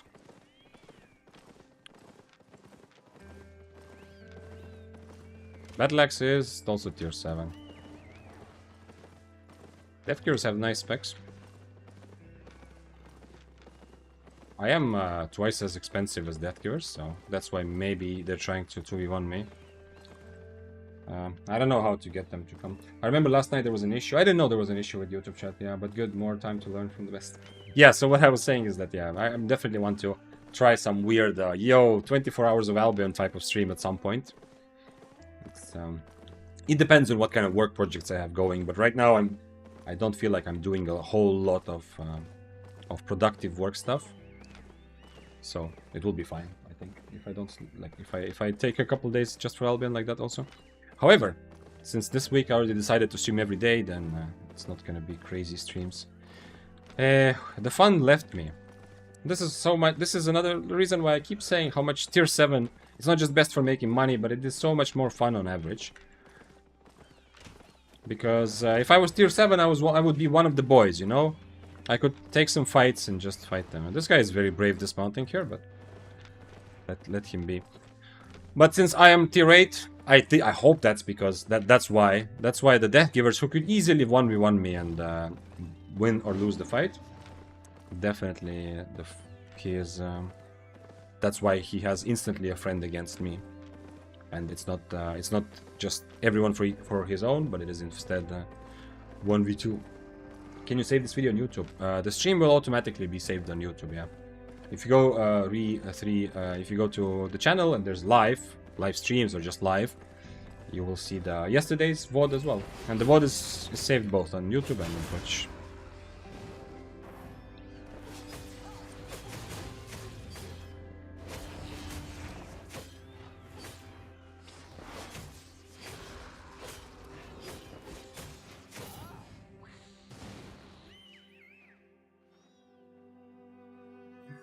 The music is also good to slowly start thinking about going to sleep, right? It's kind of like a storytelling music, I feel like. I don't know how I got this, honestly. This was originally supposed to be rock music, but somehow we got to okay, maybe just at the end of one song, you know. Hopeful. It's supposed to be hopeful rock music. Okay, so at tier 8, I am struggling to find the enemy who wants some of this action.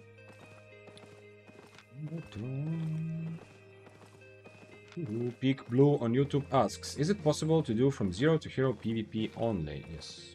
Oh, hello. What is this? This is interesting. Very interesting. I do have Mistwalker, so I can kind of dodge his first E, but I don't think he's going to fight on tier 7 against me. I really want to try 0 to hero spear only PvP. I'm only crafter enjoyer, but watching your videos, I got my main account fully spec up 100. Nice, nice. Yeah, it's absolutely possible, yeah.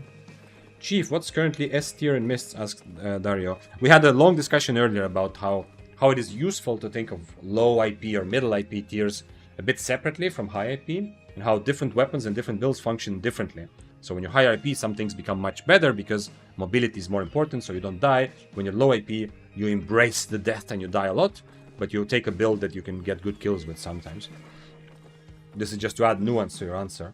But as the more general understanding, like a more general kind of answer to what is currently S tier in Mist, Flamewalker, what I was said before, I've answered this so many times today. Flamewalker, Death Givers is very clearly like top of the top.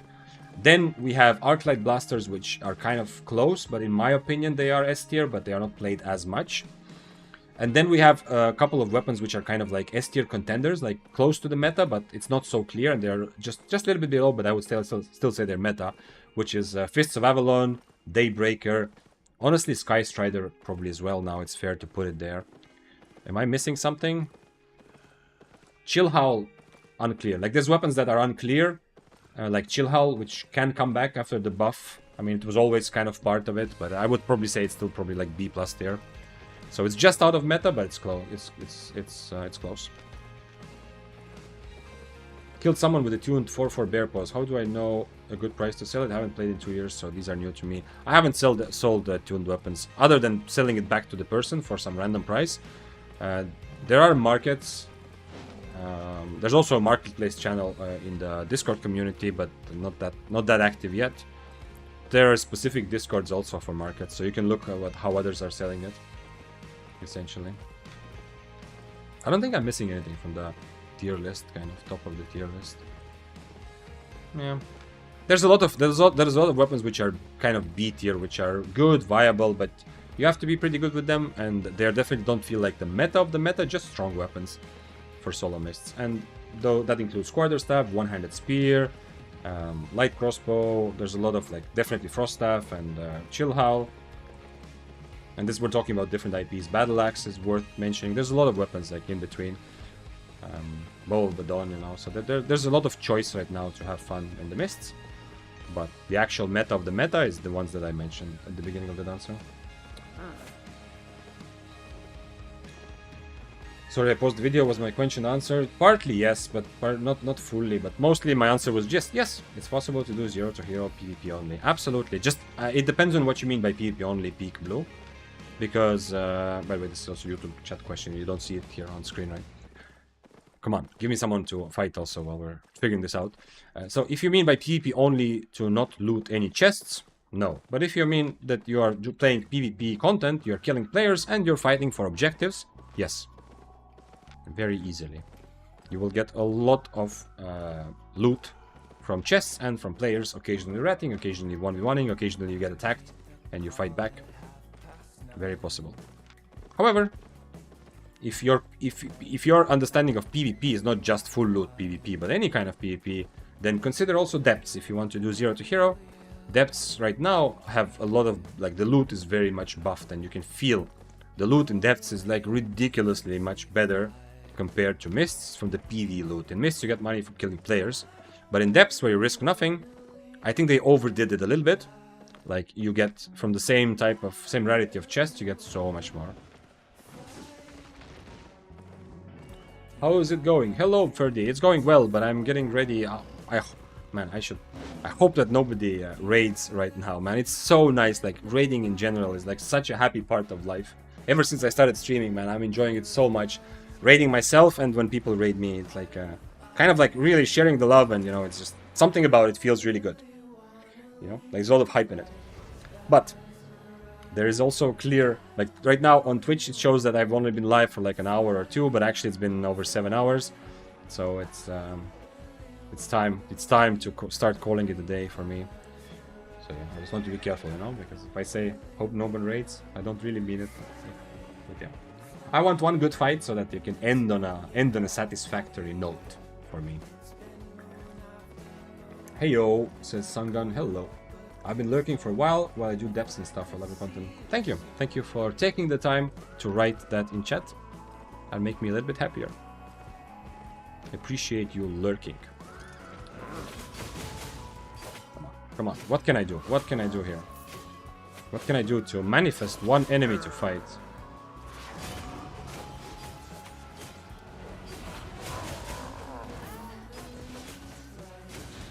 I feel like every time you say that, you keep going for 2 hours. It's true, I did start talking about, thinking about ending about 2 hours ago, yeah, that's true. But it doesn't mean every time I say it. Don't say that. Now I feel bad, like, you know, like I'm just saying random stuff. You're right, yeah. You are right, but you know, this is like this is a gamer in me. It should be kind of relatable. That, like it with a lot of games, you know, it's the feeling of just one more round, you know, just like one more game, one more round. Like, you know, you finish a game of League, Dota, Siege, whatever you're playing, and you think like, oh, you know, after it ends, like one more game, and then I go to sleep. Or if you're playing like a more linear progression game, that's like literally what it says, like on the end of Civilization, you know, when you win in Civ, at least one of the Civs, I don't remember, Civ 5 or somewhere, and then there's a button that says one more round. It's exactly that feeling. I know you know it. And I have that about Albion, about streaming as well. Because it's fun. I just want a little bit more before the day ends, kind of thing. 24-hour stream confirmed? It is confirmed, yeah, I've said it already, but I don't know when. But I'm definitely... I want to try just like I want to try different weird builds and different types of content in Albion, which I am trying, you know. Just like that, I want to try different types of content and builds as a streamer. How much silver you made this run? If by this run you mean this set, Nothing. I just bought it, came in, and that's all I got right now. I haven't bought it out. If you mean today as a stream, you should be able to see a more or less approximation under the stream. Although yeah, you are on YouTube. On YouTube it doesn't show. On Twitch there's like there's an extension. I don't know. I'm pretty sure that I have spent more money than I made. I don't remember where I started, like 920 maybe, something like that. But I also have like decent amount of loot in my bank, so I don't know.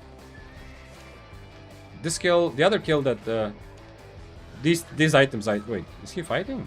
Yeah, okay. The items from the other guy I donated away.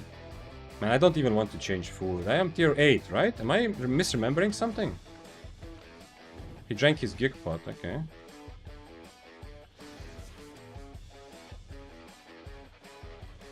Interesting.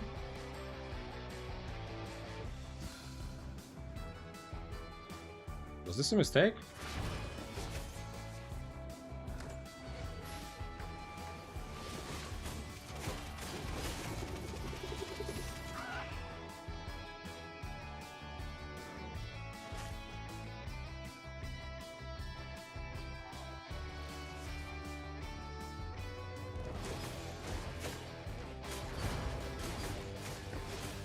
Maybe I shouldn't have drank my healing potion. That was interesting. I don't know why he wanted that so badly. Proccing Mercenary was actually, if he was on purpose, that was kind of a cool move from him. Because I was thinking more about trying to purge his cape, so I don't take the kind of damage to the face like I did. But he procced Mercenary, and my brain said, you know what, fuck it, I need to purge Mercenary right away, which ended up with me taking a gigaton of damage. But cool, it's another one of those guys who just fights everything until he wins. Too bad that I had to use cape though. Probably, maybe in the end I shouldn't have, but yeah. Better safe than sorry. I've died so many times because I'm trying to see if I can win the fight without using potions, that I've learned to force myself to drink a potion anyway, even when I'm not sure I need it.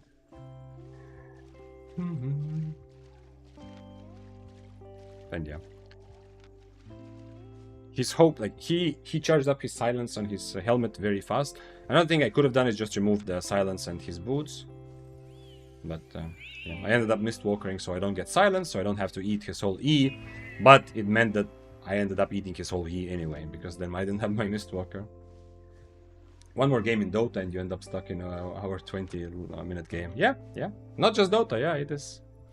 If it's the actual ultra last game that you are gonna play, you absolutely know, like super mega last. After this, you go to sleep. You know it's gonna be like a hour game at least in Dota and League.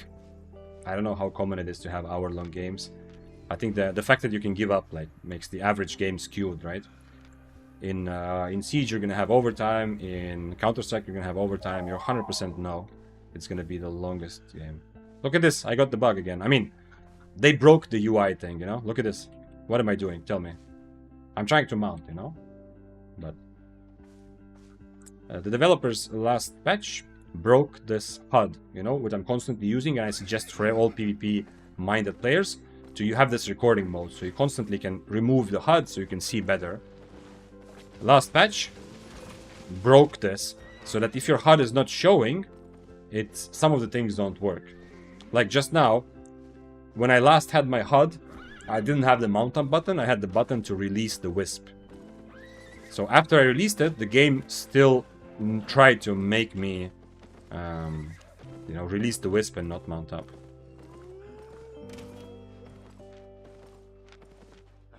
It has been broken for a while, but just small things. It has been broken differently. It has been broken in a way that you remove the interface, but then it starts coming back randomly and in a kind of a broken way. Like some parts appear and some parts disappear when you use certain spells. But now it is broken even more, where you actually cannot use things when it's hidden, you know? Like some things that were... I don't know exactly how it works. Let's see. Let's see what happens if I use my W.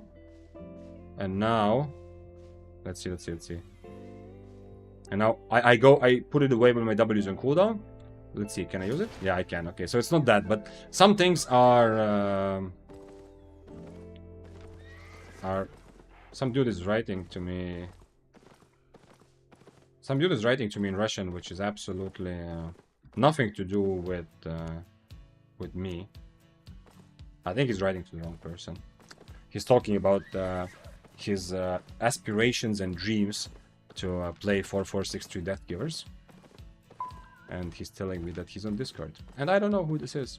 And I'm pretty sure it's just a random dude that I killed or killed me earlier that is writing because, you know, sometimes you click on the person after you kill them or they kill you. I think so. Who knows? By the way, for me at least, the kill board on Twitch is blank. It just leads to the main page and isn't showing your stats. Oh, wait a second. The extension, he said that he changed it. Yo, wait a second. The developer, the Russian streamer who's developing it, he's saying that he changed it. So it only shows 1 kill and 1 assist, even though, yeah, it's not blank. I just opened it. It definitely works. But he changed it so it's not showing the whole day, just showing the last stream. And since the stream on Twitch crashed, the API of the kill board took it. Okay, new stream. So it's only showing like this cheap kill and this death I had to. Oh, this is the guy. Okay, this is the guy who killed me. That when I had the cooldown from swapping spells. Okay. Do I hear an accent? Where are you from? I mean, you definitely hear an accent, Dario. Is there any? This, by the way, from YouTube chat, in case you're wondering if that guy is talking to himself again.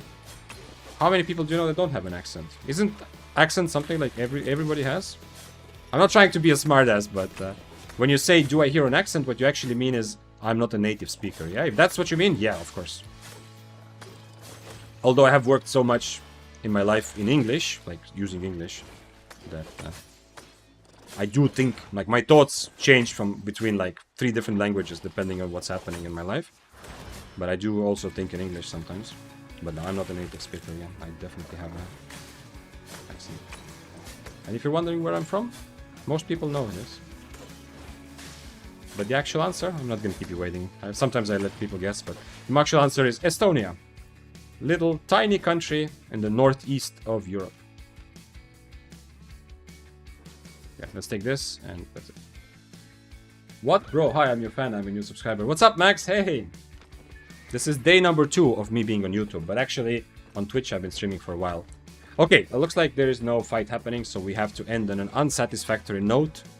Because it's time. I'm definitely not pushing it past 8 hours, since I also want to stream every other day this week. I mean, every other weekday at least. Saturday, I'm out. Sunday, I'll stream either in the morning or we'll see. But anyway, every other day I am streaming, so it's time. It's time to say goodbye. One thing, like, I've been streaming for over a month. You are lucky, guys, that I have not started singing yet. Because I am pretty sure that that's not going to be an enjoyable experience for anyone except me. Although, who knows? But I definitely don't know how to sing. Let's together... Oh, wait. Uptime 3 hours. Yo. We need to raid. And I kind of like raiding different people at different times. Like, not always the same. And... Is it time to raid Zoaxo? Man, I don't know what he's doing. But he's been hanging around in the stream for a while. I don't know what he's playing right now. I've seen him play Mists. He's in depths right now. So, we're gonna raid. Stay for the raid. Hopefully, his stream didn't crash and he's actually hasn't been online for 50 hours, but actually only started a couple hours ago. So, straight for the raid. If you want to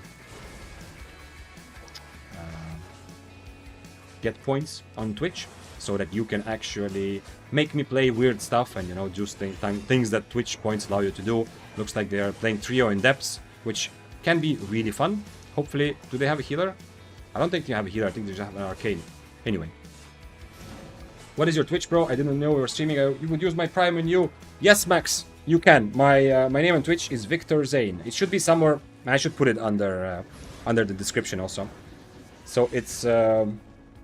it should be somewhere. It's definitely in some places on my YouTube, but I will... That's a good point. I will make sure that it's more clearly seen, not just by people on Discord, but also on YouTube.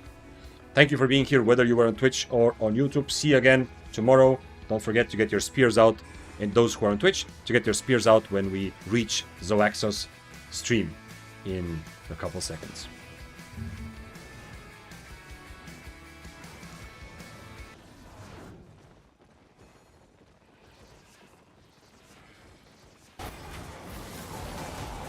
Oh no way, Victor Zane rated me? What the?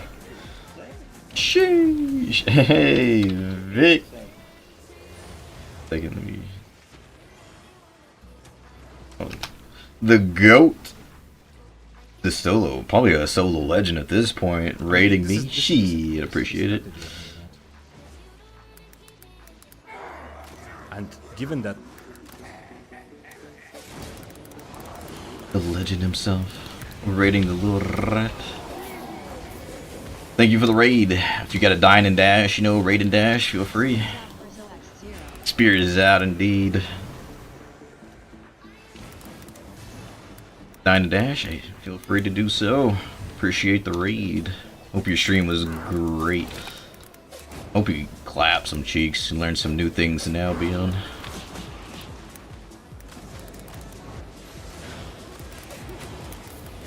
We're just doing some little shenanigans in the depths.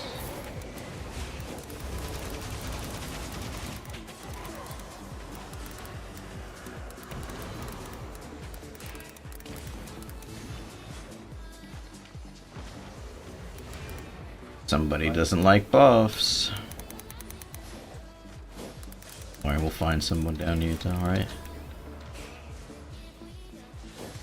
You see how, like, the soul drops from the mobs? It's just like, we cleared so many and they just don't find some, and then when you do, it's like multiple spawning around.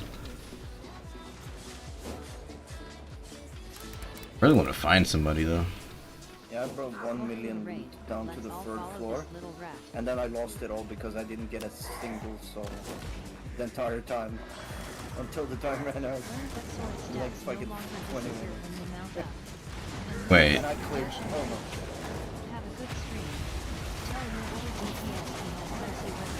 Nice.